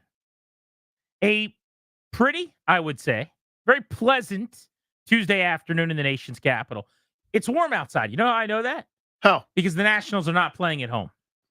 I have been to Nats Park, Yeah. I don't know, 8 times, 7 times, something like that this year. It's been freezing cold every single time. There have been 1 or 2 pleasant Nationals games so far this season. It's been cold. They hit the road. It's 80, 75. It is so nice whenever they're not home. They're in Texas today, which means it's nice beautiful in DC. Yeah, so has there been a home game this year that hasn't been cloudy, dreary, and colder than it feels?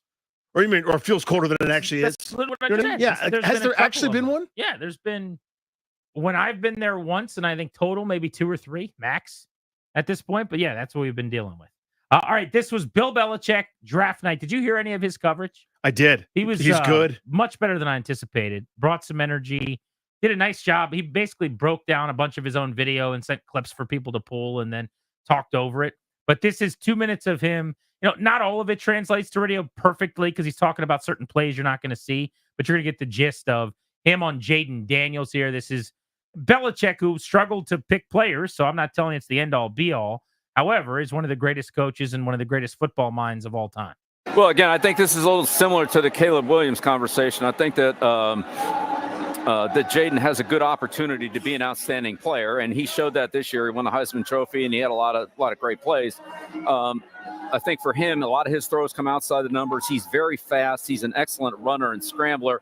I think he's going to have to learn to stay in the pocket and read coverages and throw the ball, but he's capable of doing that. Let's look at some tape to see what the Washington Commanders are getting for Jaden Daniels and what it could look like in the future. Let's go to Bill Belichick's big breakdown with Jaden Daniels, quarterback out of LSU. 6'4", big, 210. Whoa. Great leader. His teammates really play for him here. He's got a really good touch. Again, a lot of these throws are typical. They're going to come outside the numbers, and it seems like that's where he's most comfortable throwing the ball. You know, this is an example down here with kind of the touch. This is Neighbors at the bottom. He's got single coverage, and Jaden just doesn't put the ball out there high enough, and you know, Neighbors doesn't really have a shot at it. So his touch, and I would say, you know, inside the numbers, he has great receivers. Neighbors, Taylor, who's going to be a high pick next year, Thomas. He's got some good guys to throw to, and this is again another really good throw on the perimeter. This kid's got a good arm. I worked him out last year. He was at the LSU Pro Day a year ago working out those receivers, and this kid can make all the throws. You can see he's really fast here. He's sometimes, I think, a little too quick to pull the ball down, but when he does pull the ball down, he usually runs, and he's going to have to learn to get his eyes downfield. You know, these are the ones you got to hit here. He's got an open receiver. He's got plenty of time in the pocket. And again, these are the mechanics that we talked about earlier in the show. He'll get better at that. Yeah, we got to make those. But really, really accurate outside the numbers. Got, like I said, a really good arm. Gives the receiver a chance. The main thing you're going to hear is he's breaking down a lot of the throws there. Belichick loved watching him throw outside the numbers, but he kept coming back to the inside the numbers stuff, which just not enough of that showed up on his tape. But a big part of that was it was not really a huge part of LSU's offense. So the question is, as he does it more, won't he get better at it? I would think so. One would think. But it's either something you're comfortable with or you're not. It could also be something that takes a little time where initially he struggles. And why do I care? It's a massive part of the NFL offense. Yes. You can't thrive at the quarterback position without throwing between the numbers, between the hashes, driving the ball into small windows in the middle of the field. Now, the air raid, whatever you want to call Kingsbury's spread offense in the NFL, he doesn't like the term air raid, but it's not going to ask for the same principles of like a Kyle Shanahan, Kevin O'Connell type offense, a Sean McVay offense, the stuff that I love, where you think about Matt Stafford or Cousins or what McCarthy's going to be playing in now, where it's, you know, play action, middle of the field, pop pass over a linebacker's head, you know, that little 17 square in, that dig route behind a zoning linebacker in that little area in the zone between the linebacker and the safety, you know, cross in the middle of the field. Those throws are a staple in some offenses. They're not going to be as big a deal in the Kingsbury offense, but there are still some, you know, they like outside the numbers stuff. They like the verticals. That's all well and good. Yeah, other teams get paid to play too. They're going to make you do the thing. But you're still going to major in those throws and have to minor in the underneath stuff or the middle of the field stuff. And I think he's exceptional short and intermediate in that way. I'm more concerned or not even concerned, curious about the stuff we didn't see a lot of. Right. From like 10 to 20 yards between the hashes, between the numbers. What's that going to look like? Fitting those tight windows in there with timing, anticipation. It's the next level stuff. As you touched on a couple great ones that do that with regularity. And this is the pros. All right. Like in the NBA, they're going to figure out, can you hit a jump shot if you're wide open? If not, they'll give it to you until you prove you can do it. Or in baseball, like if the scouting report is he can't hit a curveball. You bet you see curveballs when you step into the box for a while till you prove you can do something with it. They're going to make you do what's uncomfortable. That really was, one of Belichick's hallmarks, honestly, as a defensive game planner, both as a coordinator then as a coach. We know what you like to do very well. We're going to make you do the thing you don't like to do very well, just to see what happens. Maybe take away your best option and focus everything on that. So 100%. I like to believe it for Daniels as a guy that likes Daniels a lot as an unanswered question. To me, there's a great skill set. There's a great list of talents. There's a great list of abilities. The idea that he can't do those things, can't throw over the middle, I refuse to believe. Now, he may not be able to. I'm not accusing him. And I hope nobody's saying he can't, because that's outrageous. Well, some said he can't because he didn't. Right. I think but even those people, like if I ever use the word can't, I'm not saying you're suggesting I did. It's because they're saying this is not part of his game yet, or this is not something he showed on tape. They're just misspeaking. But I don't think anybody really believes he definitively can't. But if you haven't done a lot of it, it's a skill and a trait that's important that's going to have to come. Well, the biggest one that Belichick was talking about, something that you hit on very astutely, is when he tucks. In other words, progression 1, 2, 3, one of my huge gripes, or 1, 2, or whatever it is. Like if you decide, hey, this isn't there, what are you doing? Are you running to run? Which sometimes, by the way, is great. That can be a backbreaker, right? That can be awesome. You don't want to take that away from someone that's that good with the football. Belichick bring this up, because this was one of the things that I jotted down when I watched him that I didn't really hear as a huge critique, but you do hear in some places, which is I like when my quarterbacks pull the ball down to reset to throw, move, run out of trouble, and make the big play. You're a quarterback, man. Let's throw you got the best deep ball in the nation last year. 22 tutties and 0 picks, 67% on 25 or more, or 20 yards or more downfield. So when things are crashing in or you're getting away from someone, move to reset, extend and create. He pulls the ball down. The play's over. He's just running, which is awesome when you're ripping off 65 against Florida. Right. He ran for 1,100 yards, which is why people don't criticize it. But at the next level, I don't necessarily want you running for 1,100. You can run for 7. But you know what I mean? You can make a play here or there. And again, those can be back-breaking, excellent plays where the defense has everything solved, flushes you from the pocket, you escape the grasp, turn into a first down. I mean, how many times did Pat Mahomes shuffle for first downs or over for various championship runs? Ain't nothing wrong with that. But it's that fine line between I'm going to buy a little time for my receiver, or we can make a big play when everybody's sort of sucked up thinking I'm going to run and they go over the top, or converting something isn't there. There's a fine line there. It's really hard to coach because you've got this unreal all-world athlete that can make people miss, that can run like a superstar in the open field, but you also want to be able to add that extra part of the skill set. I thought that was the most astute observation from Belichick is, and I think teams are going to figure this out, when that first part of the play is over, when it's not there, he tucks it, it's telegraphed. You know what it's doing. It's running. There's no more plastering, no more worrying about where the receiver's going, breaking off the route, working, mirroring the quarterback, or maybe leaking deep. He's running. That's got to change. I got a Dan Quinn theory. I want to bounce off Danny. Micah Parsons said something that made me feel even more strongly about it. I've got that audio. We'll do that next on Grant and Danny here on The Fan.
I will play this Micah Parsons audio for you first, and then I'm going to give you my Dan Quinn theory.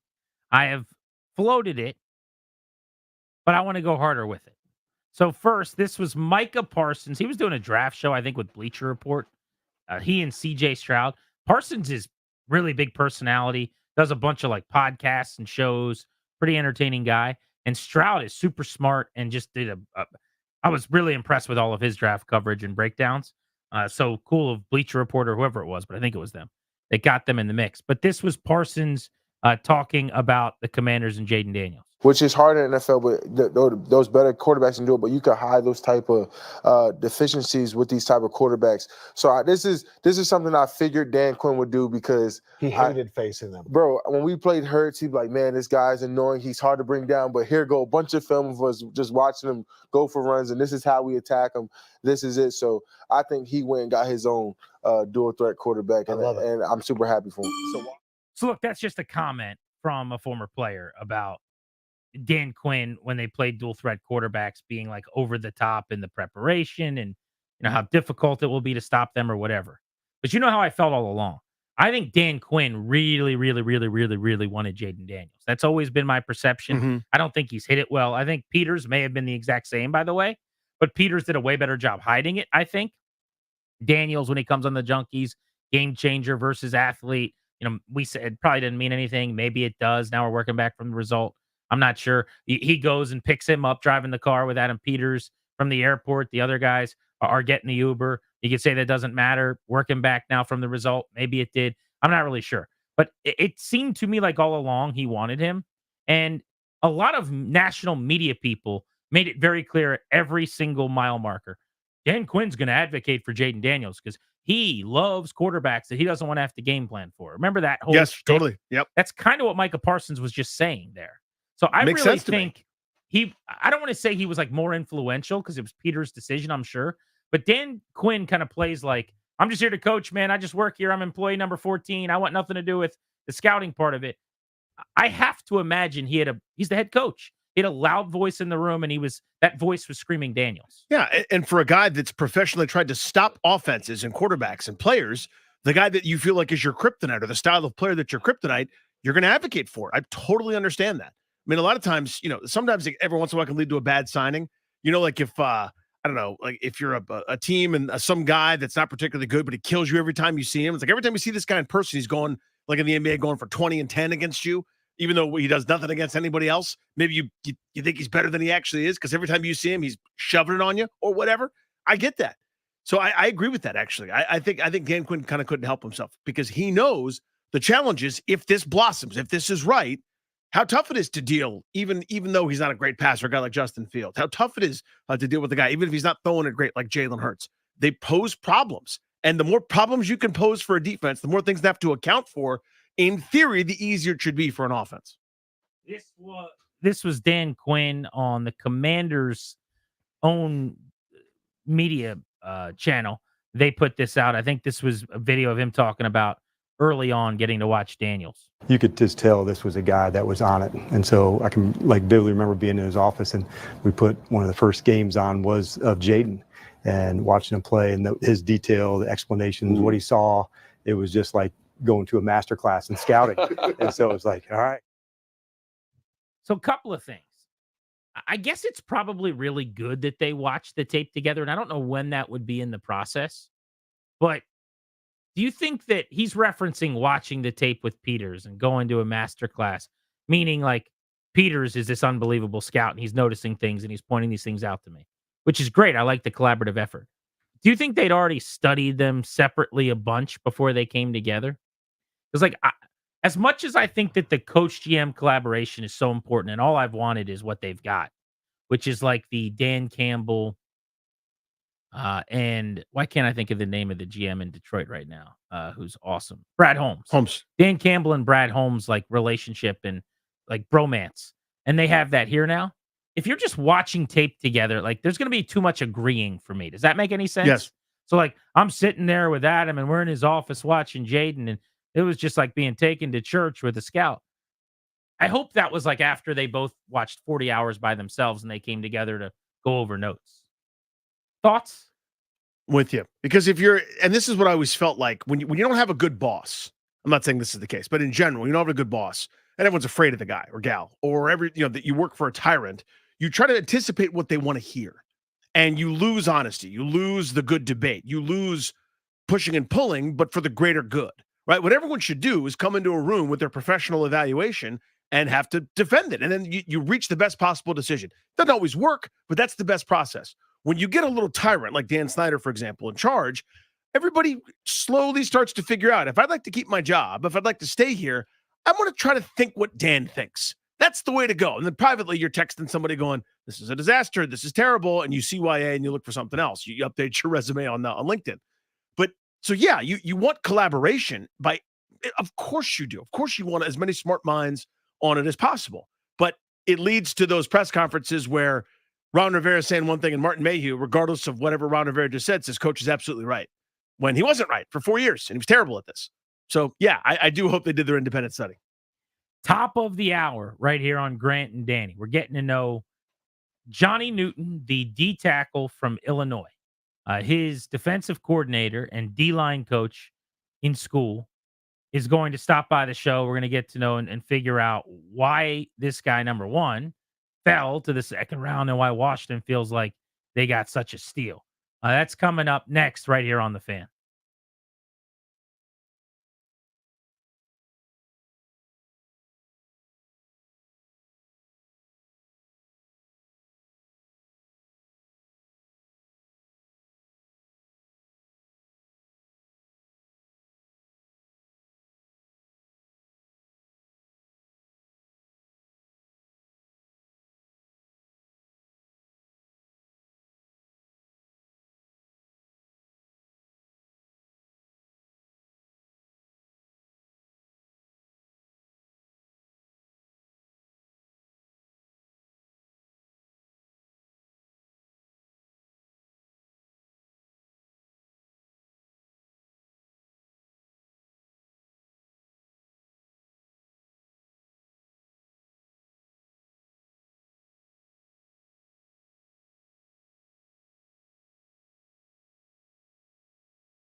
Hello. Hey, is this Johnny? Yes, sir. Johnny, Adam Peters from the Washington Commanders. How you doing, man? I'm good. How about you? I'm doing great. You know why? Because we're about to pick you, man. Most def. We're going to Appreciate make you it. a Commander, man. I cannot believe you're still here. We cannot believe Yeah, I you're know. still here. And Most you're a def. bad dude, and you're going to make us even better. Johnny, Coach DQ, congrats, man. What's up? I appreciate it. Oh, dude, you play the way everything I love about football. It's violent, it's tough, it's physical, and we can't wait to get you here, bro. You're going to do great things here. We're going to kick a lot of ass together. Most def. Let's get to it. Grant and Danny on the Fan. Welcome back, and thank you for listening to the show. We all want our local teams to make the best decisions for their future. Hopefully, the Commanders did that with the draft this week. But don't forget to do the same for yourself. As the exclusive sponsor of our show, the law firm of Condori and Murad can help you, guide you and your family in the right direction. It will help you draft your will, set up a revocable trust, create a medical power of attorney, schedule a free consultation with their estate planning attorneys at kmlawyers.com, and be sure to tell them Grant and Danny sent you. Score yourself a discount by mentioning G&D. That's kmlawyers.com. We have been trying to get to know the Commanders draft class as well as possible over these last couple days. If you missed our interview with Luke McCaffrey yesterday or with Javante Jean-Baptiste earlier today, make sure you podcast those when we're done at thefandc.com. But right now on the BetQL hotline, bet smarter to beat the books. Download the BetQL app. Visit betql.com. Terrence Jamison joins us. He is the co-defensive coordinator and the defensive line coach at Illinois. He coached and mentored Johnny Newton, the defensive tackle from Illinois. The Commanders took in the second round with pick 36 overall. Coach, thank you for the time. We really appreciate it. How are you? Doing well. Appreciate you guys having me on the show. This is pretty cool time in my career to, get a chance to celebrate a young man like Johnny and his accomplishments. So it's pretty cool. We've had a few guests on since the draft, and we've been asking, like, what's your favorite pick or where did Washington maybe get the most value? And to a man, they keep bringing up Johnny, who frankly was not on our radar because you got Deron Payne and John Allen here, and we didn't think defensive tackle was an area they would look to address, but it seems like they just viewed the value as too good at 36. So I guess let's just start with the player that Washington's getting. Why are they so smitten? Why did they feel like they couldn't pass on him? Man, I'm a strong believer. If you got a great quarterback and a great D-line, you're going to win Super Bowls, man, championships, etc. But, man, they definitely got a steal. And Johnny is blessed to be in a great organization like the Commanders, and I'm sure the Commanders and the fan base are excited about having Johnny. He's a tremendous player, but even more than that, he's a pro. He's a mature, great young man, and he loves football. And it's been a great joy to have coached him over the past 3 years. So both sides are going to benefit greatly for sure. Coach, when you first got your hands on him, what did you guys identify as, the points to work on? You call the weaknesses, call them whatever you want. And then how did you attack those for his constant improvement? Yeah, raw talent when we first got there, tremendous skill set, ability to transition from power to speed to power. So he can do all the things necessary to have success on the D-line, all the jobs across the D-line. In every situation, it was just important to hone that talent into the scheme in terms of what we're trying to get done. But very coachable, very highly intelligent. Johnny was a guy that's just easy to shape and mold as we went through it. But I grew as a coach as well, just learning from him and the different things we were able to do with him and for him over these past 3 years. It's been great. Johnny Newton this past year, 7.5 sacks, a career high, 8.5 tackles for loss. After they drafted him, I go back and I watch him a little bit. Man, does he get upfield. They talk about he finishes violently. You can kind of see that explode on all of his highlight reels. What is the differentiator in his game? Why was he viewed as one of the top couple D tackles in the country? Johnny had a great skill set, for one, to rush the passer, but more importantly, do it on early downs. When you can get after the quarterback on early downs, it really doubles your opportunity for production. But the ability to transition your rush from run fundamentals to pass rush is hard to do, especially at the college level. The ball's out quick. There's a lot of RPO. But for Johnny, his skill set and attention to his focus on the field to play with great run fundamentals, body control, knee bend, playing with extension, it allowed him to transition his rush. And obviously the skill set speaks for itself, his speed, quickness, and power. He was able to get to that quarterback on early downs, and that really, increased his production, ultimately getting after the quarterback. Coach, what do you feel like Johnny's going to be able to do right away when he sets foot on campus here in the NFL, and then maybe a couple years down the line? Where could you see him, and how could you see him developing, and what kind of player? Yeah, right away he's going to be able to connect with Coach Quinn and his staff and build that relationship first and foremost, and really get a feel for what the scheme is and what's being asked of him in the role that they're gonna play him at, and from there he's just gonna skyrocket. The reps are gonna come, the training is gonna come, but he'll be a guy that's gonna make an immediate impact and be able to play right away. But because he works at it, he's a pro. When I say he's a pro, he has a routine, he lives his routine, and he's consistent. And so for Johnny, it's like, hey, let's stack days. If I have a good day yesterday, well, that's the pass. So just really excited about him because he's eager to learn, he's coachable, and I think the first thing he's going to look forward to doing is building that relationship with the coaching staff. When they play that traditional 4-man front, it goes without saying that he'll spell Payne or Allen, help give them a breather. What about when they're going with either like a 3-man front or a 5-man like Bear front? Do you think that he could kick over and play a 5-tech, or is he better suited over top the center as a nose in a 3-man front? And then similarly, my thought is forget waiting until next year to really incorporate him a ton when one of those guys leaves.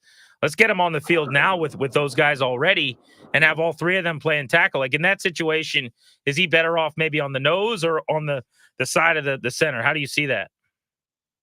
Man, that's awesome, man. Great point that you bring up, man. And so with Johnny at Illinois, we were actually able to play him in all those roles. He played over the center, played over both guards, played over the tackles, whether we were in our bear front and we were in our even front.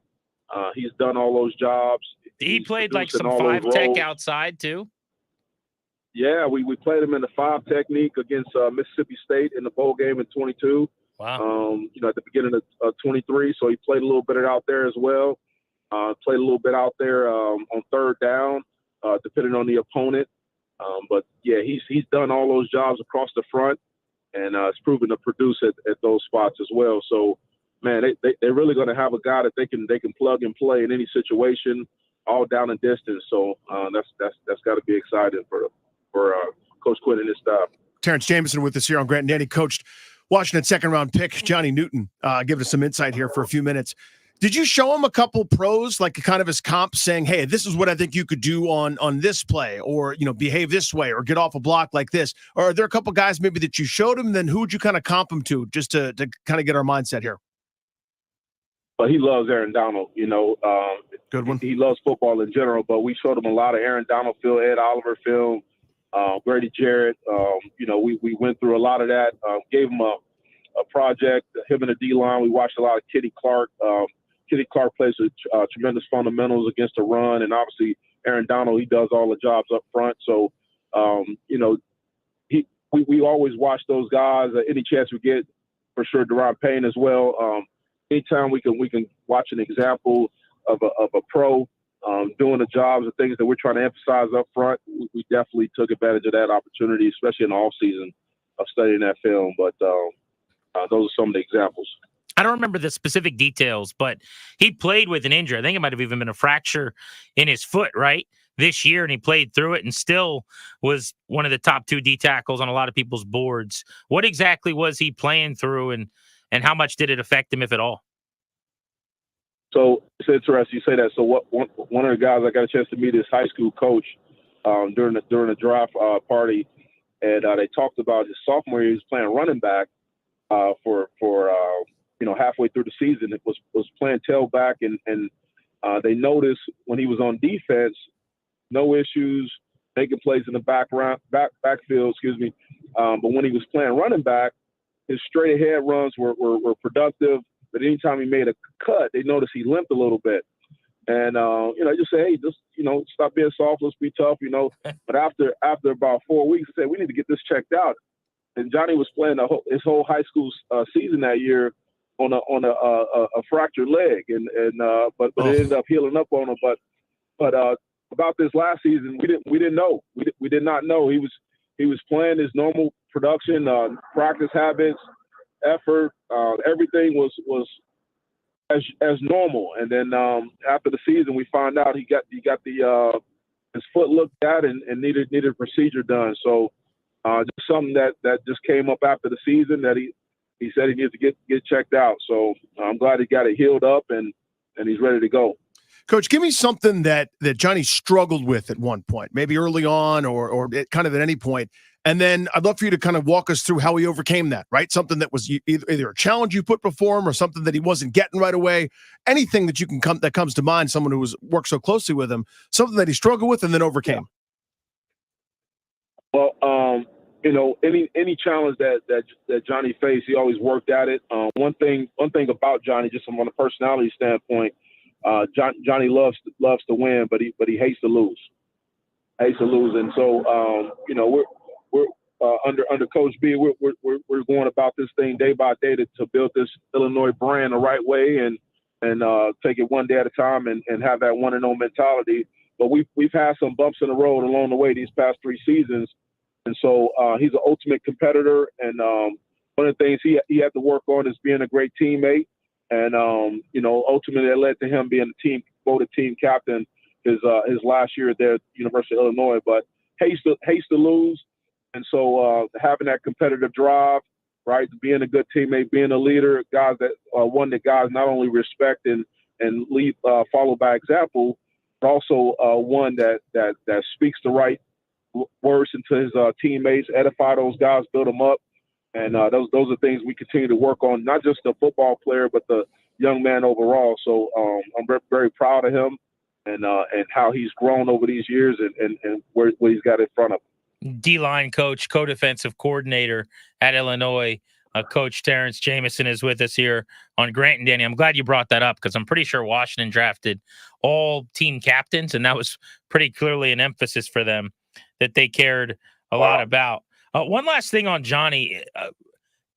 Did you guys have a feel for where he was supposed to go? Like, we've gotten the impression from people we've talked to since the draft that it was pretty shocking he was still there at 36. I know that the draft's unpredictable, but what was the thought going into it? Well, it is. It's very unpredictable. We expected Johnny to go high, somewhere in the first round, but we've been around football some time now, and we understand that things change. You can't necessarily predict what's going to happen. You try to, but I know him and his family, they were tremendously thrilled. It was a special moment to see him get picked, and everything happens for a reason.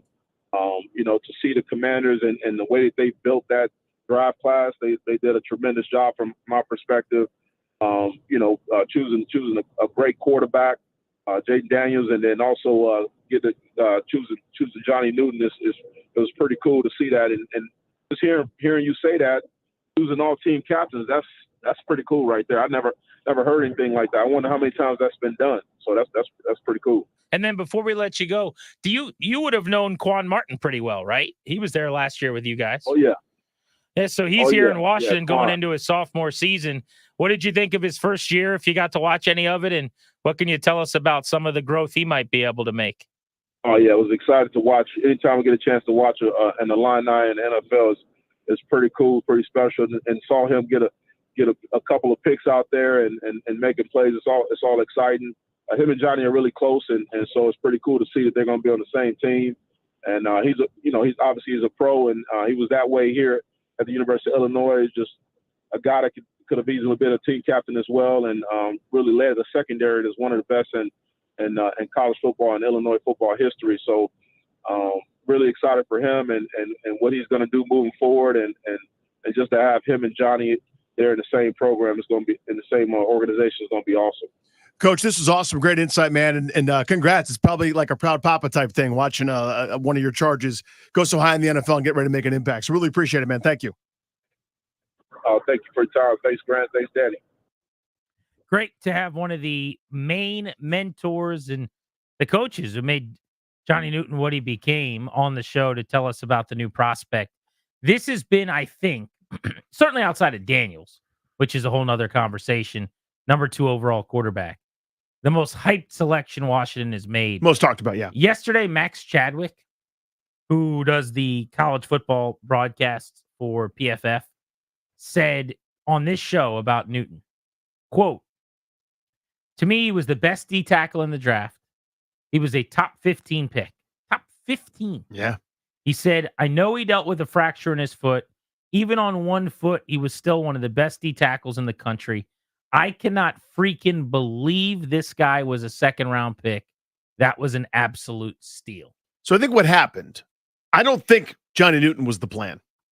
I think you just kind of say, I know I had a plan. Like everyone's had that in a fantasy draft, right? Where you go, I can't believe this guy's available. I'd thought about doing something totally different. I was going to go, running back, but you're probably going to reach a little bit on tackle if I had to guess what they were going to do. Yeah. Like take the best tackle on your board. Maybe you're not sold. You don't love him a whole lot more than you liked Coleman, but maybe a little bit. And you go, are we better off there with Johnny Newton? Like, we'll figure it out. This person should not be available to us. And his grade, even though it's not a dire need, is so much higher than us, I want to say reaching, but taking the 36th best player on our board that happens to be a tackle, happens to be a wide receiver, happens to be a tight end, whatever the case, right? You go, this is the, for the sake of argument, 15th player on our board. He should not be here. We'll figure it out. We are in the business of adding really good football players, being more patient regardless of position. He's not going to help them as much this year as some other draft picks. But this is a layer for the future because you've got 2 Pro Bowl caliber guys ahead of him, but he'll be part of the rotation. He's going to play. He'll do some things. But I think that's what happened. I think that was one of those guys, we can't look away here. This shouldn't be available to us, and we're going to take advantage. He's Danny. I'm Grant. You're listening to The Fan. Let's do this next. A lot of our guests that we've had on breaking down the draft class have talked about Newton as like the player that they think will achieve more than the draft status. Let's take him out of the equation, and let's say it's third round or later. So no Jaden Daniels, no Johnny Newton. Which of Washington's draft picks do you think will be the gem? Who's going to overachieve, exceed expectations? Who's going to be the best kept secret, so to speak? You can't go Daniels. You can't go Newton. What pick do you like the most? Do you think is sneaky under being talked about? 800-636-1067. You want to hop in on Grant and Danny.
honestly, man. I think Johnny Newton's awesome. I don't think there's any way that he should have been available in the second round, and great on Washington to take a chance on him.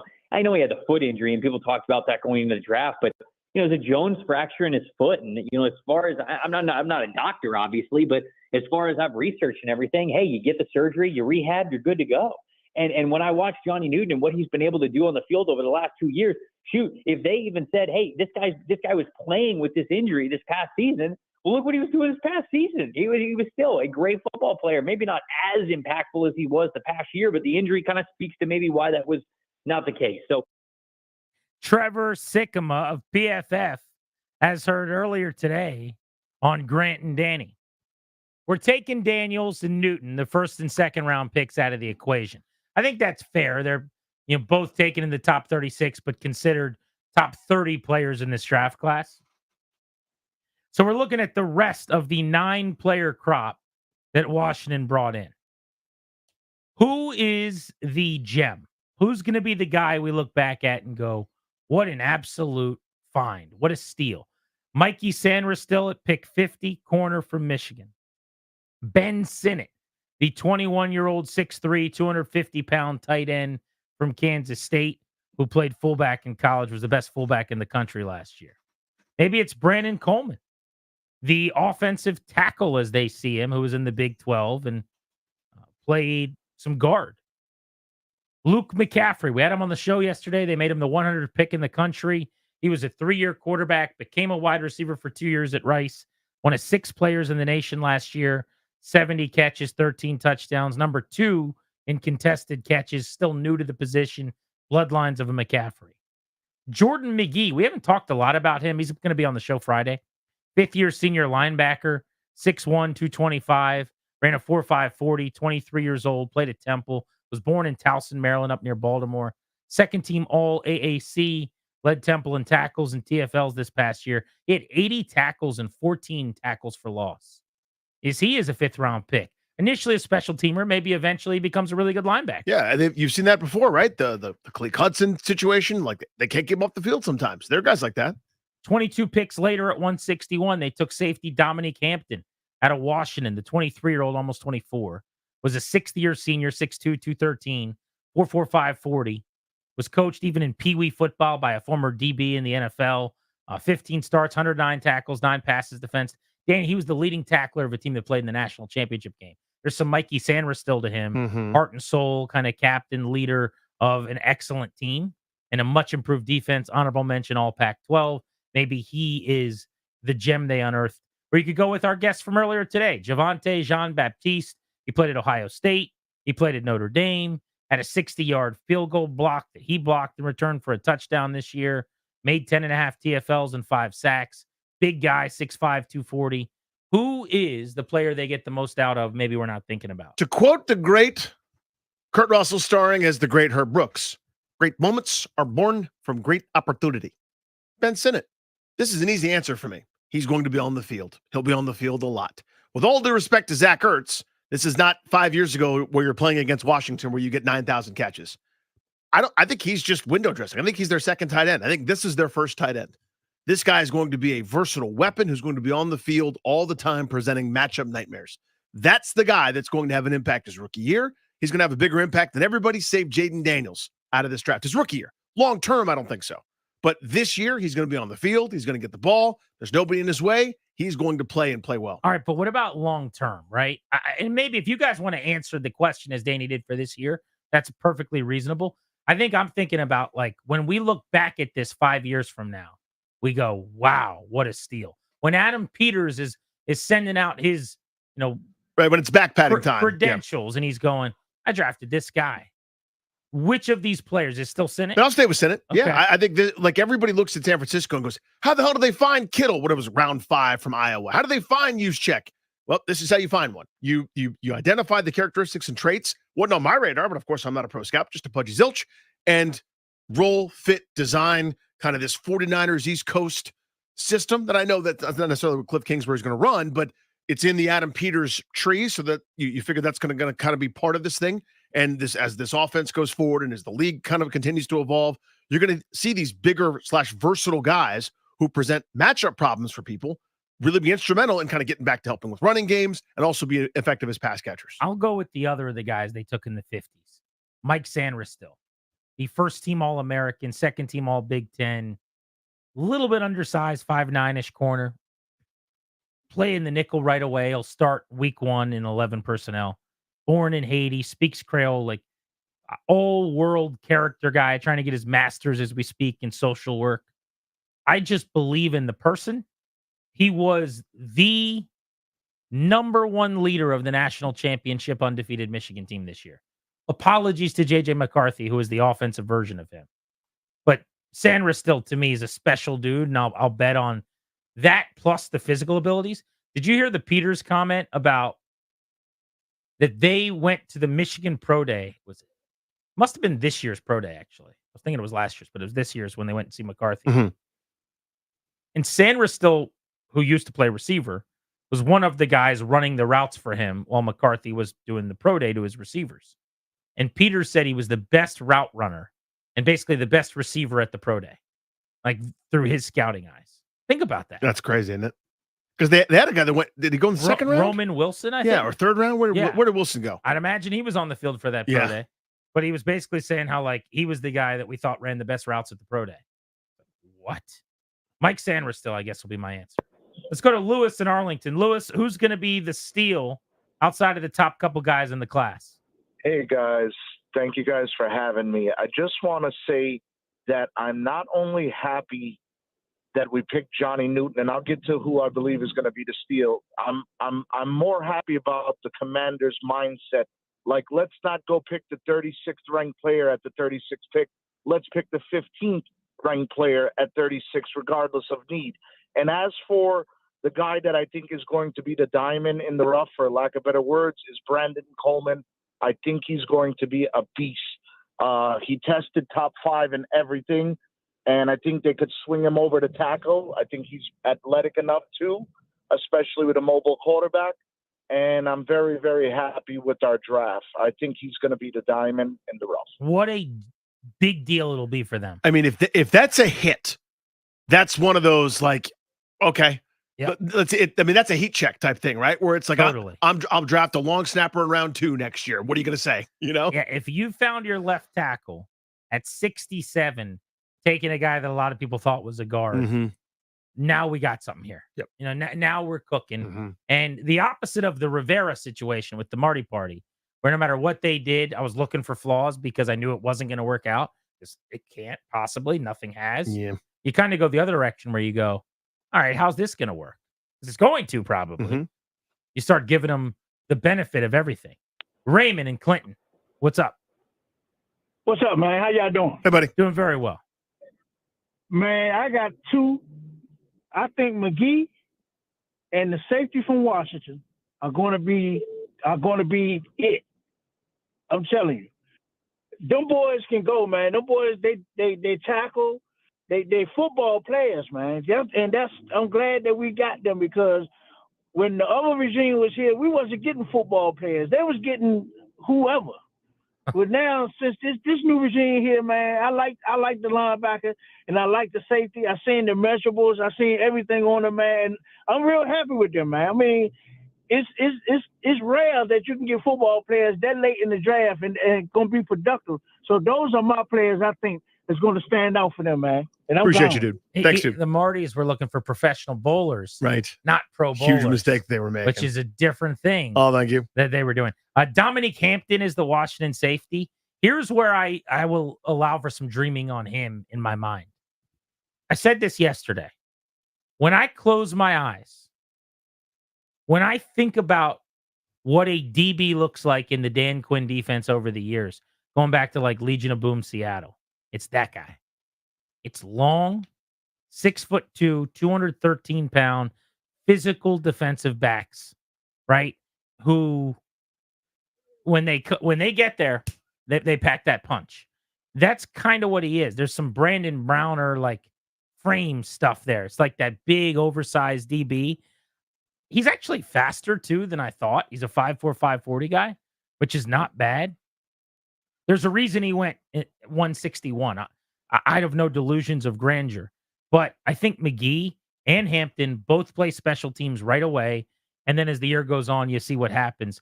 This is kind of their Percy Butler. They took him a full round-ish later. Butler was like mid-4th or early 4th, and this is later into the 5th. But regardless, my point is it's the special teams playing safety that you like. I will bet on Joe Witt Jr.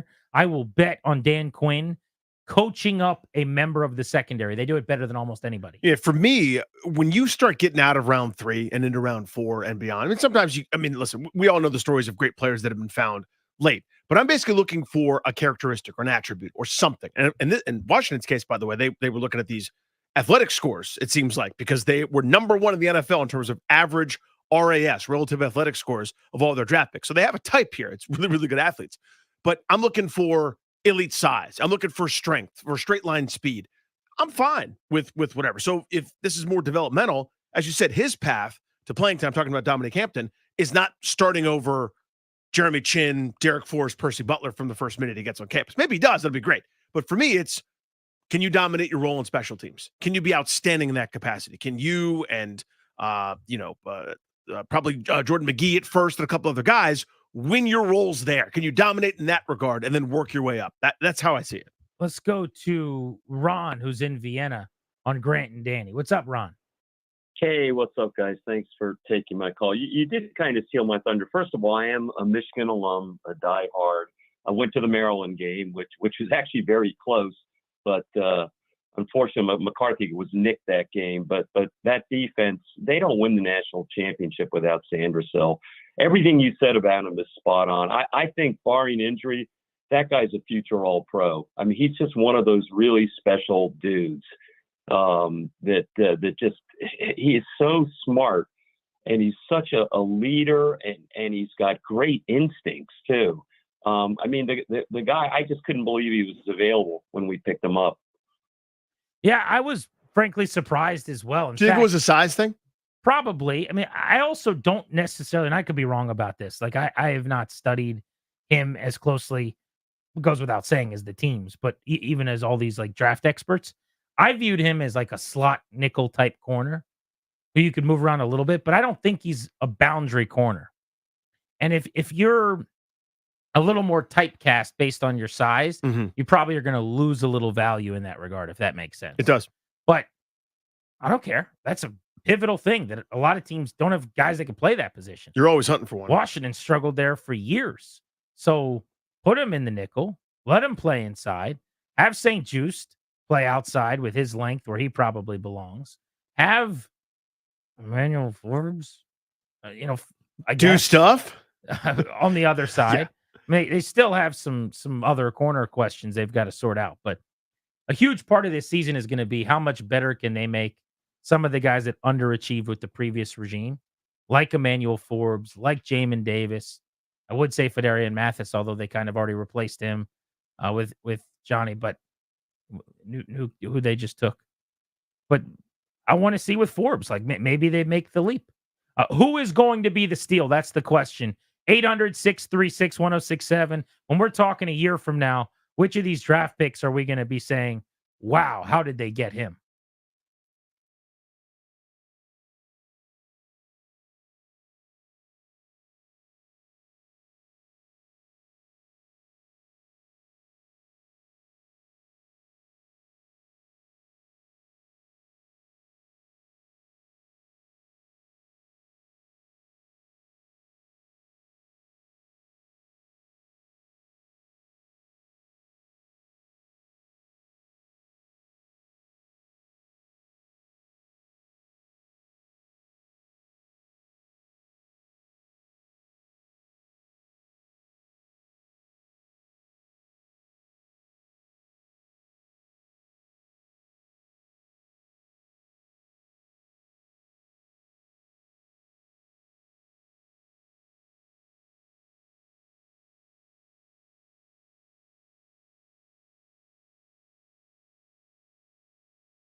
Tomorrow, Ben Sinnott will be on the show at 4:30 right here on Grant and Danny.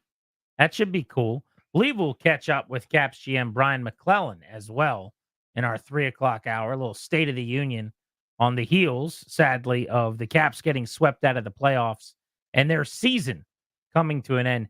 They should be playing Game 5 of their series with the Rangers tonight. In any other normal year, Game 5 tonight, Danny. Probably not even the end of the road, because even when they lose series, it's always been in a Game 7 or a Game 6. Very rarely a 6. It's almost always 7. The only one I can remember is, and I this is one of the times I learned my lesson about the NHL. I was literally after their first round series. I go, I hope they play Tampa Bay. I hope they get to go play Tampa Bay, who's down there fighting tooth and nail to get through their own series. They're going to kill Tampa Bay. They're going to the conference finals. 4-game sweep. Tampa swept them in 4. That was a little while ago. I learned my lesson. I'm not asking for anybody. Every game, I'm just thankful there's a game. And that was the last time they got swept. 2011, I believe. Yeah, I was talking a whole but puffing my chest out. I can't wait to see them Lightning. We're running through some of the Commanders' picks. We've taken Daniels and Newton off the board. Rounds 1 and 2, their top 2 picks in the top 36. So you're choosing between the rest of their group, 7 players to choose from here. Who do you think ends up being the best player, having the best career, being the steal? Mike Sanders, still of Michigan. Ben Sinnott, the tight end, really an H-back that they're going to use as a lead blocker and a pass catcher. Brennan Coleman, a guard who they're going to play a tackle, and he did play a lot of tackle. 22 of 26 games as a starter the last 2 years. Luke McCaffrey, wide receiver from Rice. Jordan McGee, the linebacker, Temple. Dominic Hampton, Dom played at Washington. And then Javonte Jean-Baptiste, who was on the show earlier today and told us he really admires and studies the film of Max Crosby. Let's go to Chudy in Gainesville. What's up, Chudy? How you guys doing? Good, buddy. Good, yeah. So I think my player long-term who'll be the diamond in the rough, who will bring a lot of success, I think will have to be Luke McCaffrey. I think that he has all the skills necessary, very versatile, and I think that he could, with the right coaching and, of course, with time, be our team's, more advanced version of Wes Welker in his prime when he and Brady were doing their thing. So, yeah, I'm going with Luke McCaffrey. Interesting. I mean, having a slot guy like that's always open and is always available, makes every catch and makes every play, and is a stick mover, pretty damn helpful. Do you think that's McCaffrey's game ultimately, as a guy that's like just pure and simple a slot guy? No, I wouldn't say pure and simple. I think that's how they'll predominantly use him. I'm going to give a comp. I think people will overreact, but this was something Logan Paulson brought up to me when we were talking on the phone, and then I went back and kind of saw if I could see it, and I'm like, yeah, I see what he's talking about. He said he's got some like Puka Nacua traits in terms of maybe put him in the slot and usage and the ability to kind of win some choice routes and things, even though in McCaffrey's case, he's big. I think he will play a lot of slot. I don't think it'll be exclusively that, though. I think he's so big. Like, you could put him on the outside for fade balls. You could have him go down the field, try to get him one-on-one, wide side of the field, run something toward the sideline and let him go up and get it. 17 contested catches, only one player in the country had more last year. So I think there's multiple ways to try to get him involved. But I think primarily early, he'll probably be using the slot. See, to me, he's got that, because he's played multiple positions and obviously kind of knows it so well, he's got gadget written all over him. I don't mean that in a negative way. This is not like Antoine Randall on an end around throwing a pass or something. I mean like Curtis Samuel, like that, a similar style to me. Maybe not quite as quick, but that, in the backfield, one play, motioning a different play, just doing a little bit of everything. You could wildcat him one time on a 3rd and short. Like, the guy can do a lot of different stuff. And I wouldn't just limit him to line up on the left side, on the weak side, opposite the tight end, and you run underneath the outside wide receiver. I think there's more to his game than that. Let's go to Sebastian in Stafford on Grant and Danny. Sebastian, thank you for the call. Which pick are you zeroing in on? Yes, sir. I'm a Michigan fan, so I have to go with my boy Sanders still. I just cannot believe that he was there available as a late 2nd round pick. The work that he did against Ohio State the last 2 years as an undersized corner, he's going to give you everything that he has. He's going to get in your face, and he's going to make sure that every receiver is covered. I just think it's such a great pick that I wish my own kid can play corner like Sanders still. Appreciate you, dude. Yeah, I bet a lot of parents wish that. It'd be a lot more money in a lot of households, probably. I know if Truman covered like that, I might stop doing my radio show I here had a soon. stern talking with my oldest the other day. I was like, why don't you do it like Sanders still? Where's the Michigan fight song? We've got two Dude, it's the Wolverines best. fans in a row I that have come out of nowhere here, out of the woodwork. I know this is a hot take. I think that's my number one college fight song. I think it's my 1 seed. I can't tell any of them apart, to be completely Really? honest with you. Yeah. Like if you play, you could. If we play I six mean, fight I know songs, a few of them. Should we do a little quiz next segment where we play some fight songs? We could try. Oh, yeah, okay. I think I know All a couple. right. That's good to hear. I do not, whatever that skill is, I don't have it. Okay. So good for you. Good for you. Do you have it, Darius? Michigan? Let's hear it. This one rules.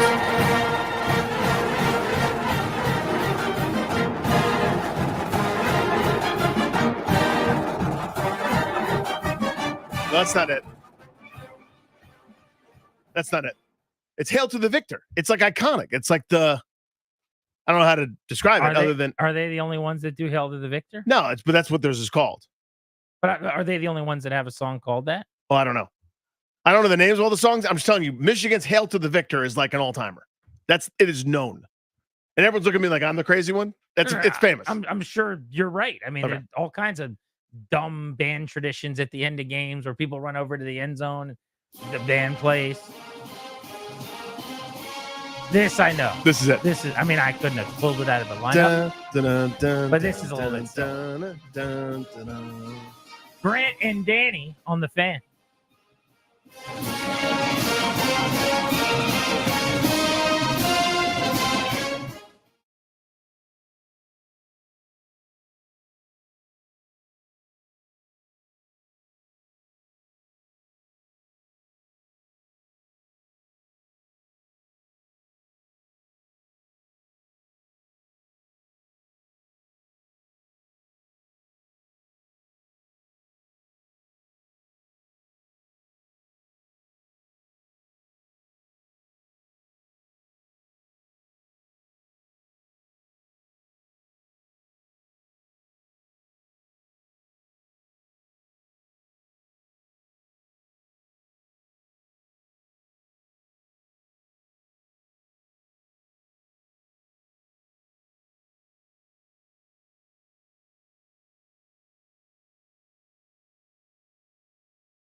Down the stretch they come.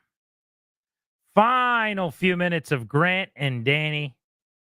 We all want our local teams to make the best decisions for their future.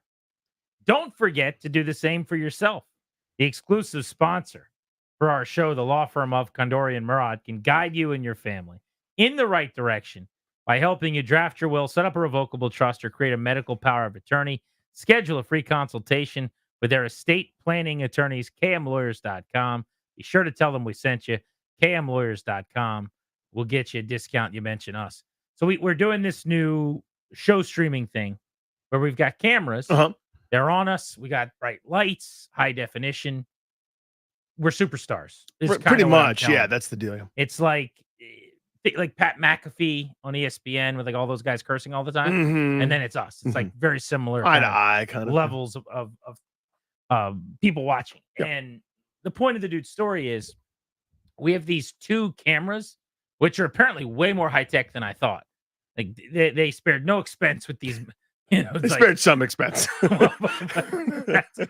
As I was saying it, I mean, they some expense was spared. I mean, just I didn't even mean this as a joke. No, I just feel bad. They're doing something good. No, okay? yeah, they do.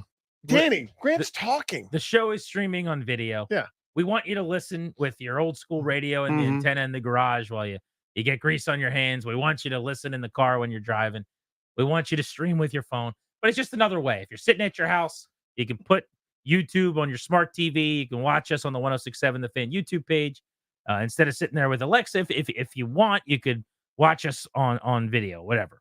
The point of the dude's story is that they got these cameras for us, these little guys that we attach onto the top of a computer.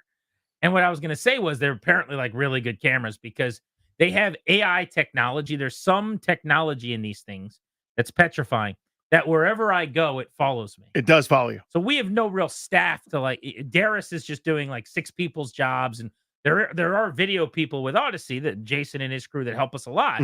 Like there's not like some control room where a director's running this thing. Like camera 2, Danny, camera 3, Grant. So it's just, it's not like the hub when a play gets challenged and there's like 1,000 TVs and people are just sort of pouring over it. Dino ain't sitting in here. It ain't that one. But what's amazing about these cameras is if I go down to pick up like a wire, it follows me to my book bag. Let me look. So when Danny walks out the room or I walk out the room, the camera will follow us to wherever we're going. Although, like, it can't follow us to the bathroom, luckily, because it's attached to the It's computer. stuck, thank goodness. But they'll just like swivel all the way to the door. So somehow I just sat down and Darius gets in my ear as I start doing the Condori and Murad read. He's like, both the cameras are on you right now. Both cameras. Can you turn one to Danny, please? Like as if I was like, Danny doesn't need this. I need 2. Yeah, Grant needs a double shot. Exactly. So I don't know, man. The technology is crazy.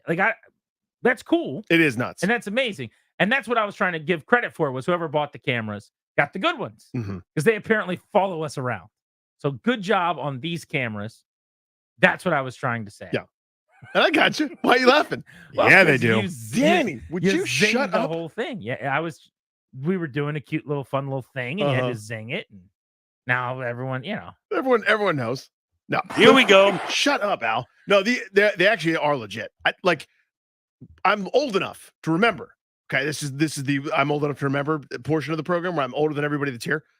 If you wanted to videotape something, you needed to walk around with a giant thing that would hurt your arm and shoulder. Held one of those. And that cassette was as big as your head. Yeah. That went in there. And you could videotape like your daughter's dance recital for 11 minutes before you had like a Charlie horse in your neck. Can I get game show music?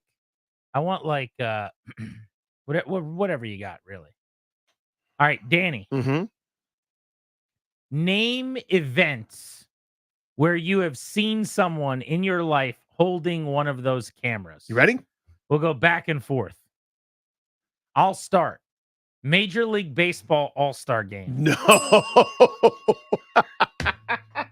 You don't remember that when you're a little kid Yeah, watching and people all doing that. the Major League players have them and they're like in the early mid-90s? Oh, you're talking about little camcorders. I'm talking about like the big ones on your shoulder? Yeah. Like 1994 All-Star Game at Coors Field or whatever. You go back and watch the videos, and you see like, I don't know, Todd.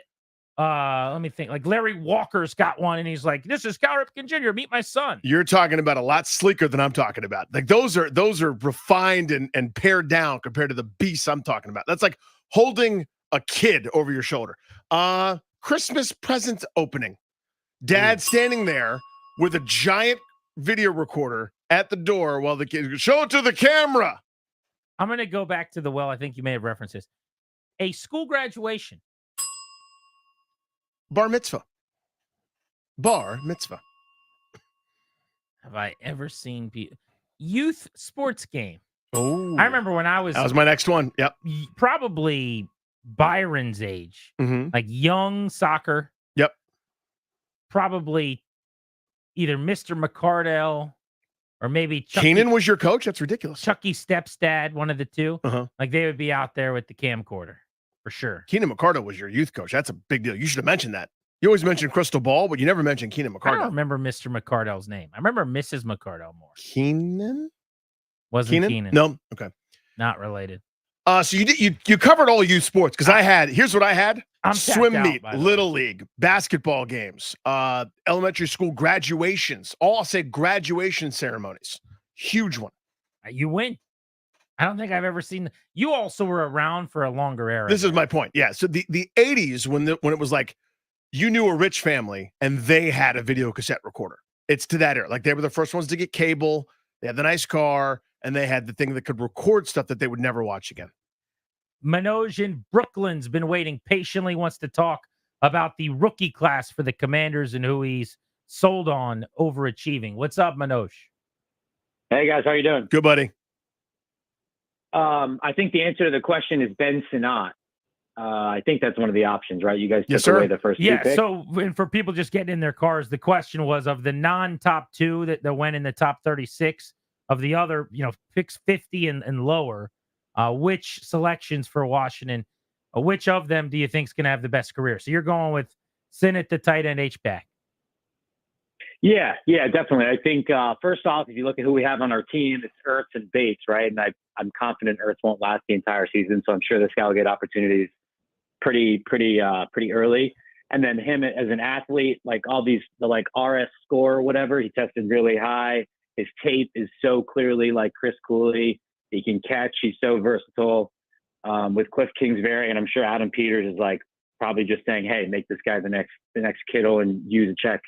Kind of combination there. So I just see him putting up numbers this year, and then just like Cooley, kind of making a serious impact in his second, third, and fourth years. Echoing what I think, buddy. I'm all in with you. Peters, when he made that phone call, told him, he's like, "Hey, you remind me of George Kittle and Kyle Juszczyk," which is a pretty big thing to say to a kid. That tells you a lot about how hyped Peters is. This was the call after they drafted Sinnott, who's going to be on the show tomorrow at 4:30. Hello? Hey, is this Ben? Yep. Ben, it's Adam Peters with the Commanders. How you doing?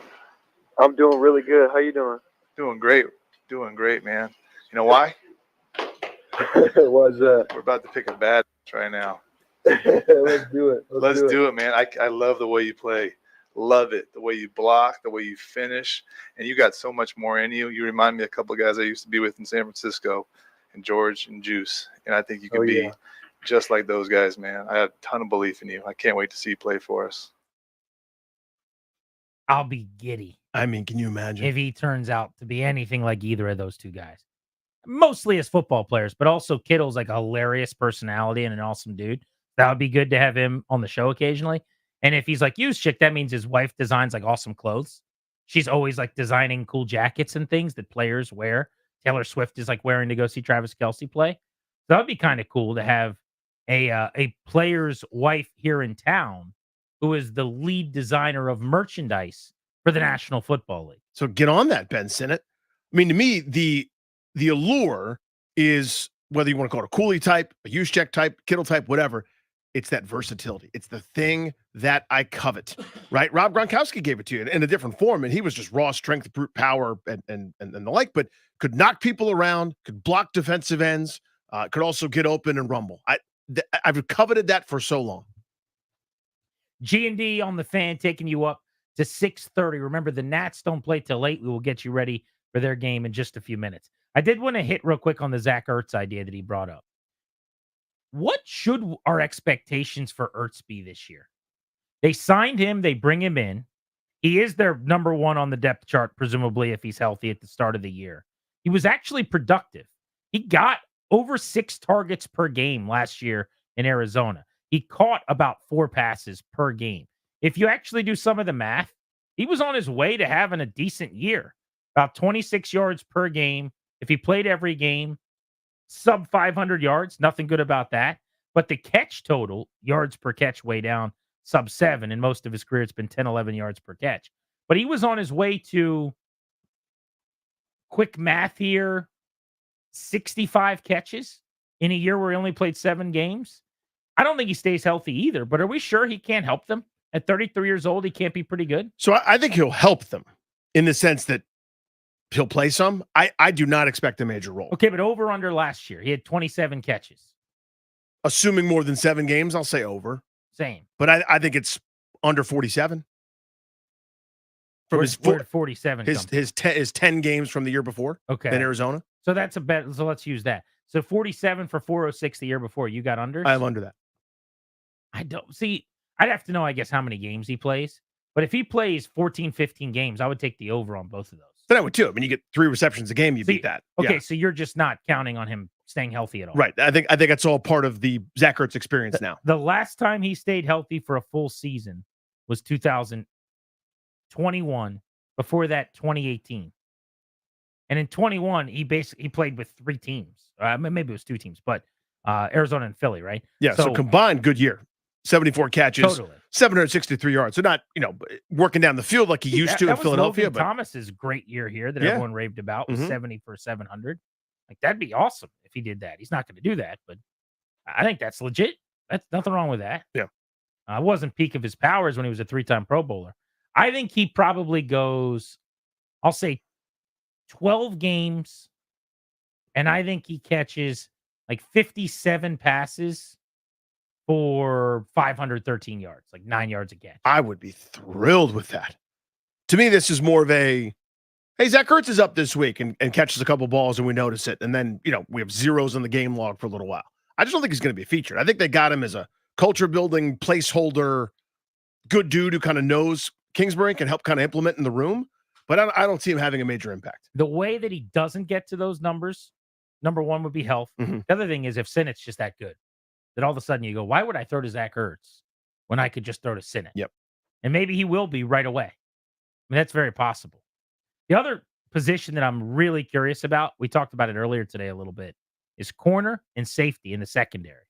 So you look at corner, you agree with me that Sanders still starts in the slot immediately? From the looks of it, I'd say, right? All right, so you're going to have St. Just as your corner 1. Who starts on the other side? Probably Forbes. And then what's the rest of that depth chart look like at cornerback with, they signed a few guys that to me are like, they may make the team, they may not, whatever.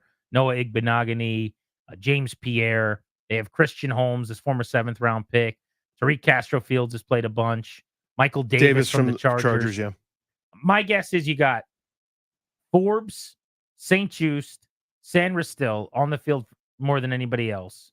And then the rest of the corners are led by Michael Davis of the Chargers. And maybe Holmes beats out those other guys. I mean, Igbenogany was a 1st-round pick and is familiar with Quinn from Dallas. So maybe that gives him a leg up. You'd say it gives the edge. I think the guys that they acquired, your radar goes up there. They're throwing bodies at the problem, right? There's no stars. I don't think the corner market, I think, was a lot like the tackle market. It wasn't as if a bunch of guys are changing teams. So they didn't overpay for anybody. But familiarity with the system, you mentioned Igbenogany. I think a couple of these other guys, whether it's Davis or Pierre from Pittsburgh, that's one of those guys that they brought in because like this regime putting their stamp on it.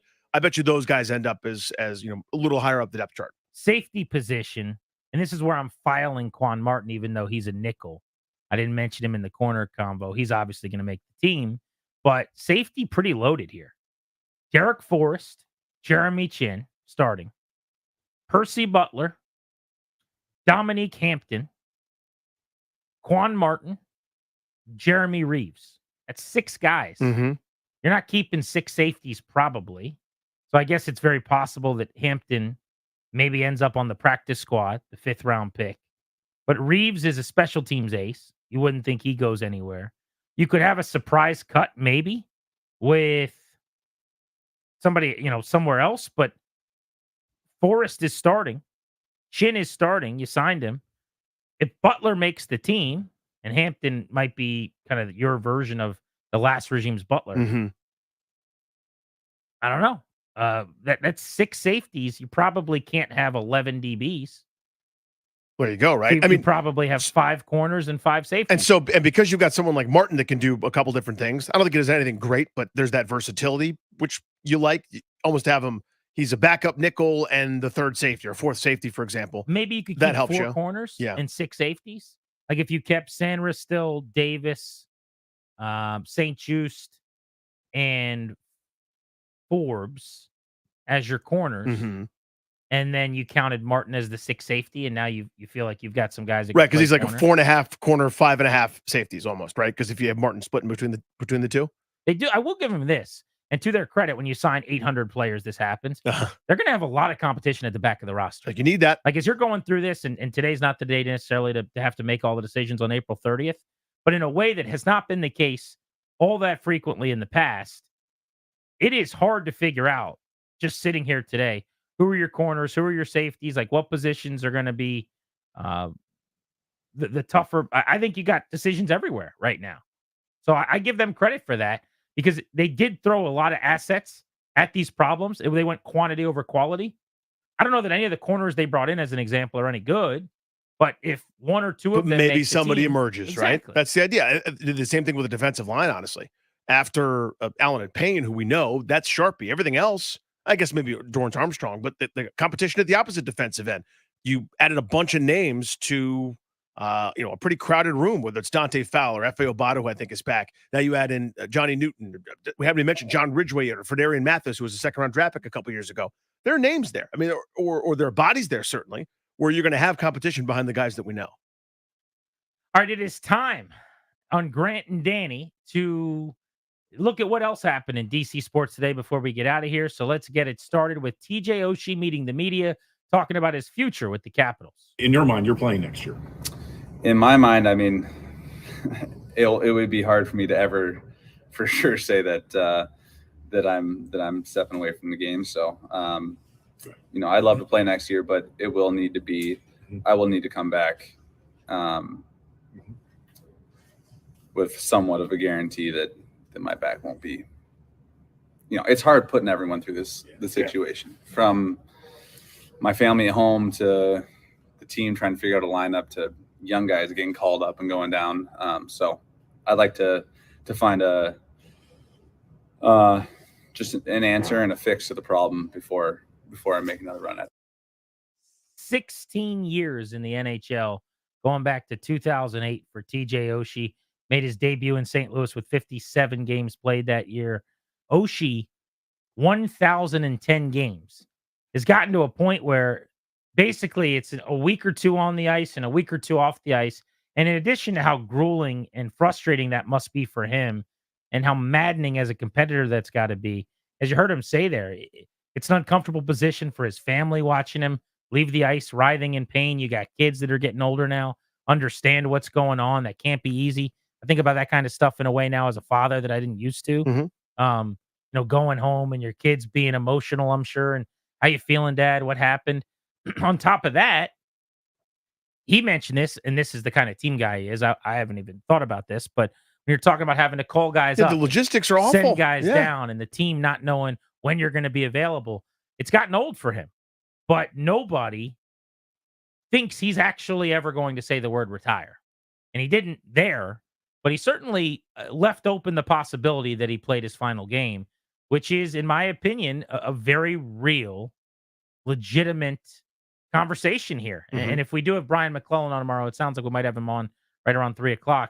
It's obviously something that'll come up. For sure. I mean, the way he made it sound to me is a condition of me playing again is my back being right. That's a pretty tall order, right? I mean, for a part of your body that hasn't been right in a while. Yeah, put it that way. This unlikely thing is going to have to happen, and I'm going to have to know that whatever I just went through is not happening again.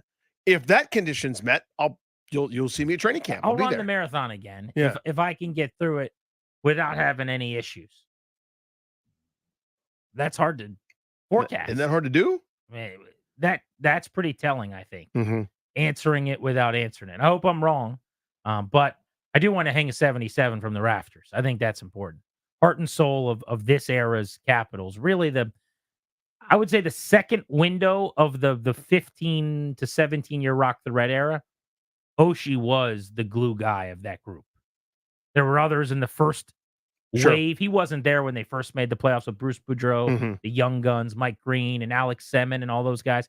He came later.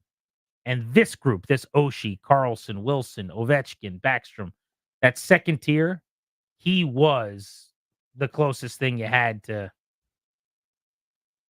not the face, which Ovi was, but the heart of the whole thing. Indeed. Yeah, like there were previous glue guys, right? The Mike Knubles of the world for that earlier run that you kind of referenced and mentioned. And there have been a number of those guys. Hockey's rife with them, frankly. I mean, you've got lines that are dedicated to hitting and playing defense, right? When you come there, you're always going to find those gritty guys that will do everything.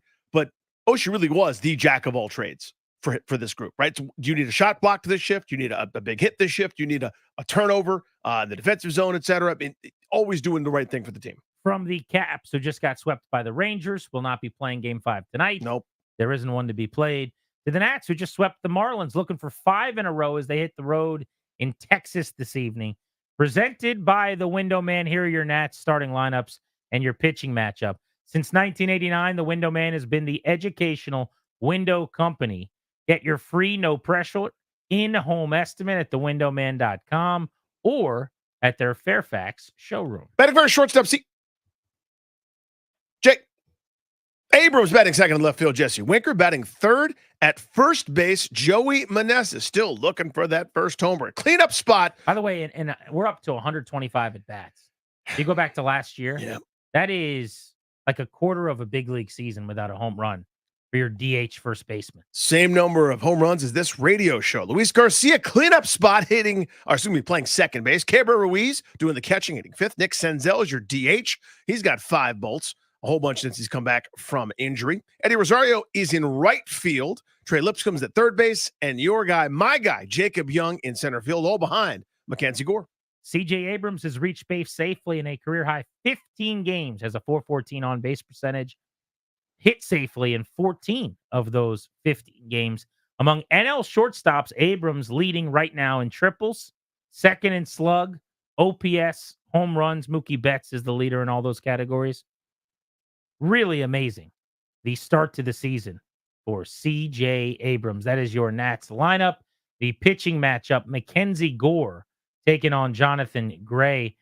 Gore, the former top 5 pick, just like Gray, has thrown the ball well. He had one outing he probably wants back, or else his ERA would be below 2 or 2.5 at this point. Instead, it's 3.1, but 31 strikeouts, 26 innings for the power lefty, who looks like he's on the verge of this being a monster season. It feels like it, doesn't it? Yeah. The stuff is so good. And there are innings, there are times where you go, he's touching this is 99. Yeah. Like it's 97 consistently, touches 99, wipe out off speed stuff, swing and miss. He's adding, subtracting at times, like that maturity. He knows when it's not, you don't always have to throw 99, but it's nice to be able to have that in the back pocket. Certainly. There you go. Your Nats preview. Rangers tonight. You know who plays for the Rangers, Danny? Who's that? Wyatt Langford. Oh. He was taken just after the Nats took Dylan Cruz. Langford, in college last year at Florida, lost in the College World Series to Cruz and LSU. Just 22 years old, barely played in the minors, hitting .248 with a .652 OPS in the big leagues. Has really struggled. Hit his first home run the other night. Inside the park. Inside the park home run, yeah. But just interesting. Like the Nats are being patient, and they haven't really had a choice. Cruz has not fared great in the minor leagues. Langford tore it up and had a great spring. But it's not like you see this with Jackson Holiday.